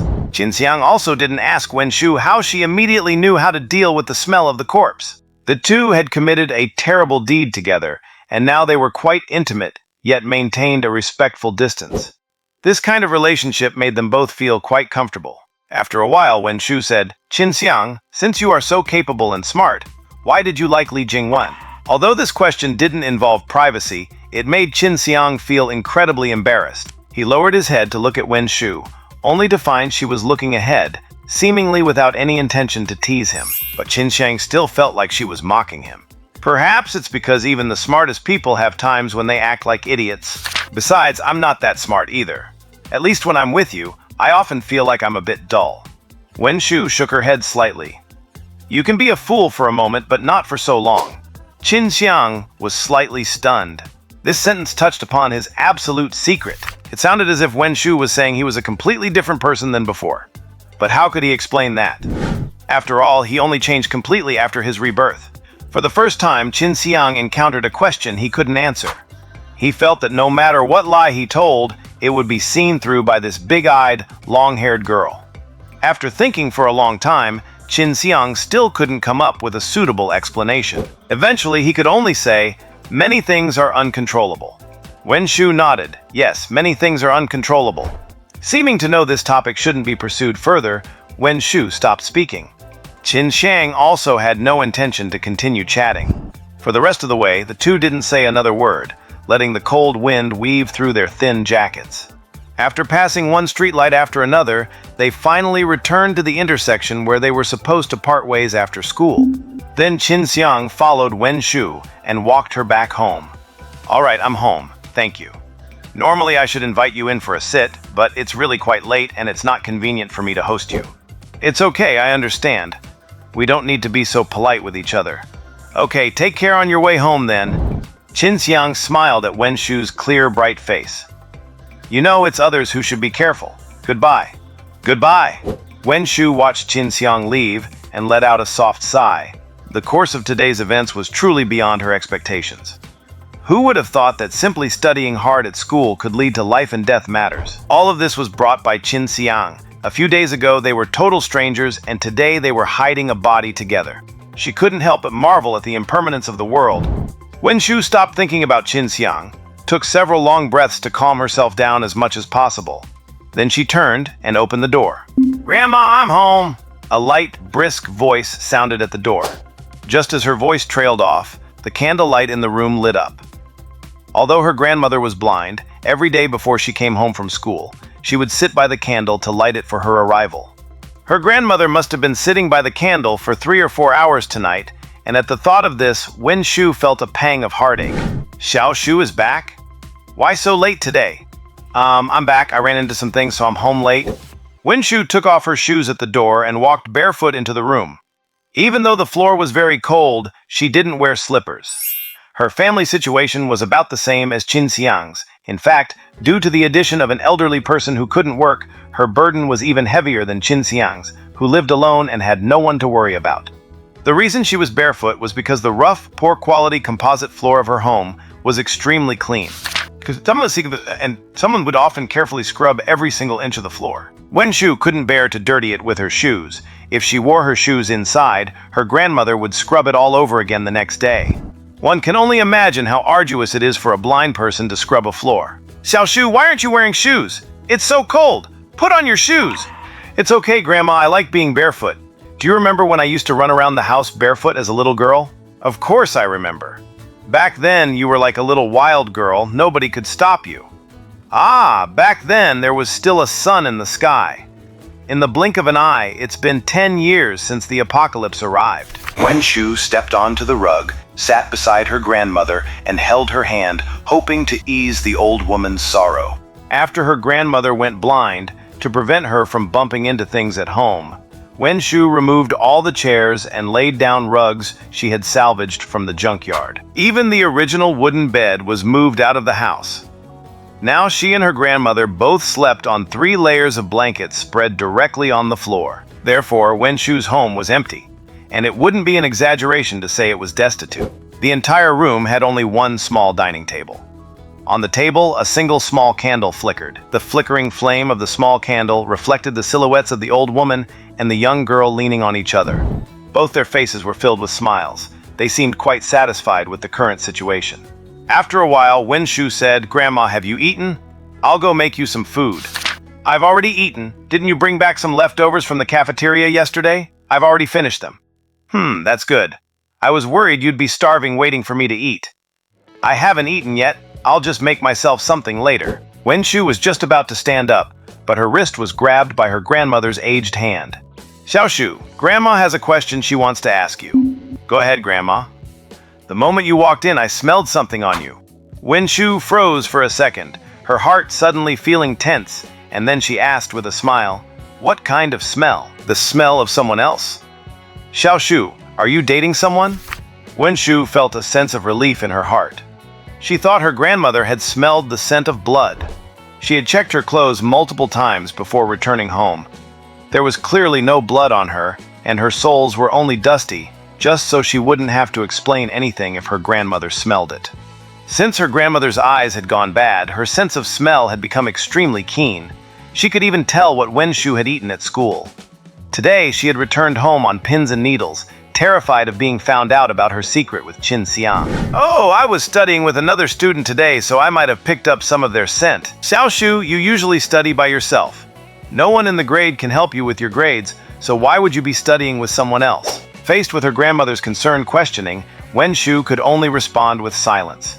This matter would only get darker the more she tried to paint it, so it was better to say nothing. I'm not scolding you, but you're at a critical stage for the college entrance exam, so please don't get distracted. Regarding relationships, Grandma won't stop you once you get to the academy, but don't do it now. Besides you, no one in your school can securely get into an academy. Don't waste your time on them and delay yourself. All right, Grandma, don't worry. I won't delay myself. As for dating, I know what I'm doing. She couldn't explain the scent of someone else on her, so she had to vaguely admit to the dating matter. If she didn't admit to dating, was she supposed to say she went to kill someone with a boy? That's good then. Grandma has always trusted you. Grandma, I'm going to cook. After I'm done, I need to review some more knowledge points. You should rest early. Is this candle too dim? Studying like this is bad for your eyes. Don't end up a blind person like your grandmother while you're still young. Wen-shu smiled. Grandma, don't worry, I know what I'm doing. Over the years, I haven't let you worry, have I? Ah, it's Grandma's fault for not being able to provide you with a good study environment. If we could afford an electric light, your grades would definitely be even better. Wen-shu hugged her grandmother tightly. Grandma, being with you is what makes me happiest. Regardless of whether there's an electric light or not, I won't let you down. I'm going to heat up the food. Go ahead. Wen-shu walked to the kitchen and poured the food she got from the cafeteria today into a pot, which made a series of sounds. Like Qin Siyang, she also had the privilege of getting extra food from the cafeteria. However, Qin Siyang's privilege came from the sympathy of Auntie Zhang in the cafeteria, while her privilege was a real privilege. The principal personally instructed Auntie Zhang to give Wen-shu as much food as she wanted. As the school's #1 seed for this year's college entrance exam, the principal would never allow the school to shortchange her in terms of hardware. Looking at the three-winged flying fish turning in the pot, Wen-shu's thoughts drifted back to the series of events that happened today. Listening to the sound of Wen-shu busy in the kitchen, her grandmother's smile gradually disappeared, and her face turned incredibly bitter. In the candlelight, her wrinkled face hid the deep love and worry of an elder for a younger one. Ah, smelling of someone else, and a faint hint of blood. So, have you gone out to kill someone with others again? Early the next morning, Qin Siyang headed to school at a leisurely pace. In the past, Qin Siyang was always among the first to arrive in class. Because he usually went straight home after school, had dinner, and then went to bed, he had no nightlife and was used to sleeping early and rising early. By comparison, Li Jingwen usually arrived at the classroom just as the bell was about to ring. However, when he arrived today, Li Jingwen was already there, and the moment she saw Qin Siyang, she clearly looked a bit flustered. Qin Siyang smiled faintly, knowing full well that Li Jingwen was feeling guilty because she had something to hide. Li Jingwen stood up as if to ask him something, but she seemed unsure of how to start, so she hesitated for a moment and sat back down. Qin Siyang walked past her as if nothing had happened, maintaining the cold distance he had shown these past few days without engaging in any conversation. Her uncle Qin Siyang hadn't returned home last night, which made her family quite worried. But thinking that Qin Siyang and Wen-shu were just two ordinary students with no real threat, they figured Qin Siyang must have just stayed out to handle some follow-up matters. But today, Li Jingwen saw Qin Siyang at school. This meant that her uncle had failed, or rather, he hadn't even gone to kill Qin Siyang at all, and had been sidetracked by some other trouble. Looking at Qin Siyang's calm face, which showed no signs of resentment toward her, Li Jingwen was inclined to believe the latter. She didn't know what her uncle had been busy with since last night, but he clearly hadn't followed through on the agreement to kill Qin Siyang and Wen-shu. Li Jingwen clenched her fists. That idiot Qin Siyang! Always bragging about how powerful and reliable he is, yet he can't even get his priorities straight. Who knows what he's been doing? Qin Siyang sat at his desk and glanced at Li Jingwen unintentionally. Seeing she seemed angry, he looked away. He wouldn't tell anyone he had seen Qin Siyang until he publicly revealed his identity as a sequence user. Let Li Jingwen and her family stay in the dark and clueless. Right now, they might be feeling irritable and anxious, desperate for some answers. But when they finally find out the truth, they will surely long for these days of mere irritation and anxiety, back when they felt no fear at all.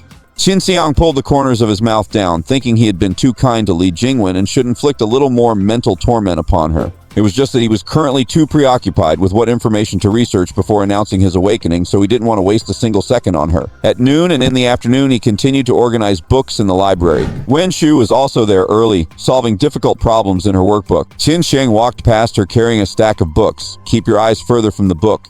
If you get nearsighted, you won't have the money to buy glasses. Oh, thank you. Wen-shu lifted her head slightly, keeping a healthier distance between her eyes and the book.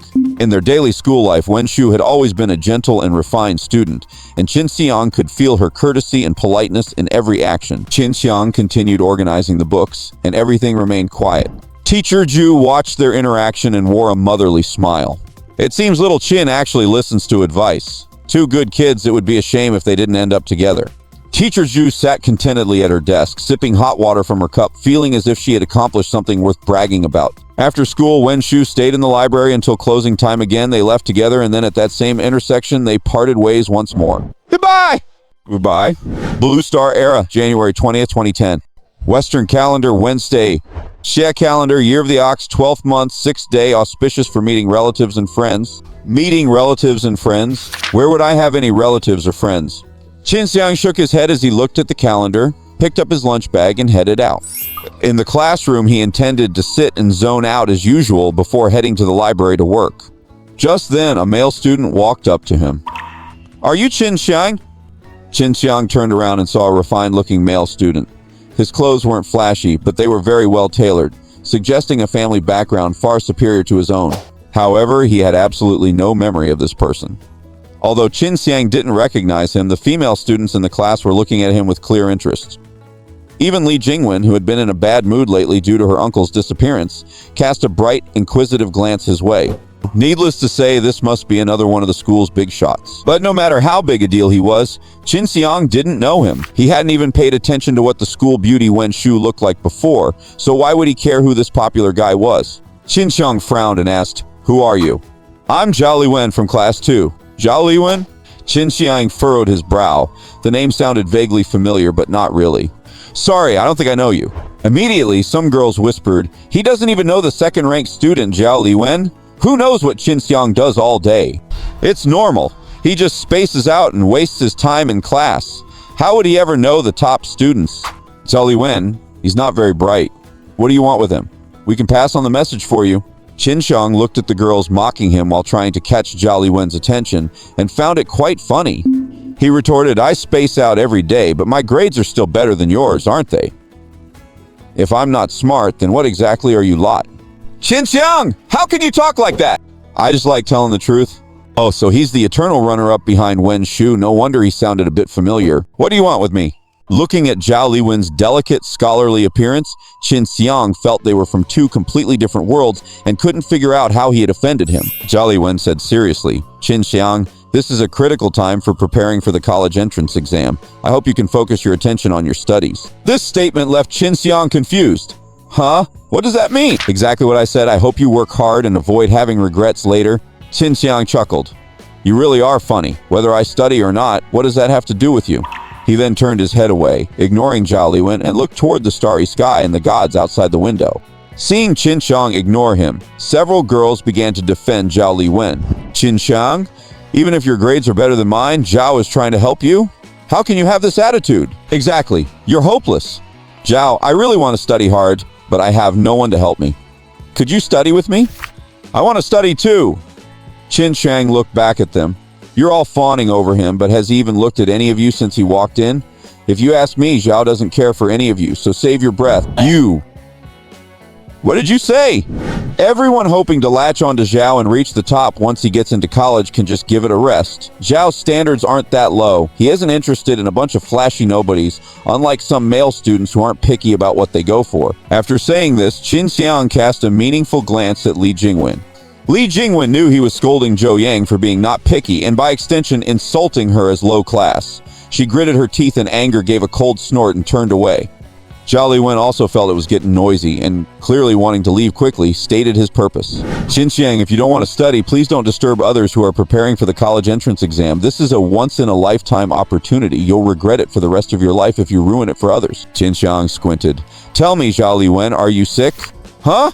And getting to my illustrations actually be facing worse than I was on honors and me out playing for I and nether put my who was mother Brenston spellman living after silence across my head. Who went in? Yeah, that was influence him and me. If it is, well. "If I actually bothered you, I apologize. But the problem is, I don't even know you." Zhao Liwen gritted his teeth and said, "I'm not saying you're bothering me." "Not you?" Qin Siyang raised an eyebrow. "If it's not you, why did you come find me?" I'm telling you this on behalf of Wen Shu. You've been disturbing her studies in the library constantly, and I want you to stay away from her. Hearing Wen Shu's name, the girls who were trying to impress Zhao instantly fell silent. In their hearts, they were cursing Wen Shu for being smart, pretty, and good-natured. Perhaps Wen Shu was just too perfect, leaving them nothing to criticize, so they could only claim she was scheming and that it was all an act. Qin Siyang looked Zhao Liwen over. Now I see why you don't care for those types. You're into Wen Shu. Good taste, he laughed again. So you're her boyfriend. I really can't be blamed. She never mentioned having one. Anyway, Brother Zhao, I apologize. I had no intention of poaching your girl. Don't misunderstand. Wen Shu and I are just ordinary friends. Our relationship is completely innocent. Zhao Liwen paused. I'm not her boyfriend, and we're not dating. But after the college entrance exam, we'll be going to the same college. We will be together then. Huh?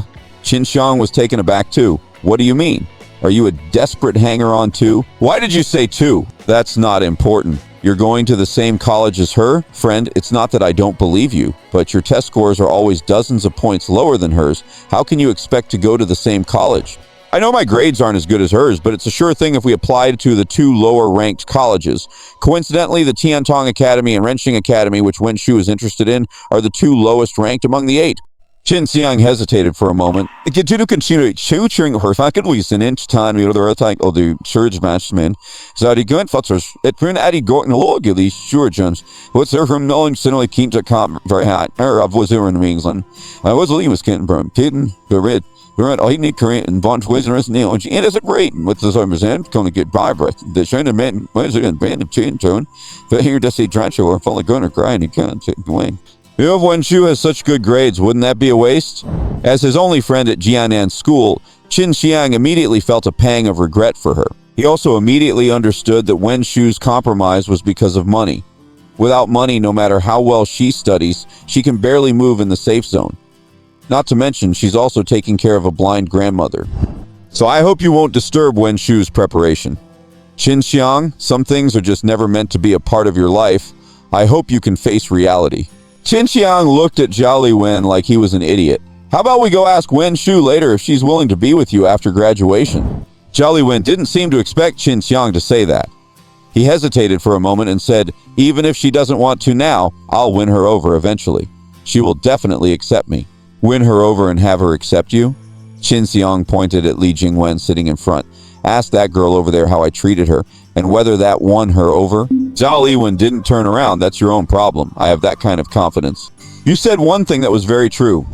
What?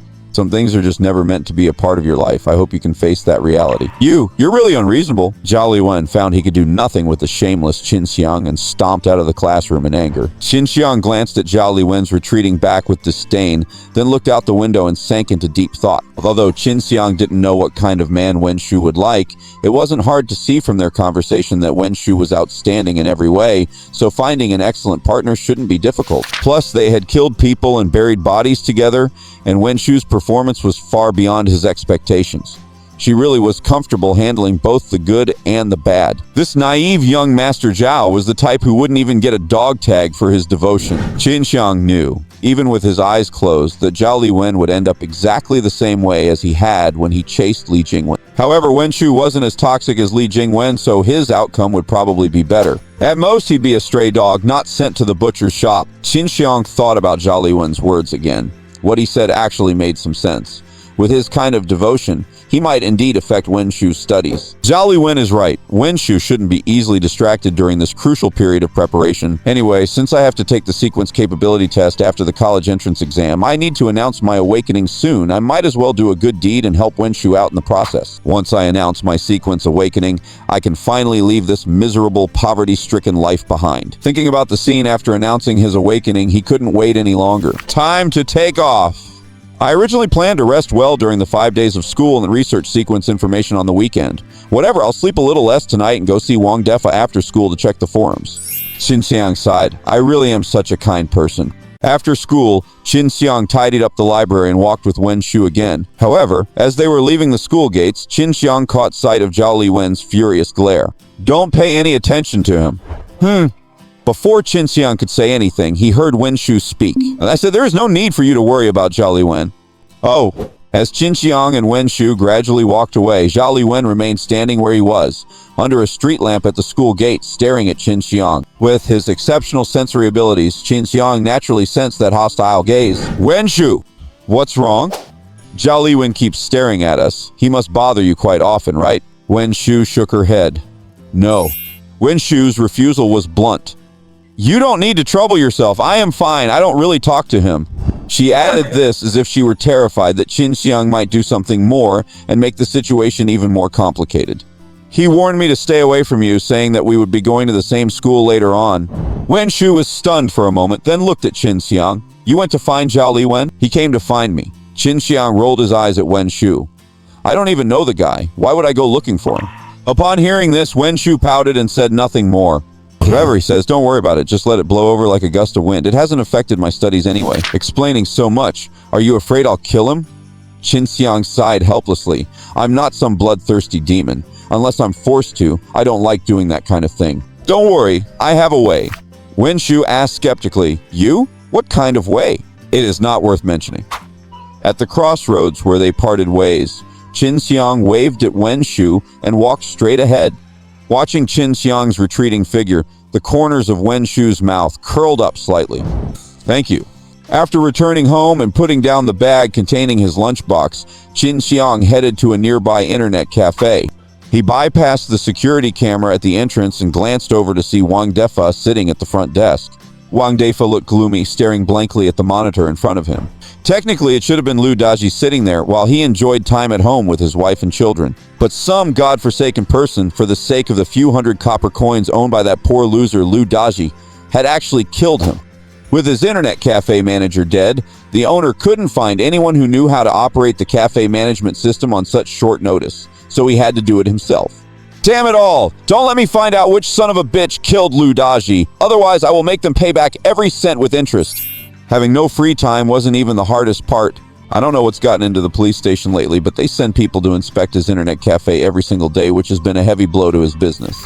Wang Defa's cafe was located in a slum, and its main purpose wasn't to provide internet access, but to serve as a gray area for illegal transactions. His machines could modify back-end data to hide login addresses, allowing for anonymous transactions online. Because the login addresses were randomly generated, the coalition government's network administrators couldn't trace them. When someone requested the hidden login service, the internet fees were 20 times higher than usual. The regular fees were already high, and 20 times that was an astronomical price. But even so, Wang Defa's cafe still had a steady stream of customers. That was because the profits from illegal transactions were far higher than those 20-fold internet fees. The cafe's main source of income was the gray market, which showed great audacity.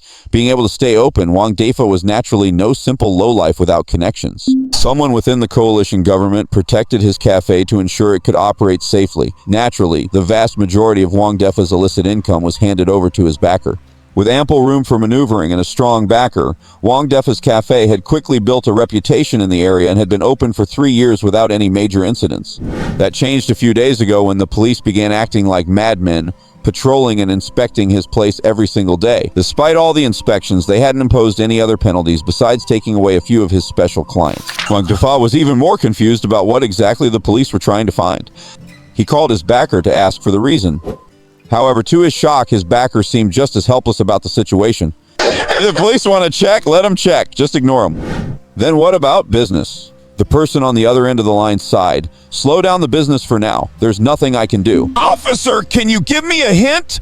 I'm genuinely worried that one day the cops will drag me away, or that I'll just vanish like the previous owner 3 years ago. That person's disappearance was an accident. You don't need to worry about that. As for the police, this is a complicated matter. Someone took it up to the higher-ups. Wang Defa froze, his heart jumping into his throat.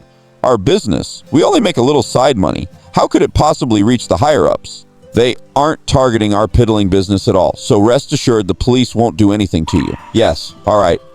By the way, have you encountered any strange people recently? Strange people? Wang Defa immediately thought of Qin Siyang. But for the sake of the 1 silver coin hush money, he chose to keep it a secret. No, just regular people doing business. That's fine then. Let's leave it at that. I have a meeting to attend. Goodbye, officer. Knowing that the police had other motives, Wang Defa relaxed a bit. But due to the frequent visits, his additional income dropped sharply, leaving him in great distress. I'll just have to cut back on expenses as much as possible for these next few days. He was fretting over this when he saw Qin Siyang at the door. In his eyes, Qin Siyang was the living incarnation of both a god of wealth and a god of death. So when he saw Qin Siyang, he felt both worried and delighted. Wang Difa glanced at the few customers scattered around the internet cafe, all intently focused on their computers. He held a roll of paper and shouted, "I'm going to the restroom. If anyone comes in, tell them to wait a moment. Thank you." "Sure, go ahead, Boss Wang." Wang Difa stepped outside, circumvented the surveillance camera, and walked over to Qin Siyang. "Good to see you, Boss Wang." "Oh, please don't say that. You are the boss." As Wang Difa spoke, he tried to offer Qin Siyang a cigarette. Qin Siyang waved his hand.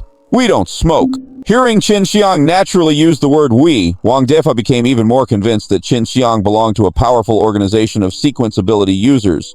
"All right, when you all are working, having the smell of smoke on you would be troublesome." I understand. Qin Siyang pointed toward the location of the storage room, and Wang Difa nodded knowingly. The two of them walked toward the warehouse together.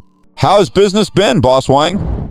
Wang Difa sighed. "Don't get me started. Those police dogs act like they smell blood. They come to check every single day. Do you want to use the computer in the warehouse today?" Qin Siyang sensed something might be wrong and asked cautiously, "They come every day? Should I not have come today then?" "It's fine. The police already raided the place 3 times today. They won't be coming back." 3 times? Wouldn't that many? Yes. Usually it's once every day or 2, but today I don't know what got into them. They checked 3 times. So rest assured it's absolutely safe today. Qin Siyang nodded. He hadn't expected his theft of the god's remains to cause such a huge commotion. "However, you'd better come less often lately. A lot of my customers have already been arrested. The police are keeping a close eye on things. Don't let yourself get dragged into this." Wang Difa gave this cautious warning ostensibly out of concern for Qin Siyang, but in reality he was worried that if Qin Siyang were caught, his organization would hold him accountable. "Fine, don't worry, after I'm done tonight I shouldn't be coming back for a while." "Ah, that would be for the best! Once the heat dies down, you're welcome to come anytime." Qin Siyang smiled and said nothing. He was the one who had brought on all this heat. The heat wouldn't die down unless he was caught. The two of them checked to make sure no one was around, then slipped into the warehouse one after the other. "Boss Wang, I have a few things I don't quite understand, and I'd like to ask for your advice." "Go ahead." "Because of instructions from higher up, I plan to register at the Sequence Ability User Administration." Wang Difa was stunned. "You haven't registered yet?" I have too many things to do. If my information were made public, wouldn't it be very easy to get exposed? Wang Difa suddenly realized, yes, you are absolutely right. But the higher-ups just told me about this and left me to figure out how to register my sequence here on my own. You run this business, even a strong dragon can't beat a local snake, so you should know more than I do. Please, go ahead and say what you need. Qin Siyang leaned close to Wang Difa, staring into his eyes. "I want to report a fake sequence. Are there any hidden pitfalls I should watch out for in District 14-12-1? Upon hearing this, Wang Difa's eyes immediately darted away. "You? Why ask me? How would I know? I'm just a normal person." "Eyes don't lie. Your eyes tell me you know." Wang Difa's face twisted like a shoe sole. "Look, boss, don't make things difficult for me. I'm just a bug. How could I dare get involved in matters between you and the administration?" Qin Siyang sat in a chair and crossed his legs. "Do you think that 1 silver coin was easy to earn?" "Huh. You show your face here every day in fear, and how much money does your backer give you at the end of the day? I gave you that much all at once. Didn't you expect that I would have other things for you to help with?" Wang Difa swallowed hard. He knew that money is hard to earn and excrement is hard to eat. It's just making a living, it's not shameful. But he didn't know the excrement behind that 1 silver coin would be such a massive heap! Helping a sequence ability user to scam the Sequence Ability User Administration? Is this not insane? If he succeeded, Qin Siyang might very well kill him to keep his secret. And if he failed, Qin Siyang would sell him out, and the people at the administration would definitely torture him to death. Does he not want to live anymore? "No, boss, please. Can you not make me step into these muddy waters?" Qin Siyang smiled. "Then just give the money back to me." Wang Difa thought for a moment. 1 silver coin was a huge fortune, but it was nothing compared to his life. He gritted his teeth. "Fine, I'll give you that silver coin in a few days." "Who said it was just 1 silver coin?" Qin Siyang said coldly. "You have to return my silver coin to me, and you also need to compensate me for the goods belonging to our people that went missing at your place, worth 20 silver coins. That makes 21 silver coins in total." "What?" Are you playing games with me? Even if you killed Wang Defa, he couldn't scrape together 21 silver coins. So when Qin Siyang made such an outrageous demand, Wang Defa became desperate. Qin Siyang slapped the table. Playing games? Why do you think I was forced to register at the administration? The charges against me are enough to get me executed 800 times over. Do you have any idea how much risk I'm taking by registering? Isn't it because the transaction of 20 silver coins I was responsible for was lost on your watch, and the people above are punishing me? If you had turned on the surveillance that morning, would I even have to take this risk at the administration? Listening to Qin Siyang's angry rebuke, Wang Defa's resolve weakened once again. I searched the whole cafe and couldn't find it. Besides, you didn't even know what that item was yourself. How could I search for it? Qin Siyang glared. If I knew what that item was, why the hell would I need to check your surveillance? I could have just looked for it myself. Wang Defa, I'm telling you, if I can't successfully fake my identity and register at the Sequence Ability User Administration, the first thing I'll do is kill your whole family. Wang Defa was nearly on his knees. Boss, please, one man's actions are for one man to bear. Isn't it a bit unreasonable to kill my whole family? Reasoning with me? Qin Siyang sneered. Do you think you're worthy? Wang Defa's face turned ash gray. Although he was a person of some standing on the edge of the safe zone, in front of Qin Siyang, who had powerful backers and killed without blinking, he wasn't even an ant. There really was no reason to be talked about. Tell me what way you have to fake a sequence, and do it quickly. My patience is limited. Wang Defa looked at Qin Siyang with his mournful, downturned eyebrows, lowered his head to ponder for a moment, and finally gritted his teeth. Fine, I'll tell you. But you must never tell anyone else. Less nonsense. Who do you think I would tell? The police or the people at the Sequence Ability User Administration? Wang Defa thought about it, and Qin Siyang was right. As a Sequence Ability user who couldn't see the light of day, he wouldn't dare leak this matter. This matter is something I only know roughly about. I don't know the specifics. As far as I know, if you enter the Sequence Ability User Administration to register and don't provide your real sequence, it's very easy to be discovered. But exactly how they detect it, I don't know. That's a secret of the Sequence Ability User Administration. What? The Sequence Ability User Administration actually has a way to verify sequences? Qin Siyang felt a tightening in his chest. Good thing I came to Wang Defa first, instead of blindly trying to prepare for the fake registration on my own. Otherwise, the day I stepped into that administration, I could have just bought my own coffin. The turbulence in Qin Siyang's heart was not reflected on his face at all. He stood with his back to the computer, staring straight at Wang Defa, his face hidden in the shadows, leaving Wang Defa's heart hanging in suspense. Wang Defa swallowed, the scruff on his chin twitching along with his Adam's apple, and then a drop of sweat trickled down his chin. So, if you want to register with the Sequence Ability Administration using a fake sequence, you can't just go there directly. You need to find someone to help you. Qin Siyang was shocked again. Was there actually someone inside the Sequence Ability Administration who dared to help falsify records? Could it be that many others like him didn't want their secrets to be known by others?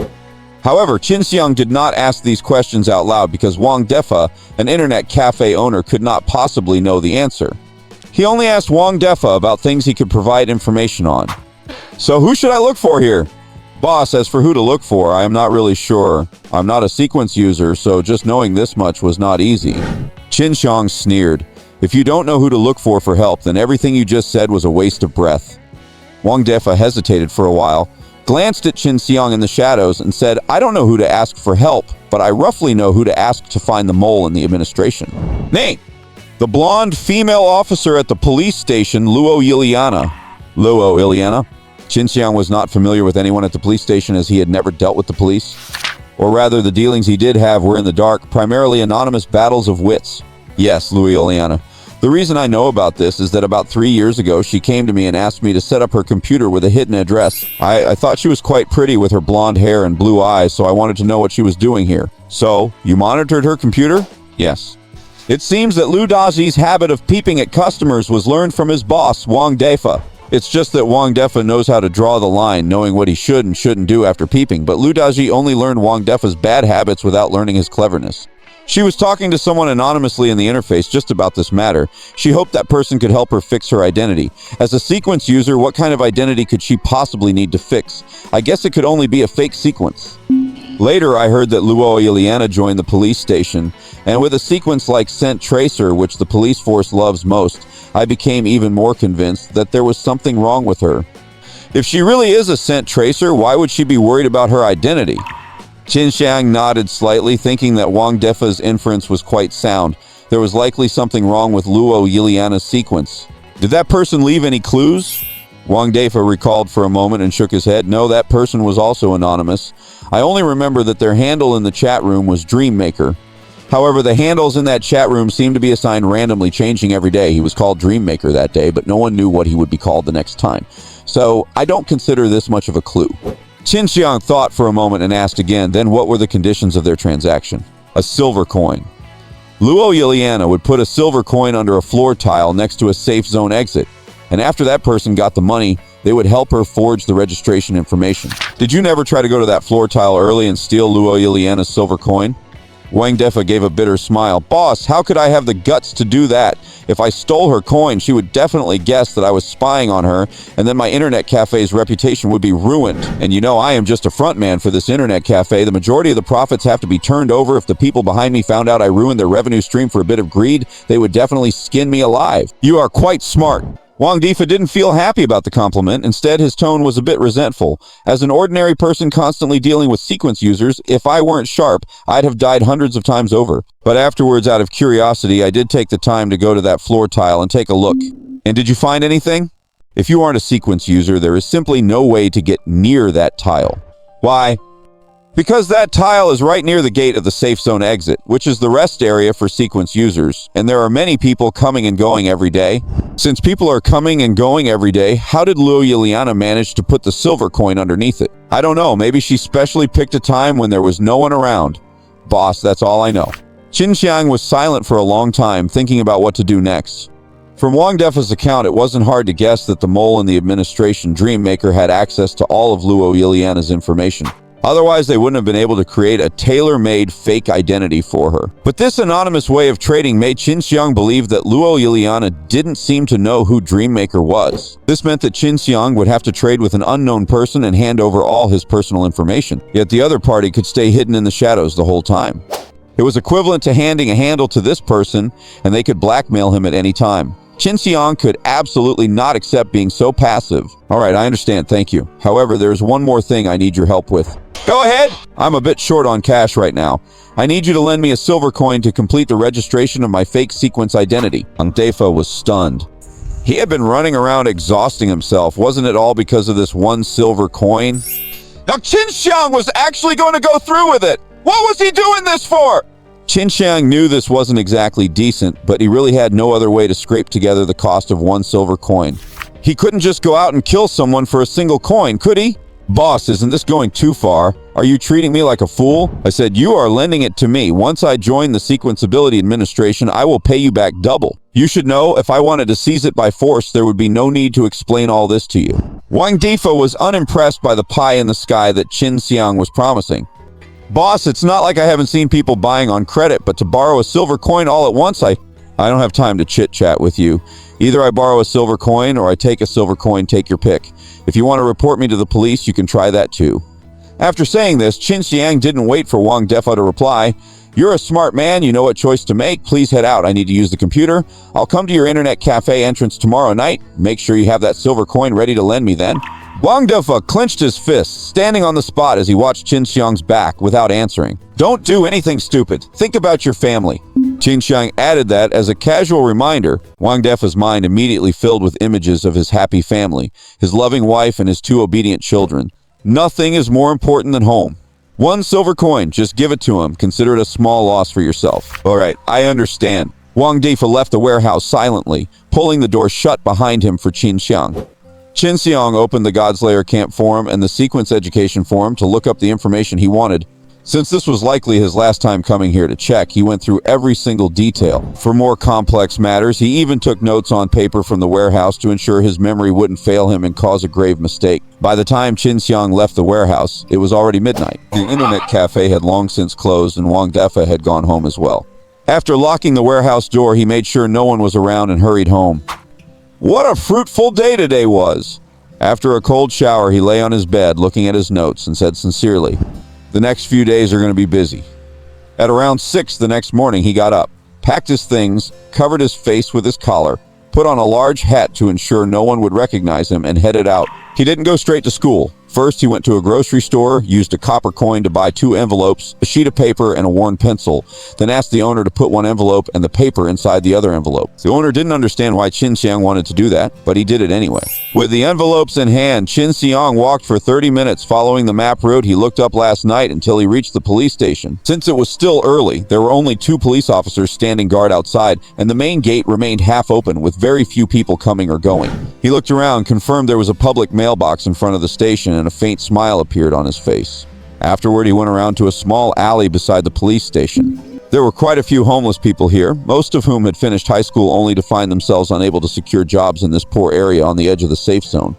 To make ends meet, they sold off the housing units allocated by the United government, ending up as wanderers on the streets. Where there are homeless adults, there are naturally children drifting along with them. Many of the homeless would abandon their children to avoid being dragged down and head off elsewhere to seek opportunities. So, Qin Siyang saw several homeless orphans here as well. This made him realize that his background after being reborn wasn't the worst. At least he could go to school and had food to eat, unlike these children in the alley who lost hope the moment they were born. Though he felt pity, he could only sigh, lacking the power to change anything. Qin Siyang walked along the dim alley until he reached the youngest-looking orphan. "Do you know how to read?" The child, face covered in dust, was chewing on black fingernails, staring curiously at Qin Siyang with wide eyes. But Qin Siyang's face was hidden in the shadows, so the child couldn't see anything. Qin Siyang asked again, "Do you know how to read?" The child shook his head. "Good." Qin Siyang handed him the envelope. "Open this envelope." The child didn't understand, but he obeyed. "Take out the envelope and the paper and pencil inside." Seeing the child take out the materials, he picked up a wooden stick and found a patch of wet, soft dirt. "Write on the paper, following the pattern I draw on the ground with this stick." Qin Siyang wrote 2 characters. The child stared at them for a long time but didn't really understand what they meant. "Just copy what I wrote." The child grabbed the pencil with his whole hand and began to draw on the paper, imitating Qin Siyang's characters. After the child finished, he looked up, peering at Qin Siyang with innocent, wide eyes. "Very good. Put this paper into the envelope you just took out." Hearing Qin Siyang's praise, the child smiled shyly. "Now write the same characters I wrote on the outside of the envelope." The child obeyed again, and Qin Siyang nodded. "That's amazing. Can you help me put this envelope into that big box in front of the police station?" The child didn't quite understand. Qin Siyang wiped away the marks on the ground, threw the stick deep into the alley, and said, "Come with me." Qin Siyang led him out of the alley and toward the brightly lit police station. "Do you see that big blue box?" The child nodded. "Help me put this letter inside, will you? You're so talented, I'm sure you can do it."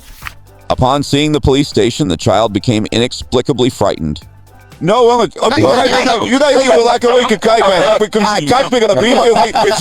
child's eyes were full of resistance, as if he had suffered at the hands of the police before. "If you help me put it in, I'll give you something delicious to eat." As he spoke, Qin Siyang opened his lunchbox to reveal the 1,000-foot mushroom rice. The child's eyes lit up the moment he saw the food. "Is that a promise?" "Yes. I won't go back on my word. I'll wait for you right here." The child gritted his teeth, seemingly having made a major decision, and looked at the police station mailbox before bolting toward it with all his might. Qin Siyang watched the child drop the letter into the box and run back. Panting, the child said in a slurred voice, "The food! That was amazing." Qin Siyang smiled and handed him the lunchbox. The child immediately began to devour it. Qin Siyang stood by and watched until the child finished, then packed away the empty box. "Was it good?" The child smiled and nodded. "I was the one that called pounds." Qin Siyang left the alley and turned toward the school. He could have given the child better food, but only the school cafeteria's food had such a strong scent. It would mask his own scent and prevent anyone from tracing it back to him. "I hope we can have a pleasant meeting tomorrow, Officer Roylana." An hour later, police officers began arriving one by one, Roylana among them. "Good morning, Roylana." "Good morning, Levi." Roylana greeted her colleague warmly. Roylana here! It seems there's a letter for you. The receptionist frowned while carefully identifying the handwriting on the envelope, appearing uncertain. "It might not be for you, but I think these characters should say to Roylana. What do you think?" Roylana took the envelope and looked at the distorted handwriting with some confusion. "When did this arrive?" "I'm not sure. Maybe last night, maybe this morning. I found it when I was organizing the mailbox just now. It might be a prank by some kid. The envelope isn't sealed either, so I can take a look. If it's not meant for me, I'll leave it here for someone else to claim." "Yeah, that sounds like a good idea, Roylana." Roylana smiled, opened the envelope, took one look, and the smile on her face froze instantly. Then she laughed again. "It's my letter, thank you." "Oh, it's nothing. That's my job, you know." "Royaliana, good morning!" "Oh, good morning, Peter." Royaliana greeted people as warmly as ever, looking no different than before. However, once she reached her office and closed the door behind her, she impatiently tore open the envelope to look at the letter again. 9 o'clock tonight, the woods by Spring Willow Lane. Let's talk about your sequence. I am quite merciful and friendly, so I hope you don't do anything that will disappoint me. Royaliana clenched her fists, her waterfall of blonde hair trembling with fear and anger. Damn it! How could anyone know that I forged my sequence? She looked at the letter again, then thought, could this person not actually know and just be curious about the scent smeller path? But she immediately dismissed the idea. No, impossible. If they wanted to learn about scent smellers, they could just go to the Godslayer camp. There's no need to arrange a meeting with me. She pulled a medal from her chest pocket and placed it on the letter. A spot on the medal suddenly glowed red. Royaliana's expression immediately shifted to surprise. The person who wrote this is nearby. She quickly loaded her pistol, put on her police uniform, and left the station, pretending to be heading out on duty. Guided by the red dot on the medal, Royaliana followed the trail all the way to the alley where Qin Siyang had been that morning. She looked at the homeless orphan sleeping soundly before her, checked her medal again, and showed a look of disdain. An orphan? How is that possible? Yet the medal's guidance couldn't be wrong. She kicked the sleeping child with the toe of her leather boot. Wake up. The child rubbed his eyes, looked up to see Royaliana in her police uniform, and sat up in terror. Did you write this letter? The child nodded at first, then seemed to realize something and shook his head frantically. Royaliana pressed him immediately. Who made you write it? What did he look like? Suddenly remembering Qin Siyang's parting words, the child said through sobs, I don't know how to read. I don't know how to read. I don't know who it was. Royaliana frowned, confused as to why the child was giving an answer that didn't match the question. But since this child wrote the letter for her, he had to die. She could not let all her efforts be ruined by this note. Just as she pulled her pistol from her holster, ready to shoot the crying child, she suddenly remembered the words in the letter. I am quite merciful and friendly, so I hope you don't do anything that will disappoint me. What did that sentence mean? Was it a warning not to kill him? The child kept crying and shouting, I don't know how to read. I don't know how to read. So that's what the child meant by saying he couldn't read. It seems I can't kill this kid yet. At least not until I deal with the mastermind tonight, then I'll come back to kill him. Royaliana slowly lowered her gun, gave the tear-stained child one cold glance, and strode away.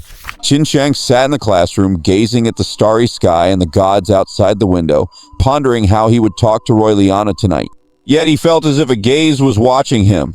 Qin Siyang glanced over. It was Li Jingwen.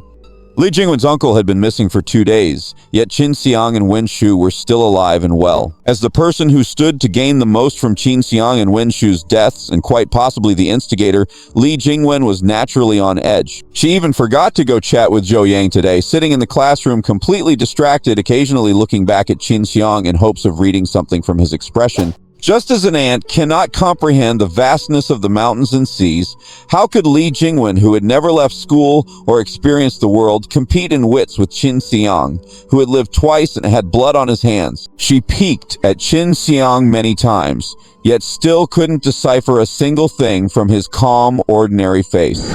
Whether it was an illusion or her own guilty conscience, Li Jingwen felt she understood Qin Siyang less and less. Since the day Qin Siyang stopped revolving his life around her, he seemed to have drifted into areas completely unknown to her. She looked at him again, feeling that his eyes, which were vacant as he watched the scenery outside, were filled with stories she couldn't read. Strangely, she suddenly felt afraid.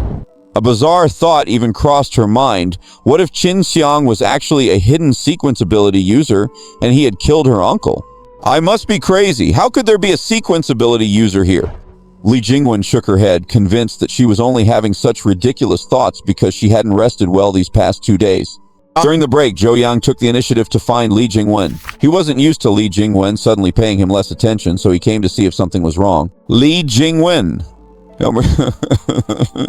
Li Jingwen looked at Zhou Yang at the classroom door and felt a sudden pang of panic, quickly glancing at Qin Siyang out of the corner of her eye. Qin Siyang was still resting his chin in his hand, daydreaming, with no reaction at all. Since Qin Siyang hasn't tried to break Zhou Yang and me apart, he must not know about Kun Cheng Long. It seems Kun Cheng Long just messed with the wrong person and got dumped in some gutter somewhere. Seeing this, Li Jingwen's mood improved significantly. Then she put on her signature sweet smile and ran toward the door. Zhou Yang, why are you here? Your mood has been a bit off these last 2 days, so I wanted to ask if you're okay. I'm fine, just had some trouble at home lately, so I've been a bit distracted. A look of sorrow suddenly flickered in Li Jingwen's eyes. What happened? Can I help? Li Jingwen shook her head. I don't know, but I really need someone to lean on right now. Zhou Yang, I know we're just friends, but after school, could I borrow your shoulder for a moment? Zhou Yang hesitated for a moment, then nodded. Okay. Thank you, you're so kind. See you after school then. Li Jingwen waved goodbye to Zhou Yang and walked back into the classroom. From afar, she saw Qin Siyang sitting by the window, already asleep with his head on the desk. Qin Siyang's level of relaxation made Li Jingwen even more certain that he had no idea Kun Chenglong had intended to kill him. The previous gloom cleared away and Li Jingwen's mood returned to normal. She couldn't wait for Qin Siyang to die already. I wonder if Kun Chenglong is dead or not. If he isn't, hurry up and kill that loser. I get annoyed just looking at him. After school, Qin Siyang returned to the library to organize the books again. But this time, he noticed there was someone else in the library besides Teacher Zhu and Wen Shu. Zhao Liwen. Zhao Liwen was also studying at a desk in the library. Although he wasn't sharing a small table with Wen Shu, he was sitting right opposite her. Wen Shu's face was expressionless. Her big eyes were fixed on the test paper in front of her, as if she were deeply engrossed in her studies. But Qin Siyang knew that she was not in a good mood. In the past, whenever he came to the library after school to tidy up, she would greet him with a smile and look relaxed. Unlike now, she looked like a study machine. Just then, Zhao Liwen walked up to Wen Shu to ask a question. Wen Shu answered with a blank expression, speaking as briefly as possible, clearly unwilling to say a single extra word. Qin Siyang shrugged, preparing to chat with Zhao again, but Teacher Zhu coughed from the side. Teacher Zhu tapped a note on the table with his finger. This is for you. Qin Siyang picked up the note and saw it was in Wen Shu's handwriting. Zhao Liwen attends Juan School because his father is an intern at the local engineering bureau, making it convenient for him. His father is about to be promoted to a permanent position and has significant connections and influence, so don't provoke him for now. Qin Siyang wore a helpless expression. Wen Shu had already predicted his actions. What else was there to say? Teacher Zhu said, "Finish up quickly, lock the door, and leave." All right. Qin Siyang knew that being in the library right now was an ordeal for Wen Shu, so he packed up very quickly. Before long, he said to Zhao Liwen and Wen Shu, "The library is closing, please leave, students." Wen Shu didn't say a word. She placed her workbook back on the shelf, put on her backpack, and left. Zhao Liwen, however, dawdled and only left when Teacher Zhu was about to lock the door. Qin Siyang. Zhao Liwen called out to Qin Siyang, who was about to leave. "What do you want now? I hope you'll consider what I said yesterday. I meant no harm. I was being perfectly serious." Qin Siyang couldn't be bothered with him anymore and kept walking toward the school gate. Zhao Liwen caught up and said, "I hope you realize that being with Wen Shu will only disturb her. Are you sick? I haven't even said a word to her. Shouldn't you be the one disturbing her studies?" Zhao Liwen pursed his lips. "Even if she is disturbed, she can easily pass into one of the lower-ranked colleges, so I am not affecting her. But someone like you, who can't get into college at all, draining her energy is a total waste of her time." Zhao Liwen's words made anger surge in Qin Siyang's heart. What does he mean by it being fine for him to disturb Wen Shu? He had no idea how Zhao Liwen could say something so shameless.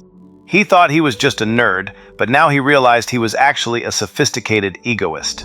If it weren't for the fact that he had to meet Roy Elena tonight, Qin Siyang would have definitely hit him with a club on his way home. You really do have a way of making nonsense sound better than gold. Qin Siyang left him with those words and walked away with long strides. Zhao Liwen watched him walk away with a cold look, then scoffed disdainfully and headed home as well. Qin Siyang went home, dropped off his bag, and prepared to meet Roy Elena. He recalled the information he had looked up in the God-slaying camp.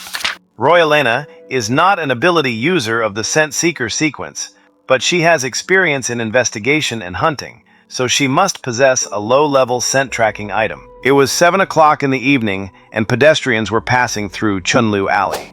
This alley is a shortcut from the edge of the safe zone to the center. People who can't afford the bus usually take this route to save time. Qin Siyang had also learned about Chunliu Alley while browsing the forums. Ability users heading to the exit of Safe Zone 114514 are often not very strong, have not hunted many gods, and their income is not substantial. Sometimes, to save money, they have to walk home. Chunliu Alley is a path they often take. When there was no one on the road, Qin Siyang slipped into the pre-arranged wooded area and crouched down. Then he opened his lunchbox and wiped the three-winged flying fish he had brought from the cafeteria onto his clothes. A low-level scent-tracking item is far inferior to the scent-seeking skill of a scent seeker. If a strong odor is used to mask it, the item won't be able to track the scent. The smell of cafeteria food should be enough. This was also information provided by a discussion post on the God-Slaying Camp forum. After he finished wiping the scent on his clothes, he closed the lunchbox and waited quietly for Royalena to appear. Around 8:30, a figure in a trench coat appeared in the woods. Qin Siyang could hear the thud of leather shoes on stones, knowing that it must be Royalena. Qin Siyang didn't know why Royalena had arrived half an hour early. He remained hidden in the woods, quietly observing her. He saw Royalena take out a bottle of perfume, spray it on herself with shaking hands, and then stand perfectly still. Before long, this fragrance drifted into Qin Siyang's nose. The delicate scent made him feel refreshed, and his anxiety subsided a little. Is this ordinary perfume, or is it a prerequisite for some kind of sequence skill? Qin Siyang frowned in thought. He still didn't know Royalena's true sequence ability, so he remained highly vigilant. Royalena seemed to be getting impatient, checking her phone repeatedly. After confirming that Royalena had set no traps, Qin Siyang covered his face and stepped out from the bushes. However, the clothing he used to cover his face was stained with the smell of cafeteria food, which was not very pleasant for him. Royalena caught sight of Qin Siyang stepping out and froze for a moment, then asked coldly, "You've been here for a while. Why didn't you show yourself?" "I didn't want to come out too soon." Qin Siyang spoke his mind truthfully. Royalena tossed her golden bangs. "What do you want from me?" "I want to ask for a favor." "Speak." "Introduce me to the person who forged your sequence." Royalena's pupils suddenly dilated, then she heard the masked man's words. "I advise you to take your right hand off the gun under your trench coat. If a gunshot rings out and you fail to kill me, there will be no turning back." Royalena was stunned.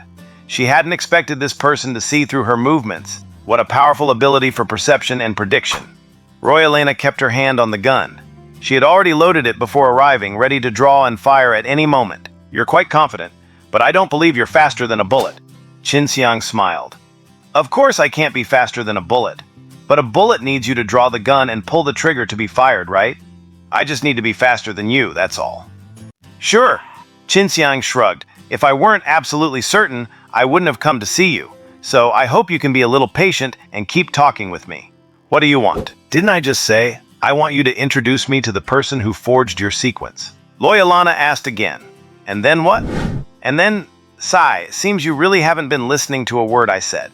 First, take your hand off your holster." Seeing the murderous intent in Royalena's eyes, Qin Siyang knew she was determined to try and kill him regardless, so he said helplessly, "Don't waste your effort. Before I came here, I set up a timed email to be sent to all the officers at the police station. By tomorrow morning, everyone in the department will know your sequence is fake. If I can't get back tonight to delay that email, you will be exposed tomorrow. So, even if you kill me, it won't do you any good." "What?" Royalena was stunned.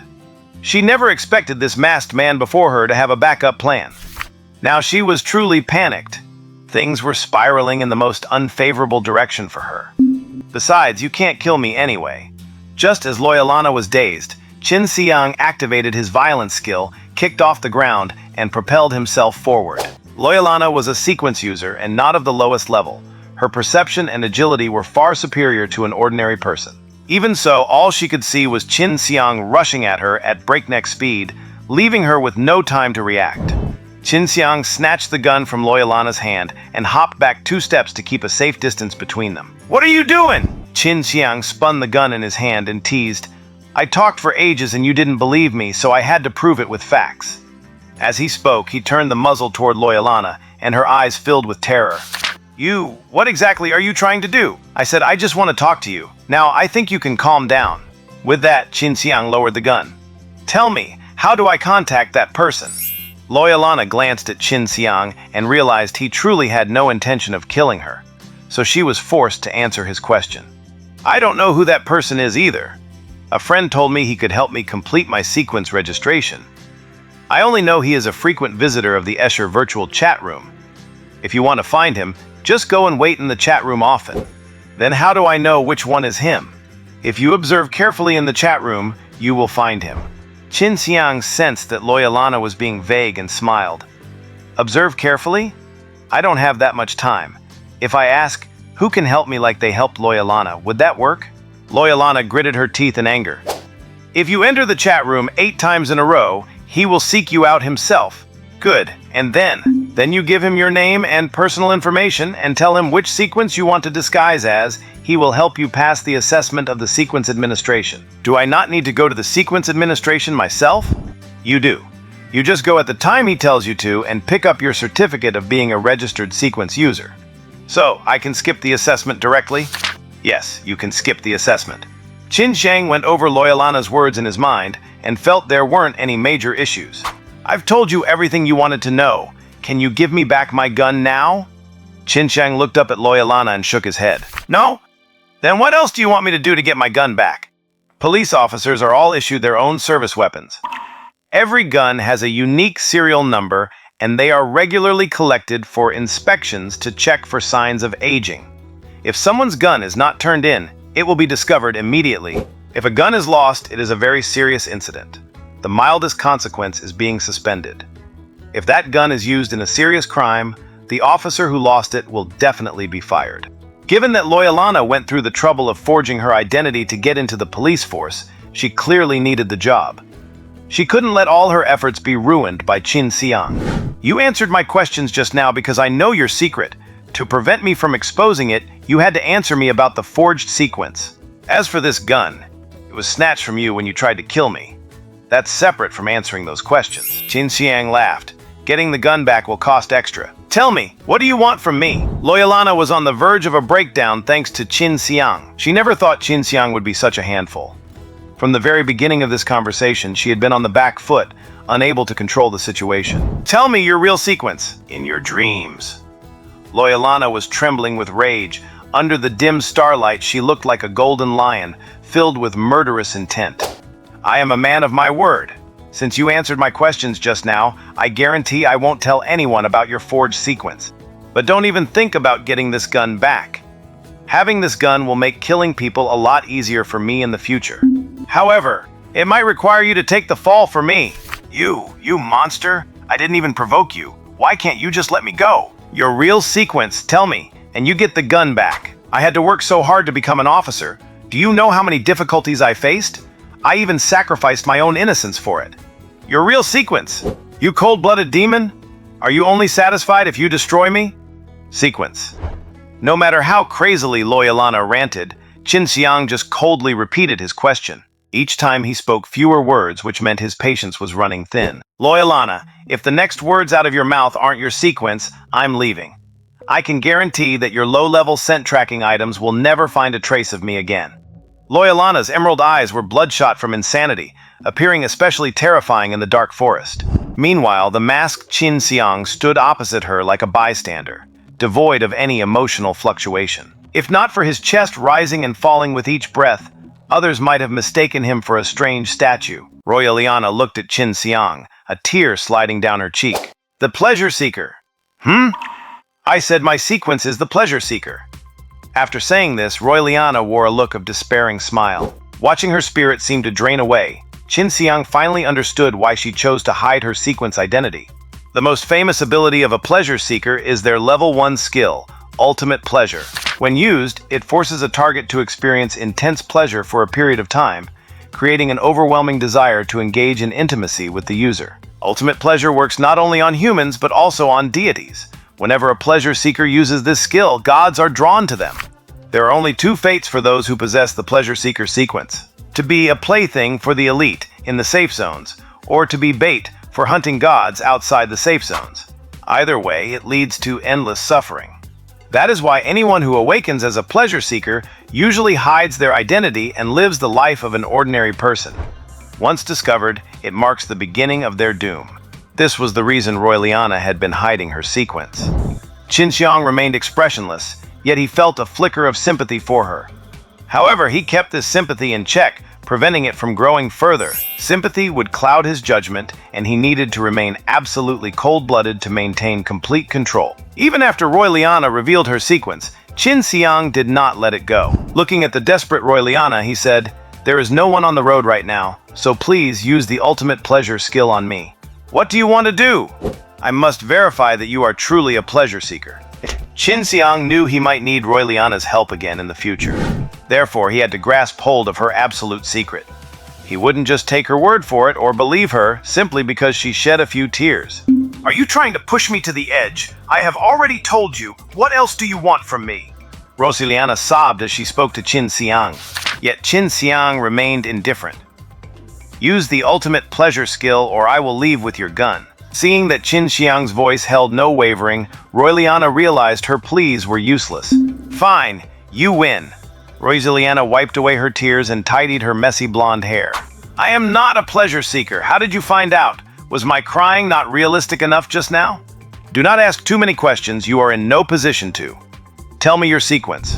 Qin Siyang hadn't noticed any trace of acting in her performance. His heart had indeed softened for a moment. But after being burned by Liu Daji before, he had become much more cautious, ensuring everything was foolproof. He had not expected Royliana to still be playing mind games. This blonde, blue-eyed policewoman was truly full of hidden depths. Royliana looked helpless. "Titan, my sequence is the Titan." As she spoke, she held out her hand. Whatever she did, it began to swell until it was as large as the sofa in Qin Siyang's living room. Then her hand deflated, returning to its original size. The Titan sequence allows one to enlarge any part or the entirety of their body and increase its strength. They usually serve as the tanks in hunting squads who engage gods in direct combat. However, the mortality rate for the Titan sequence is extremely high because human physical strength can never truly match the gods. I didn't want to live in fear outside the safe zone, which is why I hid my sequence and joined the police force. What I just released is the level 1 skill of the Titan sequence, partial enlargement. Only the Titan sequence can do this, so I was not lying. Royliana smiled at Qin Siyang. "Now can you return my gun?" Qin Siyang searched his memory for the characteristics of various sequence abilities. Although he didn't remember every single skill, it seemed that only the Titan sequence could make parts of the body grow larger. "Wait, there is one more!" With that thought, Qin Siyang stopped rushing to leave and fell into silence again. Royliana frowned. "What is it now? Why won't you give me the gun?" "I am waiting." "Waiting for what?" "Waiting 10 minutes. For you to use the level 1 Titan skill, partial enlargement, once more." A flash of shock crossed Royliana's eyes. "What do you mean?" "I need to confirm if you are truly the Titan sequence, or just someone who happened to mimic the partial enlargement skill." "The Deceiver." If I recall correctly, the Deceiver sequence can mimic skills they have seen, but only their external appearance, nothing more. Furthermore, they cannot mimic the same skill consecutively. The relaxed smile that had been on Royliana's face vanished instantly. "You are truly difficult to deal with." "So," Royliana leaned dejectedly against a tree. "You were right, I am the Deceiver sequence." To prove she wasn't lying this time, a colorful mask suddenly appeared on her face. This was an ability from the Shaman sequence. Qin Siyang nodded. Royliana was indeed the Deceiver. He had finally managed to test her out. However, the process had been overly convoluted, and several times he had almost been fooled. Royliana continued. "Since you know my background, I hope you stay safe, lest you sell me out. You asked about forging sequences, but I must tell you that power is never a permanent solution. You will always have a weakness held by others, living in constant fear every day. Do you have any advice? In the long run, you had better find a way to counter the person who forged your sequence, so you aren't held captive by them indefinitely." "Thank you. You speak the language very well. Even with such convincing emotion, you almost fooled me. You are quite impressive. It is a tool for survival, so of course I had to learn it well. You are truly impressive, more so than any colleague or criminal I have dealt with. Every lie I told in front of you was ruthlessly exposed. The last time I felt this way was when I first met Inspector Olaf." Having obtained the answers he wanted, Qin Siyang had no intention of wasting more time in the woods with this compulsive liar of a policewoman. "I am leaving now. I will leave your handgun on the path in the woods. 3 minutes after I leave, if you follow the path I took, you will find it." "Fine, I understand. Just disappear. I truly do not want to see you again, you cunning, treacherous devil. Qin Siyang shrugged. At least I never lied to you from start to finish, right, kind and honest Royaliana? Royaliana snorted and did not answer. Qin Siyang walked away in high spirits, stopping to retrieve the lunchbox he had hidden in the bushes. You may be smart, but you had better be careful, Royaliana warned him from behind. Do not fall into Olav's hands. Otherwise, I will be implicated by you. A love, you say? I will remember that. Thank you. Qin Siyang did not go home immediately. He first found a corner to take off his clothes and burn them. He was still worried that the scent on the clothes could be tracked, even though he had covered them in the pungent sauce from the cafeteria meals. Staring at the jacket as it burned bit by bit into ashes, Qin Siyang sighed. It has not even been that long, and I have already burned 3 or 4 jackets. If this keeps up, I will have to wear short sleeves in this freezing world. Most of these jackets were things he picked up at the dump after others threw them away. None of them were bought with money. But the days without money might continue for a while longer. I should find some time to go back to the dump and strike gold again. Then he dumped the leftovers from his lunchbox into a sewer, washed the container, and finally headed home. He hastily ate some of the leftovers he had brought home yesterday and went back out. After confirming no one was following him, he arrived at the internet cafe again. Seeing Qin Siyang appear at the entrance, Wang Defa walked out with a look of extreme reluctance. Boss, your silver coin. Yesterday, Qin Siyang and Wang Defa had agreed that he would come back today to retrieve the coin, which was payment for getting someone to forge his sequence information. Wang Defa pulled a silver coin from his pocket and placed it in Qin Siyang's hand, though he did not loosen his grip, his face showing clear attachment to it. Thank you, I will pay you back. Qin Siyang snatched the coin from Wang Defa's hand and shoved it into his pocket. Although it was a bit shameless, Qin Siyang had no other choice. A single silver coin was genuinely hard for him to come by. Wang Defa drooped his eyelids and said, Boss, if there is nothing else in the future, let us not keep in touch. Just consider it a lesson you taught me. Wang Defa had gained nothing from Qin Siyang and might even face trouble from the Sequence Ability Management Bureau, feeling as miserable as if he had eaten excrement. But Qin Siyang could not care about that. He still had many things to accomplish via the network, and Wang Defa's internet cafe was his only safe way to access it. How can we not keep in touch?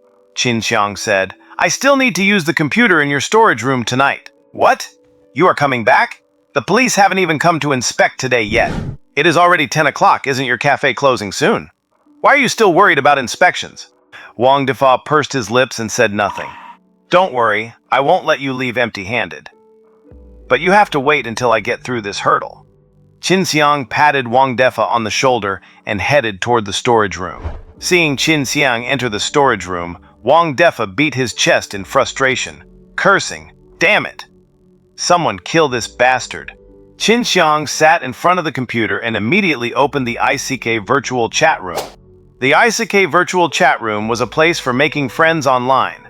Unlike other chat rooms, the reason ICK remained popular for so long was its use of network address masking technology. Here, everyone was anonymous, login addresses were completely hidden, and no one knew who the people in the chat room were. Even the back-end staff of ICK could not verify the identities of the visitors. Absolute confidentiality provided a natural environment for gray market transactions. Naturally, this chat room had also been targeted by the police, and there were undercover officers lurking inside. To avoid mistakenly engaging with a police officer during a transaction, people doing business here used various forms of encryption. For instance, the person who forged sequences used a method of entering and exiting the chat room 8 times consecutively to identify their trading partner. As for how this transaction method was spread or how Luo Yiliana knew about it, Qin Siyang had no idea. Following Luo Yiliana's instructions, he repeatedly entered and exited the chat room 8 times, then stopped and waited quietly for the mysterious person to make contact. The chat room interface was very simple.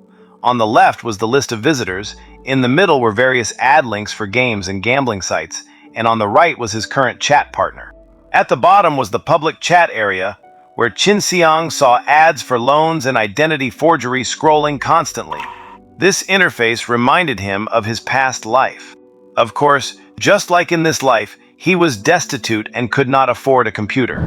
So he would only occasionally go to a nearby internet cafe to contact Li Jingwen, spending his dinner money to chat with her in a room. Usually, Li Jingwen would be in a private channel with others playing games, while he would help her with her homework while silently listening. Thinking back on it now, he really was like a dog. However, in this life, things shouldn't be that pathetic. Qin Siyang's thoughts flashed by and returned to reality. The right side of his chat interface was completely blank. A few minutes later, the blank chat box finally flickered. Qin Siyang clicked on it. Someone called Exile had initiated a conversation. "Are you looking for someone?" "No, I am waiting for someone," Qin Siyang replied. He saw that his current alias in the Isekai chat room was Future. "Who are you waiting for?" "Someone who won't waste time asking such questions." Exile was silent for about 2 minutes before replying. "Your attitude when asking for a favor should be a bit better. State your rules." Qin Siyang went straight to the point.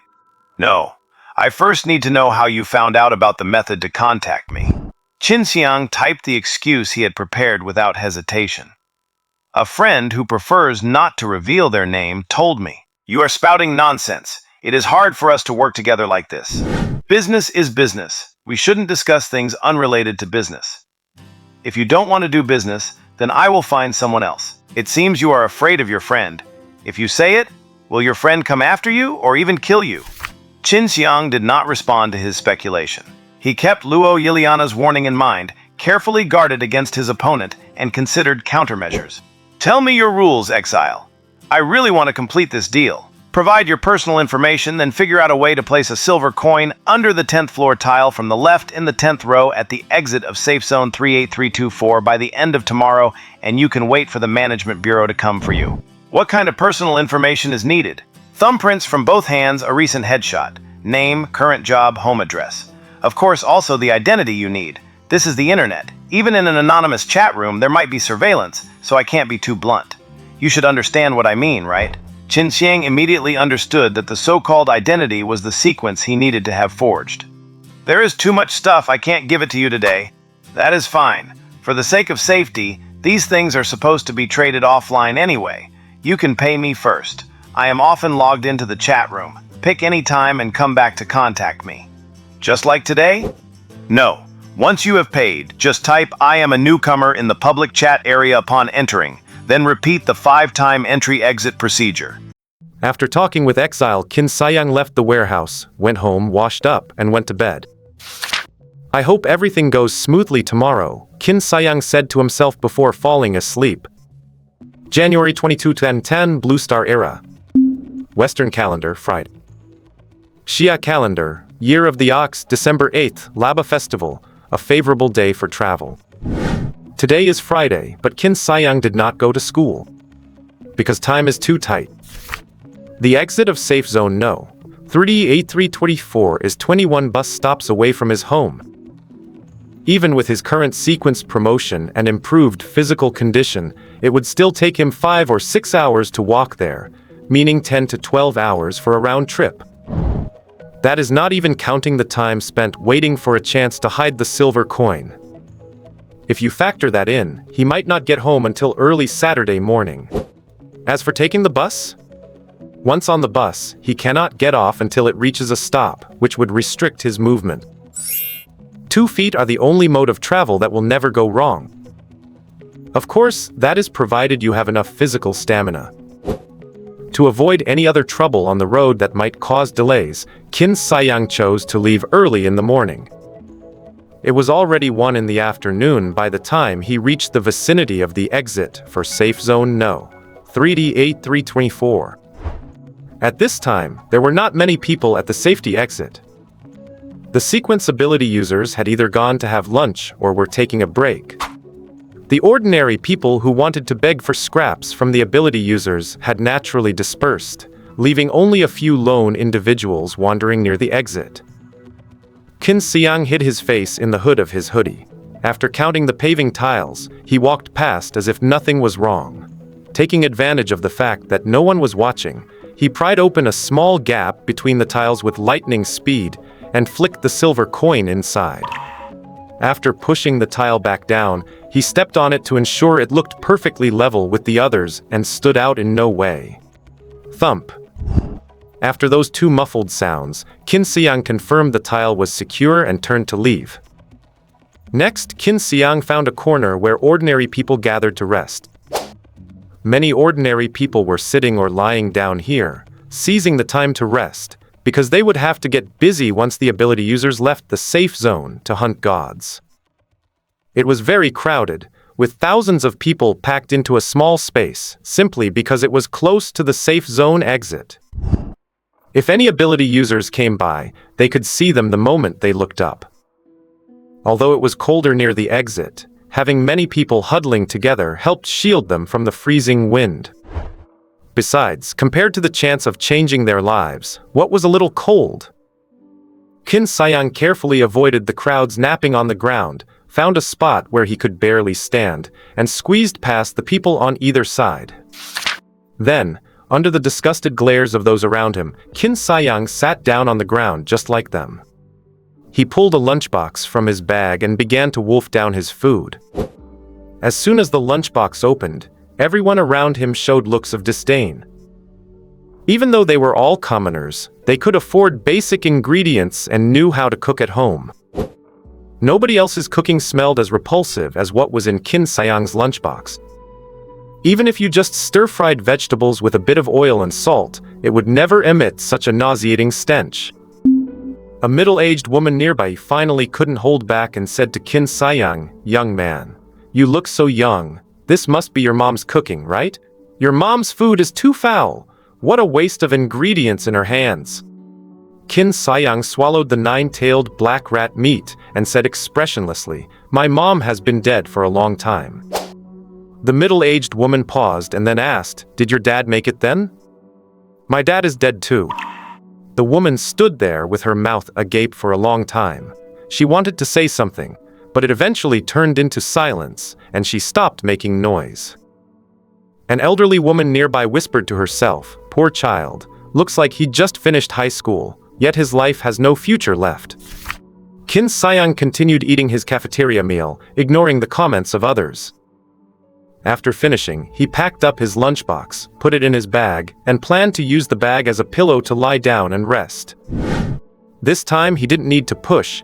The people around him spontaneously shifted, giving him a spot to lie down. "Thank you." Qin Siyang didn't look at anyone in particular, expressing his generic thanks for the fleeting kindness shown by the crowd. As he lay down, he didn't close his eyes to sleep, but stared blankly in one direction. Others might have thought he was feeling melancholy or lost in memory. But in reality, his eyes were fixed on that one paving tile where he had hidden the coin. Although Exile told him to put the coin there before tonight, he didn't believe Exile would wait until tomorrow to retrieve it. If I were Exile, I would definitely find a way to get that coin out tonight. The agreed deadline for the trade is tonight, and it's fast approaching. Listening to Luo Yiliana, she seems to have gotten into quite some trouble for hiring someone to forge a sequence. While I don't like her, she is right. I really need to come up with a countermeasure. If a man takes no thought about what is distant, he will find sorrow near at hand. Qin Siyang couldn't help but sigh. Both the direct and indirect risks of this second life were starting to spiral out of his control. But he understood that cutting corners now would only spell disaster for the future, and he couldn't afford to be complacent. So he patiently waited there. The lunch break ended, and teams of ability users started heading out. The crowd surged forward again, blocking the exit of Safe Zone No. 3D8324 tightly. Qin Siyang followed the crowd and remained near that paving tile, ensuring it never left his sight. Whenever an ability user entered or exited, people would swarm them, advertising the deals they hoped to make. Some were selling houses. Some were offering services. Some were hawking their own daughters. Qin Siyang was swept back and forth by the current of people, his face hidden beneath his hood, looking like a naive and awkward nobody. No one knew why he was here. But no one cared either. To the other ordinary people, having a quiet little kid nearby meant one less competitor. Perhaps he was just too shy to speak up, or maybe he was hoping to catch the eye of some female ability user and hadn't found his target yet. No one was paying attention to Qin Siyang's thoughts, nor did anyone care. Everyone who came here had deep-seated convictions and goals, hoping to change their fate today, who had time to bother with a loafer?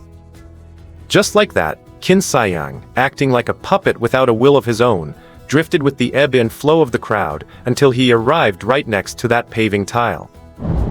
He kept a deliberate distance from the tile, just ensuring his eyes could still see it, to avoid alerting anyone. As a result of the shifting crowd, he had actually ended up right beside the tile. Forget it, it was just a coincidence of being shoved here anyway. If I dash away now, it will only look suspicious. Qin Siyang maintained his aimless look, letting the crowd push him around. Finally, he was shoved onto that very tile and stepped on it. Thud. His foot touched the stone slab, making a faint sound. Qin Siyang's eyes widened immediately. When he hid the silver coin under this floor tile earlier, it didn't sound like that when he stepped on it. Back then, it made a muffled thud. But now the sound was crisp and clear. Qin Siyang's heart suddenly tightened. It felt like there was a hollow space under the floor tile. Could someone have already taken the silver coin he left here? Just then, a few sequence power users wearing antifreeze suits passed by. The crowd's attention was instantly drawn, and they swarmed forward, pitching their businesses. Taking advantage of the distraction, Qin Siyang used his toe to pry up a corner of the tile and stole a glance underneath. With the aid of the bright light hanging over the safe zone exit and his keen vision, he saw that a shallow, fist-sized pit about half a centimeter deep had indeed appeared under the tile. And the silver coin was gone. After confirming this, Qin Siyang relaxed his foot, letting the tile fall back into place. Yet his mind was full of doubts.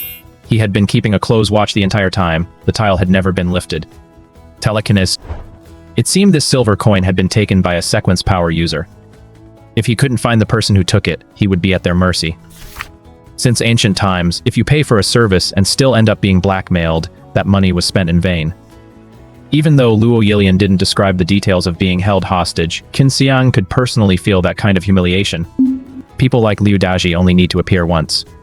He couldn't spend his whole life living in the shadow of such a life coach. He scanned the frenzied crowd, trying to find the sequence power user hiding among them. But he had no way to identify sequence power users. It was like looking for a needle in a haystack. How could he possibly find them? Qin Siyang calmed down immediately and started thinking of a solution. If the person who took the coin was just a power user disguised as an ordinary person, he might just have to let it go. But if the one who took it was a power user from a god-slaying squad, then there might be a chance to turn the tables. Thinking of this, Qin Siyang stopped waiting. Instead, he began to push and shove toward the location of the power users, just like everyone else. Qin Siyang had awakened his sequence power, granting him great strength. Though his build didn't stand out in the crowd, he moved like an iron gate and easily squeezed to the front row. He prayed silently, hoping that the one who took the coin was indeed a member of a god-slaying squad, not just some random passerby. He recalled the sequence information he had checked at the god-slaying camp that day. After awakening his power, his mental capacity had increased, giving him the ability to have a photographic memory.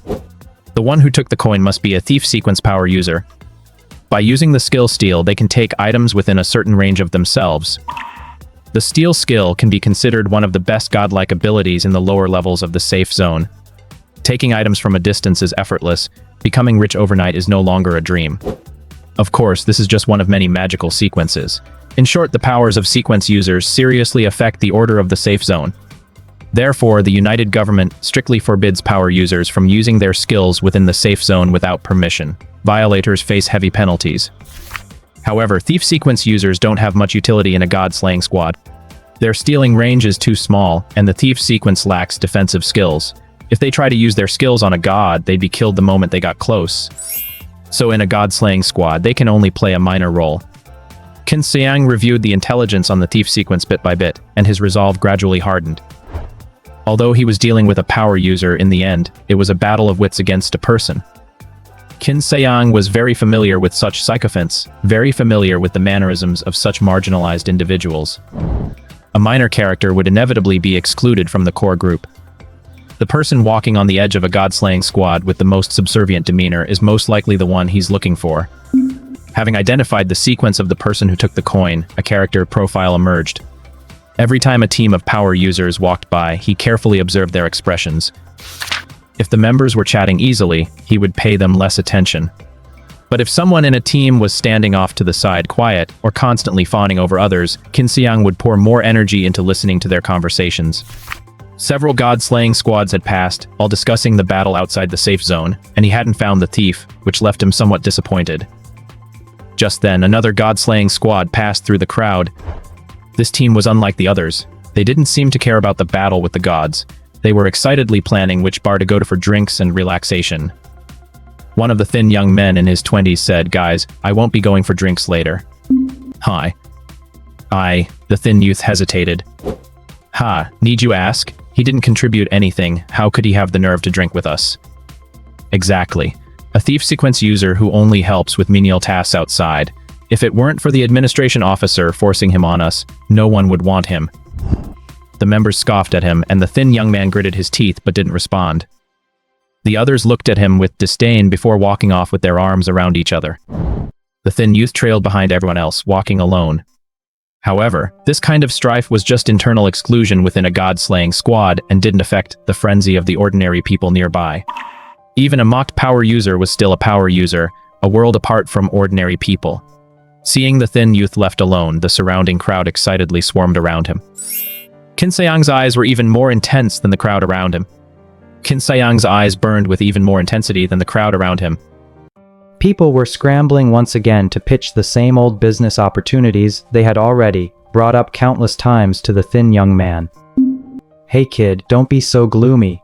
Come have a feast at our place. It'll cheer you right up. I won't charge you a dime. All I ask is for a photo together." How can food fix your troubles? A man needs the right partner in life. My daughter just graduated high school. She's young, beautiful, kind, and obedient. She took one look at you and insisted she wouldn't marry anyone else. Want to go meet her, kid? Don't listen to him, kid. Sticking with one woman your whole life is boring as hell. Come to me instead. I've got women in their teens, 20s, and 30s for you to choose from. I guarantee you'll have a great night. If you like them mature, I can keep you company myself. These people pushed and shoved, their faces filled with a mix of excitement and ferocity, their hands frantically shoving those around them to claim this prime spot for themselves. These commoners shouted loudly around the slim young man in the anti-freeze suit, hoping to be noticed. Everyone harbored a dream of rising from rags to riches, thinking it might just happen through this sequence ability user. The crowd was spitting as they spoke, and the spray hit Qin Siyang's face, leaving a foul, fishy stench. This smell, mixed with the inescapable odor of sweat from those nearby, made him feel quite impatient. However, everyone's attempt here was destined to be in vain. The thin young man glanced at the crowd indifferently, said nothing, and walked straight away. Even though the people around didn't stop their frantic sales pitches, they instinctively parted to clear a path for him. Only as the young man moved further and further away did they finally fall silent in disappointment, then collectively turned their eyes toward the entrance of the safe zone, waiting for the next opportunity to arrive. Just as the thin young man stepped out of the safe zone exit, an 18 or 19-year-old boy in the crowd moved like a wild ox, easily pushing through the layers of people, and amid their surprised and suspicious gazes, quietly followed after him. After confirming the thin young man was taking the main road, Qin Siyang found a corner to change his attire to avoid being exposed. Thief sequence, and a contact of the administration director as well. If you weren't the one who took the silver coin, then I'll just have to accept my fate. Before long, he caught up with the thin young man's pace once more. Qin Siyang's appearance was rather ridiculous. To avoid being recognized while trailing the young man, he wore his jacket and pants inside out, drawing stares from people on the road. "Mom, that big brother over there doesn't seem quite right in the head." "Hush! Keep your voice down! You stay far away from people who aren't right in the head. Do you hear me?" Qin Siyang didn't care about the onlookers pointing, for he had only one target, the thin young man not far ahead. Seemingly hearing the passers-by, the thin young man stopped and looked back at Qin Siyang. But he didn't seem to recognize Qin Siyang, he just gave him a mocking look before continuing on his way. The two of them walked along the main road, one after the other. The dim streetlights illuminated the two silent, walking figures in turns, as if telling a story no one cared about. As the pedestrians on the road gradually thinned out and they reached a secluded alley, only the two of them remained. Qin Siyang continued to follow closely behind the thin young man. Even as slow as the thin young man was, he finally sensed that something was wrong. He slowed his pace, waiting for Qin Siyang behind him to pass by. Qin Siyang didn't seem to be following him, however, as he maintained his steady forward speed. The thin young man took a look and realized Qin Siyang only looked about 18 or 19, either a high school student or someone who had graduated just a year or two ago. He looked like an inexperienced kid who posed no threat at all. He decided he was just being paranoid. I guess I was just too tense while hunting that god. I'm getting a bit jumpy. I really need to relax a bit. With that, the thin young man stood under a streetlight, took out a pack of cigarettes, and pulled one out to hang from his lips. He then skillfully fished a match from his other pocket, shielded it from the wind with the cigarette pack, struck it, and prepared to light up. Just then, the light from the street lamp in front of him suddenly vanished. The young man looked up and saw the student-looking boy, who had followed him the whole way, standing right in front of him. I hope it's you.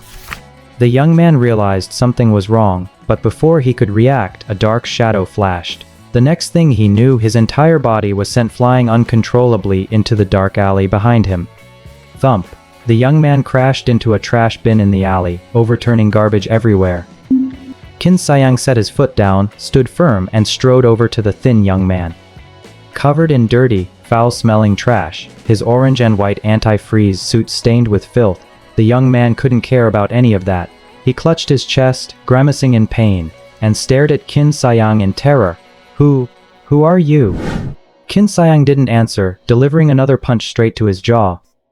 After the blow, the young man only let out a few garbled sounds before passing out. Qin Siyang stared at his chin and muttered, as expected of a sequence ability user, a punch didn't even break the bone. Man, there are hidden masters everywhere. I need to be more careful. Qin Siyang glanced at the trash bin now filled with genuine garbage and felt a hint of regret. He dragged the unconscious man out of the garbage, searched his body, and found nothing, so his gaze fell upon the black backpack unique to members of the god-hunting squads. He opened the bag, which contained over a dozen small compartments, each sealed with a zipper. In one compartment sat a glass bottle filled with a pale cyan liquid.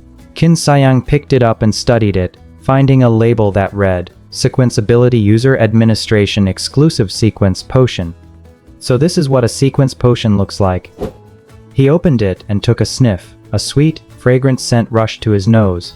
But with the stench of the surrounding garbage mingling with it, the combination was nauseating. He put the cap back on and shoved the potion into his own pocket.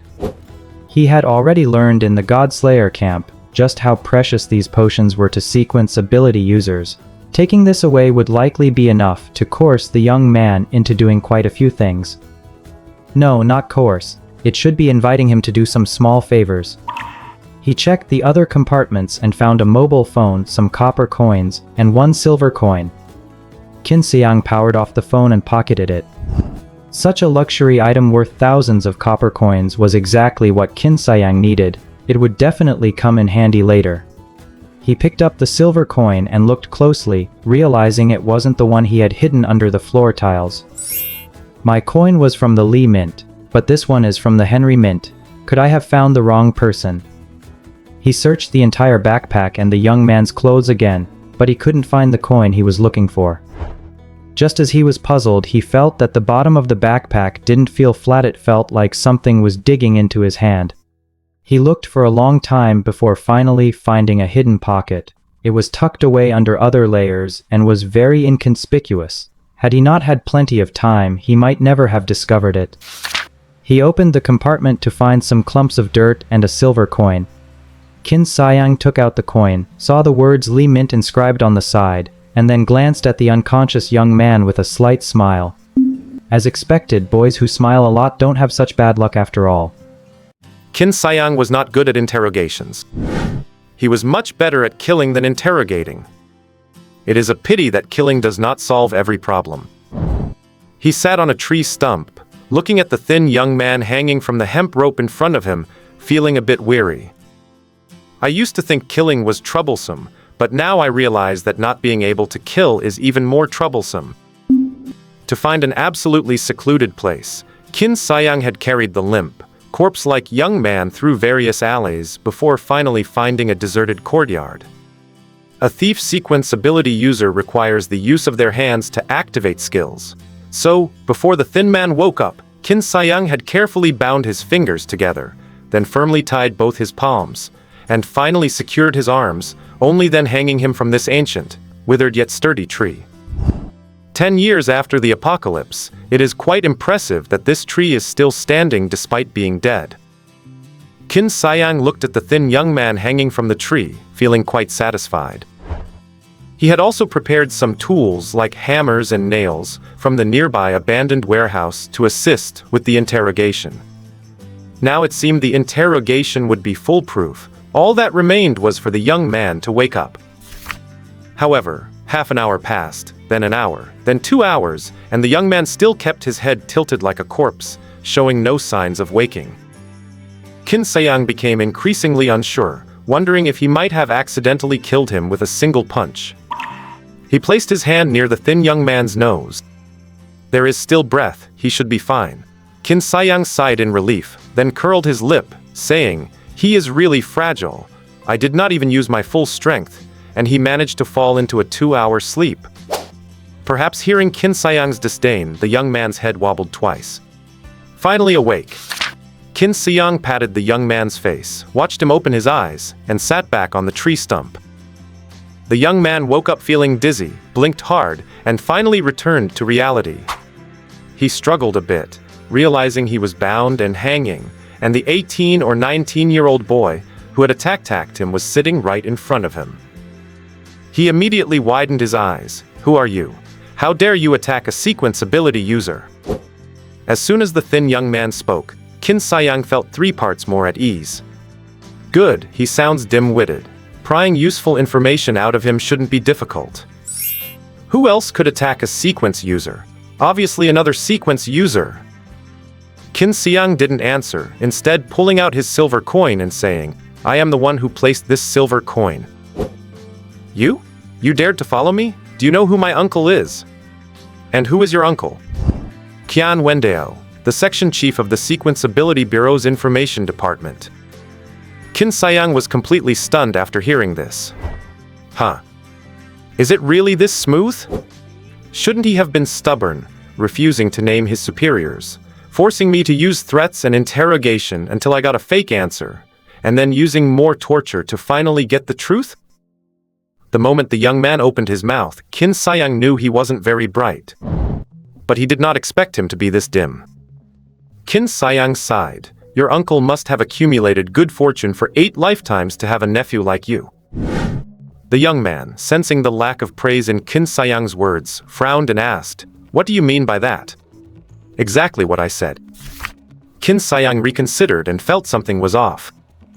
If this young man is so brainless, how was he not discovered when he took the coins before? Even a cunning woman full of lies like Roy Lena couldn't track him down. That is quite strange. The young man spoke up again. "My uncle usually picks up the money himself. Today he was busy, so I came to help him get it. If you are smart, let me go. If my uncle finds out, you will be in serious trouble." Oh. Qin Siyang nodded. That makes sense. Before, Qian Wendao came to collect the coins himself. A section chief who exploits loopholes in the bureau is certainly no pushover. He must have been extremely cautious, which is why he never left a trace. Today, he sent a rookie instead, and Qin Siyang just happened to catch him, which is why he slipped up. Qin Siyang thought to himself, "It seems I truly have divine protection. No, wait, current gods are strange entities. Let's call it good fortune instead. Let me go now. Otherwise, I will definitely tell my uncle." If you are so good at talking, why didn't you dare to act tough when you were bullied by your own teammates? I just couldn't be bothered to argue with them. Qin Siyang shook his head. You were afraid of offending them and getting kicked out of the team. They could only kick you out, and you were afraid to even say a harsh word to them. I am someone who might actually kill you, yet you still dare to threaten me? Qin Siyang glanced at him with a sneer. I really don't know how you have survived until now. Perhaps, it really is just because you have a good uncle. You are going to kill me? The young man's eyes shifted, his panic evident. He hadn't considered that possibility. Qin Siyang's words had stripped away all his arrogance. He realized that the boy in front of him might really have killed someone before. My uncle is Qian Wendao. If you kill me, he will definitely avenge me. Hearing the young man's words, Qin Siyang couldn't help but let out a laugh. What are you laughing at? Didn't your uncle tell you what this silver coin is for? The young man swallowed hard. No, but I know you must have needed my uncle's help, so you gave him a silver coin as a fee. Qin Siyang nodded. He is a little cutie, but not entirely stupid. Are you insulting me? Qin Siyang looked at the man in his early 20s, filled with confusion. He has a great family background, is a sequence ability user, and is older than me, so how can he be this stupid? Even a venomous and foolish person like Li Jingwen is many times smarter than him. Qin Siyang stood up, patted his shoulder, and said, I heard that your uncle is not exactly an honest man when it comes to business. Even if I kill you, it would just be thieves preying on thieves, understand? Never mind, rest a bit more. I am going to verify if what you said is true or false. Rest? I don't want to rest. Let me go. Before the young man could finish his sentence, Qin Siyang punched him in the chin again, knocking him unconscious. Even though what this little cutie said is 99% true.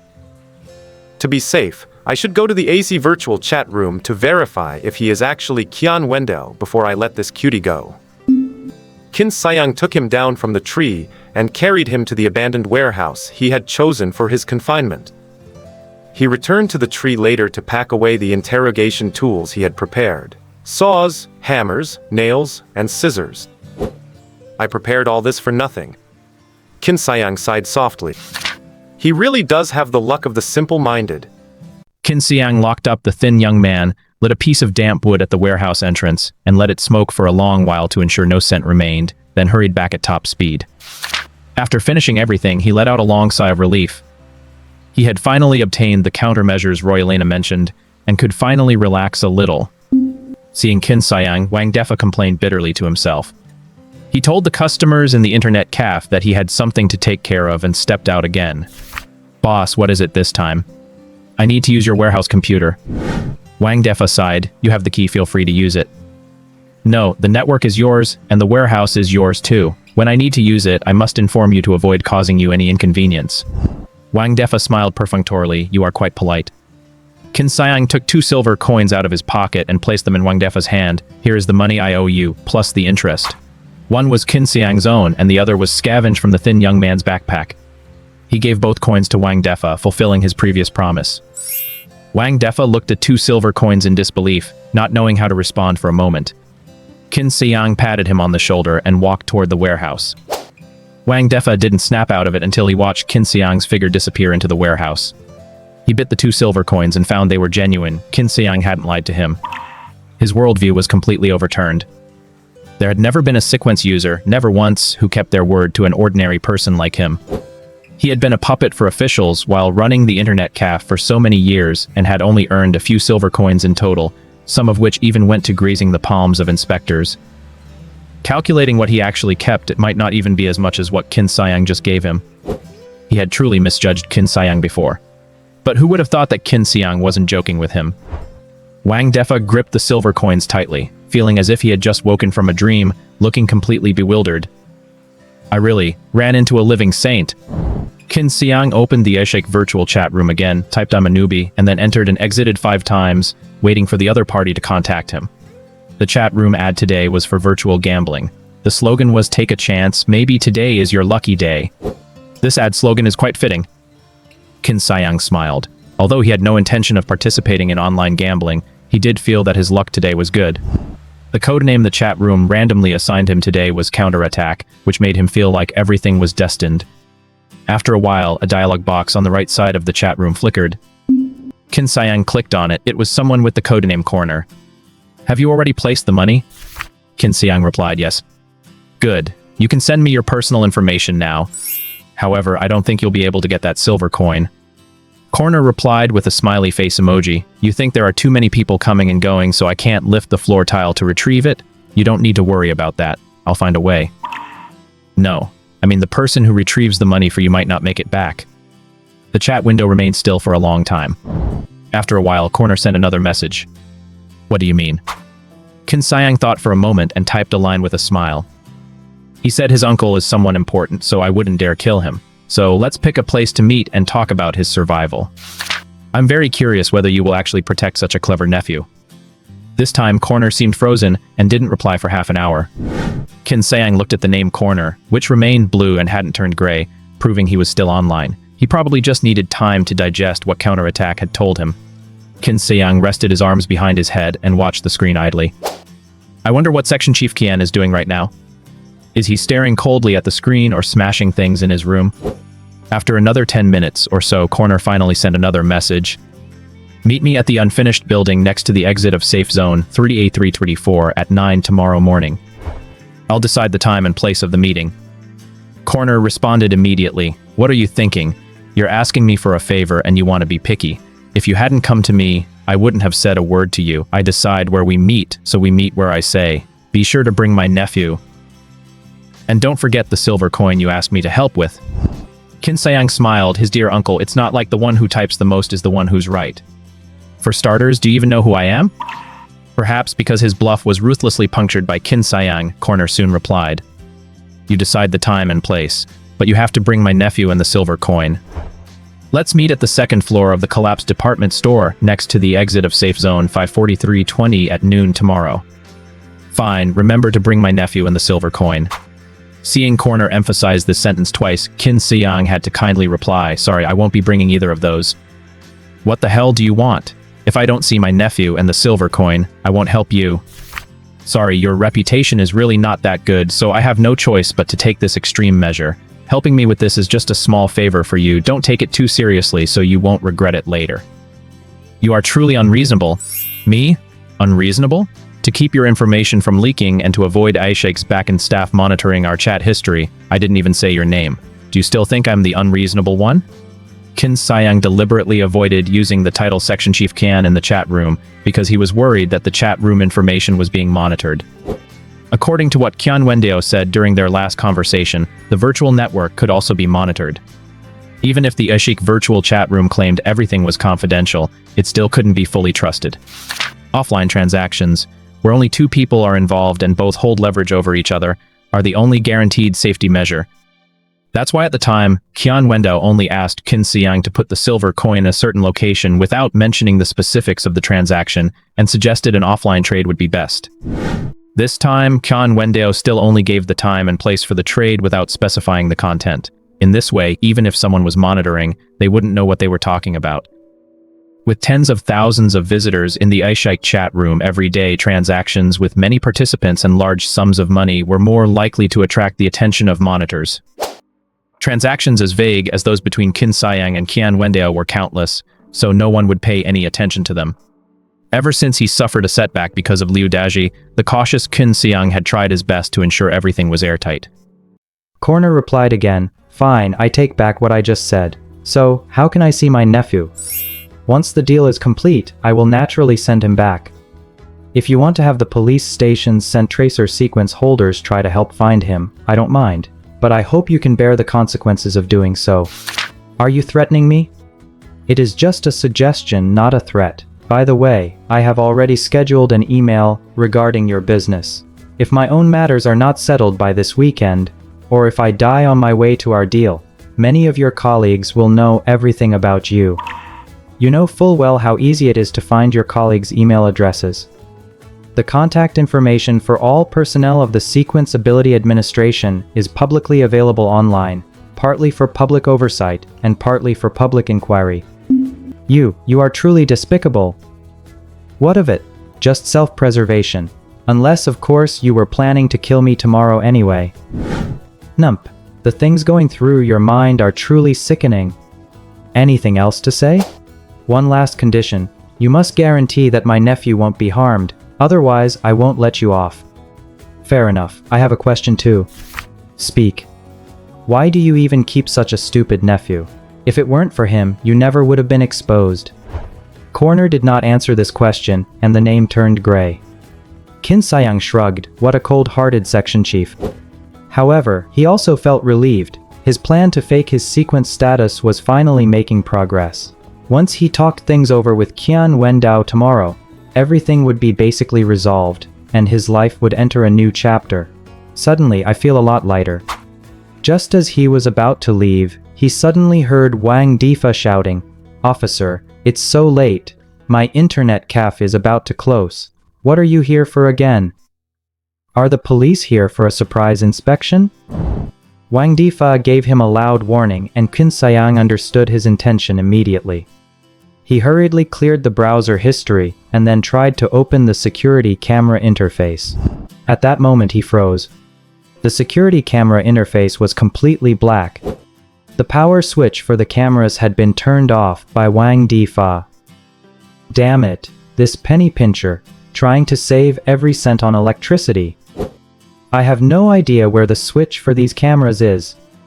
If the police suddenly noticed the storage room door unlocked and walked in to inspect, seeing Qin Siyang staring blankly at a black screen, they would definitely think something fishy was going on. Just as Qin Siyang was panicking, his worst fear happened. The storage room door was pushed open, and it wasn't Wang Difa who walked in. A silver-haired elder wearing plain clothes, a scarf and a cigar walked through the door. The silver-haired elder looked at Qin Siyang with a searching gaze. Qin Siyang stared back with a flustered expression.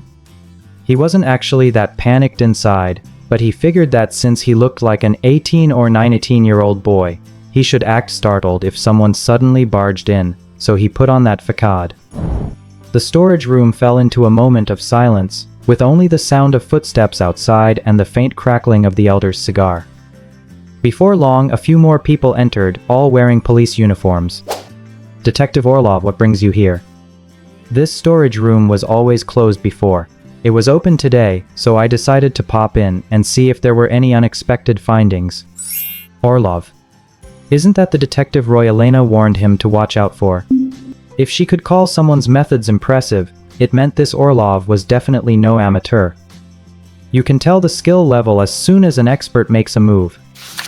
In that brief moment of locking eyes with Orlov, Qin Siyang already realized that the old guy before him was certainly troublesome. He just hadn't expected it to be Orlov himself. Why would a detective lead a team to raid an internet cafe in the middle of the night? Was it to investigate the 3 corpses in the alley, the theft of the divine remains, or both? Qin Siyang's heart sank and he steeled himself, fully prepared to deal with what was coming. At that moment, Wang Difa pushed his way in from the back, smiling apologetically at Orlov. "Detective, what are you here to check this time?" "Don't move." Orlov didn't answer him, giving an order directly to Qin Siyang. Qin Siyang obediently took his hands off the mouse and keyboard, leaving behind a plain desktop with no active programs. Orlov walked up to him, looked at the desktop, opened the browser, and found the history cleared. His gaze toward Qin Siyang instantly turned sharp. "What were you doing sitting here?" I was... Qin Siyang stammered but said nothing. Orlov scrutinized Qin Siyang and noticed his belt was undone. "Were you watching adult films?" Qin Siyang pretended to be afraid to look Orlov in the eye and immediately lowered his head. Unzipping his pants was the only thing he could do in that short time. He just wanted to create a facade so Orlov would think he had cleared his history because he was watching adult sites. "Does this storage room and this computer belong to you?" Orlov didn't pursue the adult film topic and instead fired off another question. Qin Siyang thought to himself that this was bad. This old man was truly difficult. He hadn't been swayed by his act at all and maintained absolute objective calmness. Qin Siyang said timidly, "No, this is Wang Difa's storage room." Wang Difa was a little stunned when Qin Siyang pointed him out. He had thought Qin Siyang would claim the room as his own to make the police leave. But then, upon reflection, there were too many holes in that story, and it would only leave evidence that would make them suspicious. Where lying wasn't necessary, it was better to tell the truth. Wang Difa stepped forward and said, "This storage room is mine." "Your storage room, what is it used for?" Wang Difa gave a little grin. "It's for watching the security feed." Security feed? Orlov spotted the camera icon on the desktop, clicked it, and saw that it was pitch black. "Why is it black?" Well, you know how it is. It's a small business. If there's nothing going on, I turn off the cameras to save on electricity costs. I know it's against regulations. I'll definitely look into it. It won't happen again. Orlov still didn't follow Wang Difa's line of reasoning. He didn't seem to care about the regulation violation. And rightly so. Wang Difa ran an internet cafe here and committed countless violations. What was turning off the cameras compared to that? He only cared about one thing: whether the young man sitting here had any connection to the theft of the divine remains. Orlov picked up the water cup on the table, tapped the ash off his cigar, and took another couple of puffs. During the entire process, his eyes were locked on Qin Siyang. This gaze reminded Qin Siyang of how it felt to be watched by a god from outside his home window, as if he were about to be consumed. Orlov didn't say a word, yet his presence made Qin Siyang feel a deep sense of suffocation in the dark storage room. Fine beads of sweat began to seep from Qin Siyang's forehead, looking genuinely fearful and guilty. This time he wasn't faking it. What is your relationship with Wang Defa? We are friends. Friends, how did you meet? Online, we met through an online community. Qin Siyang stumbled over his words, appearing visibly guilty. Orlov took another puff of his cigar, planted his other hand in front of Qin Siyang, and blew a cloud of smoke down at him as he sat in the chair. What kind of friends? Qin Siyang cast a guilty glance at Wang Defa before quickly looking away. Seeing that Qin Siyang seemed intimidated by Wang Defa, Orlov was about to tell Wang to leave the warehouse when he heard Qin Siyang whisper, quiet as a mosquito. He gives me money every time we meet. He gives you money every time you meet? Everyone was stunned by Qin Siyang's words, and even Orlov's expression froze for a moment. They immediately looked at Wang Defa with extreme disgust and contempt. Wang Defa was dumbfounded. It felt like being struck by lightning, leaving him a hollow shell. What is this? Friends meeting up and exchanging money? Some kind of illicit trade? What kind of person do they think I am? Wang Defa turned his head in a daze, scanning his surroundings, and found Orlov and the other officers staring at him coldly. He felt overwhelmed by a mix of innocence and rage. Wang Defa glared at Qin Siyang, wondering how a mere teenager could come up with such a disgusting story on the spot. Could it be that such transactions are so common in Qin Siyang's organization that he could spout such nonsense without batting an eye? But I'm a man with a wife and kids. If this gets out, my family will be ruined. I must keep my distance from Qin Siyang in the future. Despite his resentment, reason told Wang Defa that he had to play along with Qin Siyang's script for now. If Qin Siyang's affairs were exposed, he would definitely be implicated. Orlov wouldn't let him go, the people behind Qin Siyang wouldn't, and his own connections wouldn't either. Not helping Qin Siyang meant hitting a dead and a sure path to disaster. Damn it, Wang Defa cursed under his breath. Those 2 silver coins were seriously burning a hole in my pocket. Not just my pocket, they're scorching my damn dignity. He never imagined it would cost him half a lifetime of good reputation. Wang Defa's face turned red. Don't believe him. He's just a poor kid. What could I possibly want from him? This is slander. This is pure alarmist nonsense. Qin Siyang felt a slight sense of relief. Wang Defa was indeed an old hand, immediately grasping his intentions. The more desperate Wang Defa's explanation, the more the others believed Qin Siyang's story. Even though he hadn't said a word since claiming he was given money, simply lowering his head to stare at his own shoes, the damage was done. With this assumption about their relationship, Qin Siyang's presence here late at night finally made sense. He was waiting for Wang Defa. Waiting for Wang Defa to pay him. Orlov looked at Qin Siyang again, noting his worn-out clothes, undoubtedly the attire of someone from the slums. Orlov had seen plenty of people on the outskirts of the safe zone, willing to do anything for money. With no job opportunities and high school graduation leading straight to unemployment, survival was a massive struggle. He had no right to judge. After all, he was well-fed and couldn't truly grasp the hardships of those at the bottom. Orlov asked, "Do your parents or family know about this?" My parents are dead, I live alone. Hearing this, Orlov was even more convinced by the details Qin Siyang had revealed. Without parents or other sources of income, survival must be an immense challenge for him. All the officers felt sympathy for Qin Siyang's plight and condemned Wang Defa's actions. However, not a single one reached into their pocket to help him with his needs. They had a sense of morality, but not enough to be truly generous. Orlov crushed his cigarette into a water cup and took his hand off the table. Let's go, back home to rest.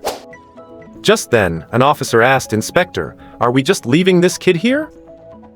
Orlov glanced at the officer and asked, What, are you willing to pay for his meals? I'm willing. It's just a few copper coins. It's not like I can't afford it. A thick-browed officer couldn't help but speak up. His conscience had ultimately won out over his attachment to money. Orlov continued, You pay for his meal once, but what about next time? Can you support him forever? Well, what if we find him a job? On the edge of the safe zone, there are at least 5,000 people like him, if not 10,000. Can you find jobs for all of them? Hearing Orlov's words, the thick-browed officer lowered his head. If you help him find a job, you'll have endless trouble in the future. Remember, you are an officer. Your main job is to solve crimes and keep the peace. Don't focus too much on other things, or you'll find you can't do anything well. With that, Orlov left the warehouse.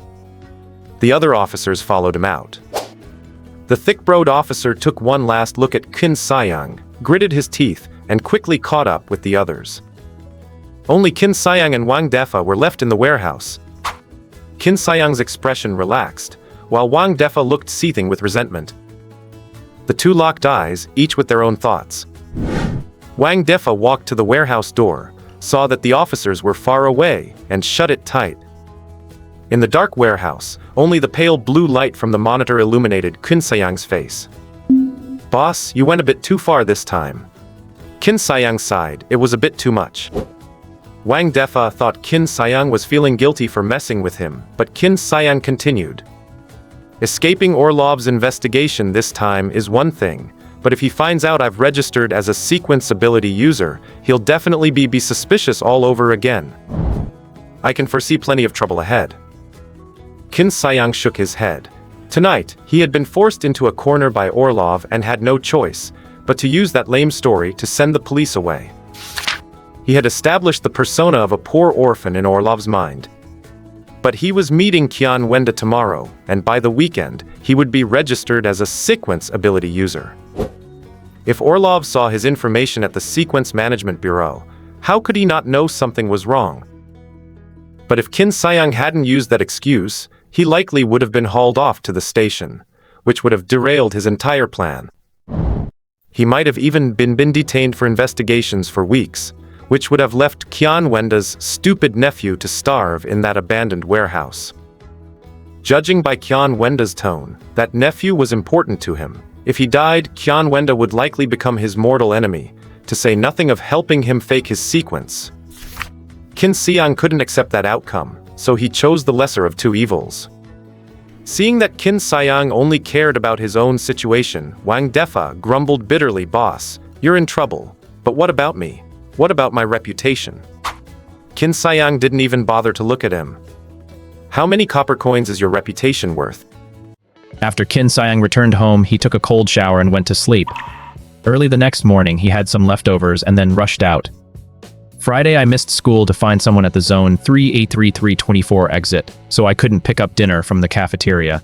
I've got another headache about what to eat this weekend. However, he wasn't too worried about food. After all, he still had some copper coins in his pocket. There was still quite a bit left from the coins he took off those 3 robbers in the alley. Getting by for a meal or two wouldn't be a problem. Of course, he couldn't just splurge. As a poor orphan student, if he were eat out at street stalls twice in one weekend, it wouldn't quite fit his profile. On Saturday morning, the streets were empty. Most jobs on the edge of the safe zone ran from Monday to Friday, with the weekends off. Because people here were so poor, they spent their weekends fast asleep to conserve energy, skipping meals whenever they could. Then they would save a copper coin or two, finding a modest joy in the slight increase of their meager savings. In this environment, everyone believed that only a fool would waste their energy wandering the streets on a weekend. Clearly, Qin Siyang was just such a fool. Every day he stepped out to see the same starry sky, walked down the same potholed streets, and passed by the same dim streetlights. He was already sick of this life. If not for an interesting person like Wen Shu, everything on the edge of the safe zone would be nothing but muck to him, disgusting to touch and foul to smell. Even with Wen Shu here, he still couldn't accept living in this dump for long. Endure for the long haul and wait for the right moment? He did that in his past life, only to be laid off by his company and beaten to death by thugs hired by his boss. In this life, the words endure for the long haul had been crossed out of his dictionary and tossed into the trash. He could accept temporary patience, but long-term endurance? Forget it. He didn't have that much patience. Today, he was going to get things done with Qian Wendao. By next week, he would be back at school as a sequence user. As for Orlov, we'll see. If it came down to it, killing him seemed like a good way to solve the problem. Brave the morning chill, Qin Siyang walked for over an hour to reach the exit of Safe Zone 54320. It was a 7-stop bus ride that used to take him over 2 hours on foot, but after his sequence advancement, he moved with long, agile strides, making him much faster. He arrived at a department store building near the Safe Zone exit that had largely collapsed. The building had snapped at the 4th or 5th floor, the top half leaning to one side like the neck of a man with a broken spine. It seems that was exactly the pose Kun Chenglong was in when I killed him that day. His head was still attached to his shoulders, but his cervical spine was already snapped. Qin Siyang smiled and stepped into the department store. The wall plaster inside was peeling everywhere, and twisted rebar poked out from the walls like tree roots. The stair railings were rusted and chipped, making Qin Siyang not want to touch them at all. The floor was covered in dust-caked debris, with no one to clean it up. Every step Qin Siyang took caused bits of rubble to fall from above. However, there were no cobwebs in the building. Maybe it's because it's so cold next to the safe zone exit that even spiders don't want to live here. He carefully stepped over the fallen plaster and rocks on the stairs, bounding up a dozen steps to reach the 2nd floor. Once there, he discovered that someone was already waiting for him. The man was sitting on a chair with one missing leg, looking coldly at Qin Siyang as he appeared. Seeing Qin Siyang, he rose from the chair. As he stood, the chair lost its balance and tipped over to the side. Qin Siyang sized him up, medium build, wearing a gray wool overcoat and black trousers, with plain cloth shoes on his feet. His facial features were hidden beneath a wide-brimmed hat. Even with Qin Siyang's keen vision, he couldn't see them clearly. That was fine, as Qin Siyang's own face was hidden under his hoodie, and he trusted the man opposite couldn't get a clear look at him either. However, the man's demeanor betrayed the poise and arrogance of someone long accustomed to power that wasn't something one could fake. "You're early," Qin Siyang said casually. "We agreed on 12 o'clock, yet you're here well before 8. Aren't you?" Both fell silent for a moment, neither continuing the topic. Then, the man introduced himself, Qian Wendao, chief of the Information Division at the Sequence Ability Bureau. "I know. As a courtesy, you should introduce yourself as well. No need to rush. I need your help, so you will definitely get my personal information." Qin Siyang didn't rush to reveal his details. He wanted to ensure he kept the initiative in this conversation. "Fine. I help you forge your identity, and you release my nephew. I don't even want the silver coins anymore. This deal is straightforward, right? After it's done, we go our separate ways, and that's that." "That was the deal before." "What do you mean before? You've changed your mind." "I think I might have more in-depth cooperation with you, Chief Qian." "No need. After this transaction, our relationship ends," Qian Wendao replied, showing zero interest in Qin Siyang's suggestion. He just wanted to get rid of this pest and get his nephew back. Yet the more resistance he showed, the more Qin Siyang became convinced that Qian Wendao would make a good partner. Cautious and holding a high position, he could certainly provide significant help when necessary. Releasing your nephew was the leverage for forging my sequence. "But what about you, Chief Qian?" "Me? I still have emails scheduled to be sent to your colleagues at the Sequence Ability Bureau." Qian Wendao snorted. "Once this deal is done, you can't really report me, can you? If I'm exposed, you'll be dragged down with me." "Oh, in that case, allow me to introduce myself." The corners of Qin Siyang's mouth curled up. Qin Siyang, a senior at Juan School. When Qin Siyang said the word student, Qian Wendao nodded slowly, looking somewhat furious. "Do you find it amusing to play me like this?" Qian Wendao immediately concluded that Qin Siyang was not telling the truth. Everyone knew that Juan School had never produced a single sequence user. Besides, how could an 18 or 19-year-old senior have such meticulous schemes and terrifying methods? Qian Wendao sneered internally, not believing him at all. Qin Siyang simply pulled off his hoodie, revealing his still youthful, adolescent face. If you don't believe me, you can wait at the gate of Juan School on Monday morning to see whether I'm a student or not. Looking at Qin Siyang's face, Qian Wendo said with a sinister tone, "This face of yours might not be your real one. So, does your sequence allow you to change your appearance? A trickster? Or a shapeshifter?" Qin Siyang gave a disdainful smile, suddenly activated violence, stomped his foot, and flashed behind Qian Wendo, snatching the hat right off his head. Qian Wendo, however, remained frozen on the spot, unable to react at all. Qin Siyang leaned into Qian Wendo's ear and whispered, "I'm sorry, you guessed wrong. My sequence is combat-oriented, not some messy stuff like that. And this face? This is my real face."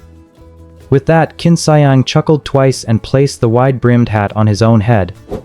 Qian Wendo's droopy eyes reflected the light from a nearby street lamp, filled with shock.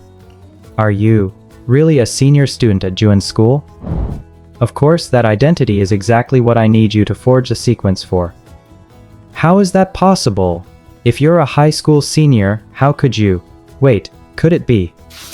Qian Wendo looked at Qin Siyang with newfound wonder. "Which faction are you backed by?" Qin Siyang felt a sense of relief. Finally, under his guidance, Qian Wendo had begun to imagine a backstory for him. "That is none of your concern. I only wish to have further cooperation with Section Chief Qian." Qian Wendo realized that Qin Siyang's background was far more complex than he had initially thought. He had assumed Qin Siyang was just a lone thief passing through, but now he realized he might be the frontman for a major organization. Things seemed to be taking a turn for the worse. Damn it. I never should have let my stupid nephew go get those silver coins. No, I shouldn't have taken this shady job in the first place. When the two first spoke in the Aishike chat room, Qin Siyang had been vague, and in the end, he never even found out who had referred him to seek out a sequence forgery. Although he felt something was odd, he chose not to meddle and didn't dig any deeper. Looking back now, his behavior had been riddled with strange signs. How stupid, utterly foolish. Qian Wendo cursed his own greed repeatedly in his heart. It seemed he had gotten himself mixed up in something serious.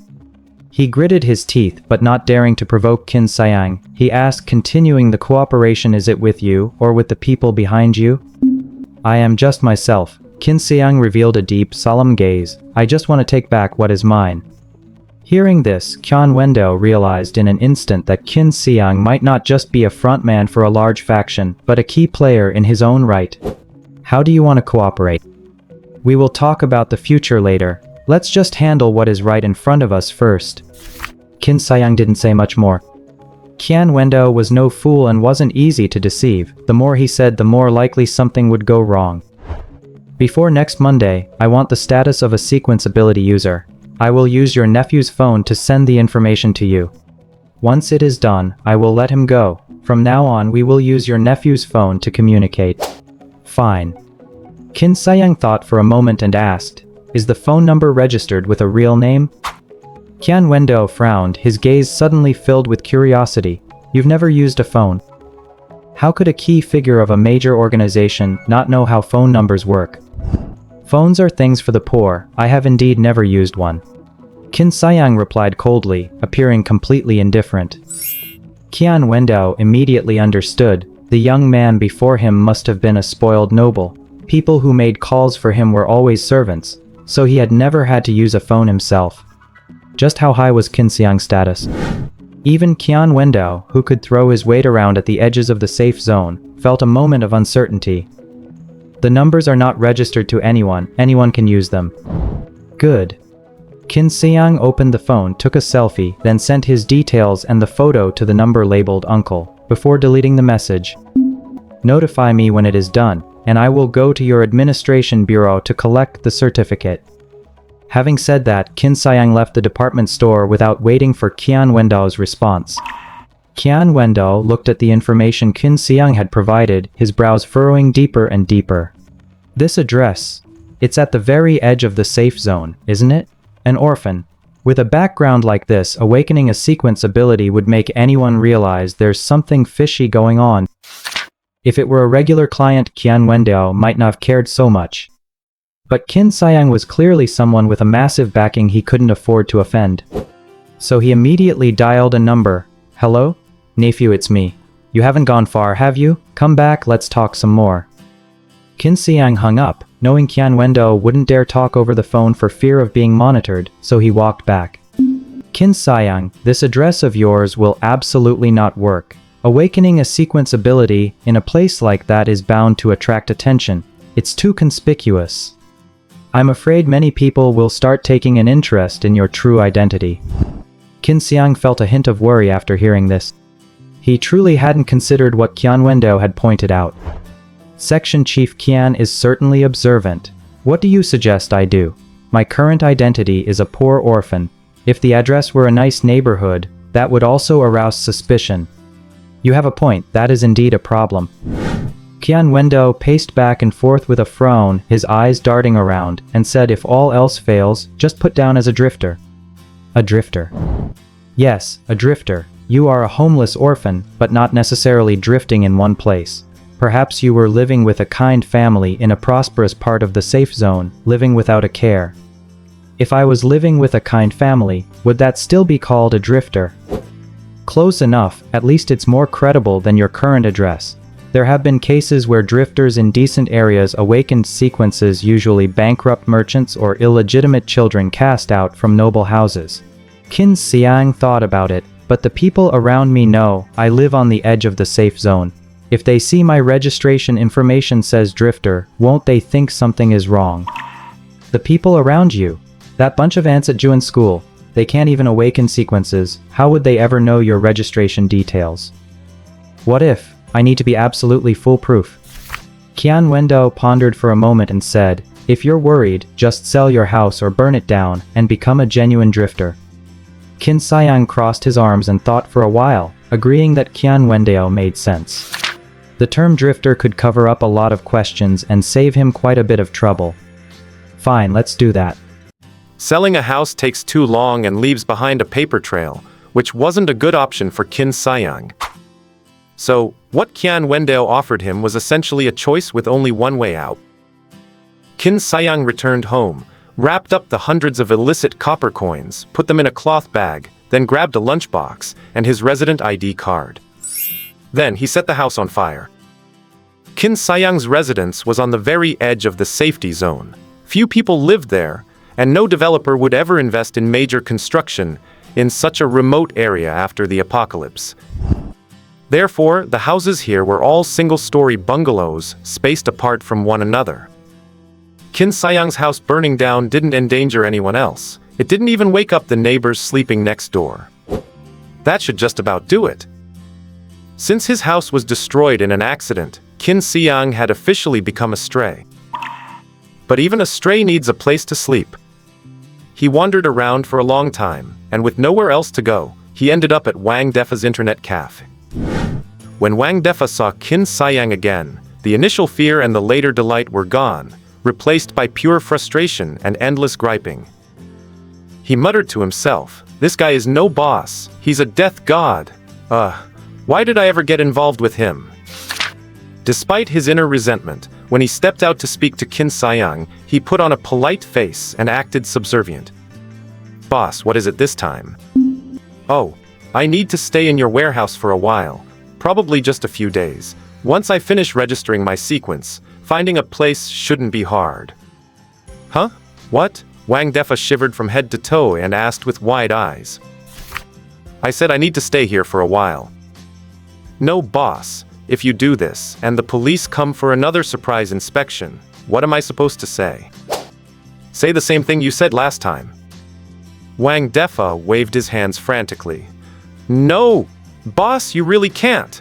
Last time was an emergency with a reason, I could understand that. But you can't keep doing this. I have a wife and kids. If they find out about us, how can I still be a husband or a father?" Qin Siyang glanced at him. "You think I want this? You don't actually think that being associated with me like this means I'm the one benefiting while you're the victim, do you?" Wang Defa's face twisted like a rag that had been scrubbing floors for 10 years. "I'm not saying you're benefiting, but you're suffering, and I'm suffering too, right? This is a lose-lose situation. Cut the crap. If you don't let me sleep here, I'll go sleep at your house." "What? This is unreasonable." Don't talk to me about reason. Qin Siyang couldn't be bothered to argue with Wang Defa further. He walked straight to the warehouse door, shook the dust off the carpet, lay down, and prepared to rest. Wang Defa had no choice but to sigh in silence and close the door for Qin Siyang. What in the hell is this all about? Wang Defa walked away grumbling. Lying on the warehouse floor, Qin Siyang also felt a bit helpless. He really missed his own bed. I hope Qian Wendao gets things settled soon. This hellhole is miserable to stay in for even a single day. After a rough night, Qin Siyang woke up shortly after 6 in the morning because the hard, cold floor was hurting his back. Even though he had a strong physique, he wasn't used to sleeping on the ground. Even killing someone isn't this uncomfortable. Qin Siyang wiped his face while fighting off sleepiness, opened his phone, and saw an unread message. Done. Sunday, 8 a.m. Bring your resident ID to the 14121 Sequenceability Bureau. Looking at the sender, Uncle. You're a legend, Section Chief Qian. Qin Siyang was so happy he almost jumped up. Qian Wendao was truly reliable, getting it sorted out in just one day. He couldn't wait to open the computer used for monitoring, and searched for the route to the Sequenceability Bureau. Looks like about 6 bus stops away, so I need to head out now. Qin Siyang memorized the route, cleared his browser history, put his bag into the drawer next to the desk, and left the warehouse with just his ID card. He walked 4 stops along the main road, turned into a side street for 10 minutes, then turned onto another main road, and walked for another half hour. 14121 Sequenceability Bureau, this must be it. The bureau was a large, square, 3-story building with gray wall paint. Streetlights hit the exterior, casting a faint, almost black, dark glow. Qin Siyang didn't know how such a dark color could glow, but it certainly added an intimidating aura to the already solemn building. To Qin Siyang, this was just interesting. I never thought I'd visit this place, which I didn't even dare to glance at before, in such a playful way. He looked at the empty street and the gray, boxy building, feeling a wave of emotion. There were no guards at the entrance of the Sequenceability Bureau, because all the staff inside were awakened Sequenceability users, and no thief or thug would dare come here to make trouble. Not to mention entering, even getting close to the bureau required incredible courage for an ordinary person. Otherwise, if you were accidentally killed by a sequence user, you wouldn't even have a place to seek justice. According to United Government law, if a sequence user kills an ordinary person, the regular police, prosecution, and courts have no jurisdiction to try the case. The case must be transferred to the Sequenceability Bureau for a ruling.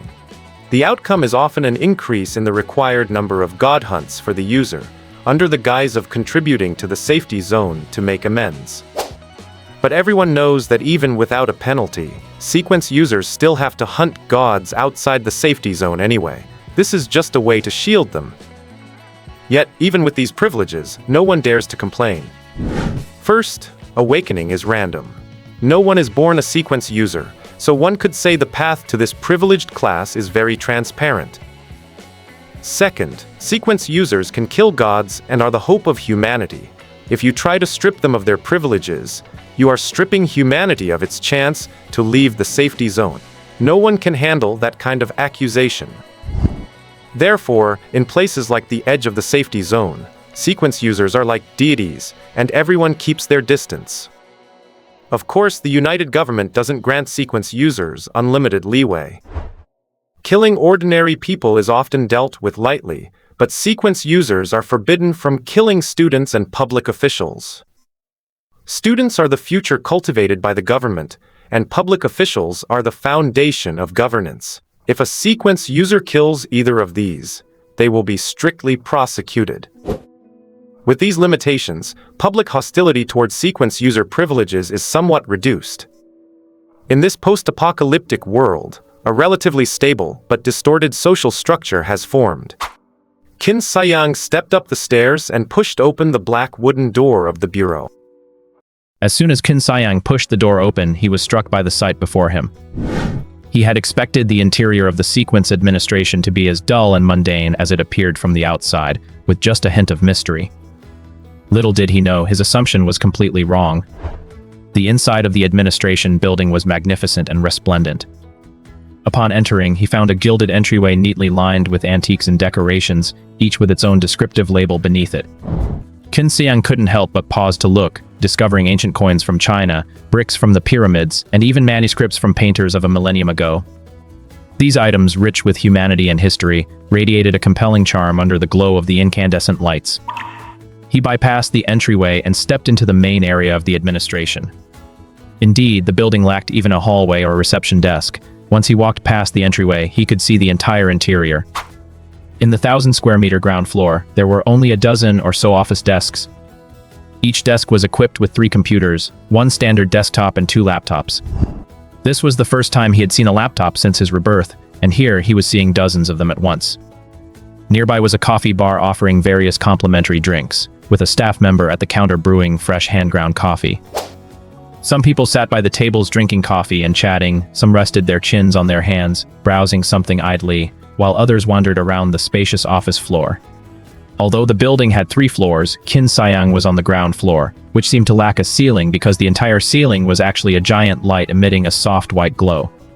Perhaps they were incandescent bulbs or energy-saving lights, Qin Siyang couldn't be sure, but those lights were all covered by matte shades, making the first floor as bright as day.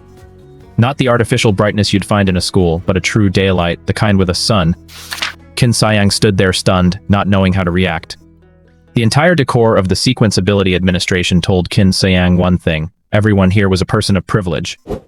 Just as he was looking around the building aimlessly, a familiar figure walked down the stairs from the 2nd floor.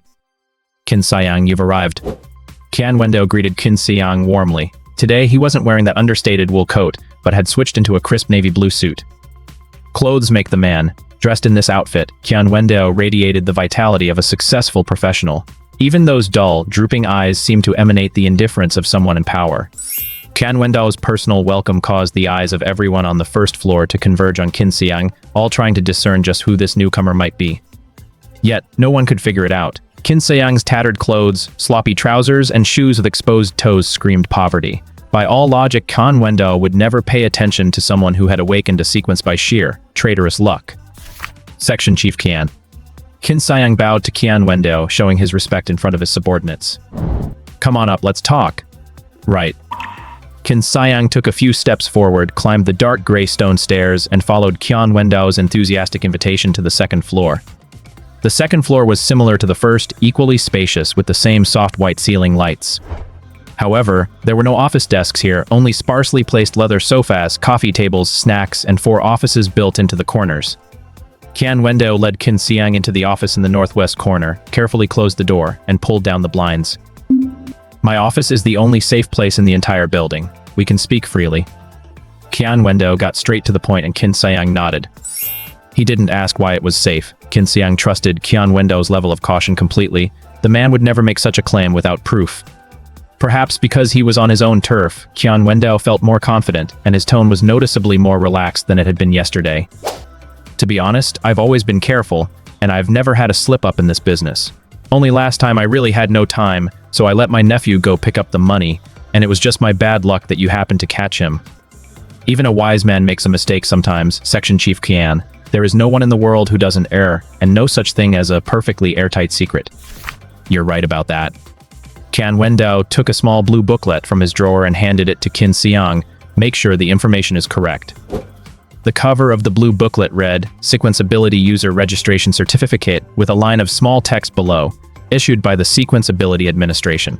Qin Siyang opened it and took a look.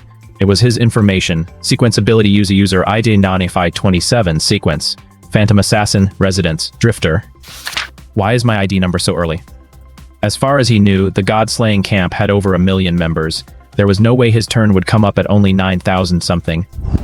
The person who held this number before died. The number was recycled and assigned to you. I see, then it's fine. And your housing? Taken care of. Qian Wendo didn't ask how Qin Siyang had solved it. Both of them were meticulous, and they shared a mutual, cautious trust. "This booklet is your identity proof. I didn't have your fingerprints before, so since you're here, we might as well enter them into the system. Don't be suspicious, this is all according to standard protocol." "Understood." Qin Siyang placed the thumbprints of both hands onto the scanner and Qian Wendao typed a few keys. Done. You are now an official sequence ability user. You can log into the sequence ability user information section of the God-slaying camp to view the details of all legally registered users. What about my account and password?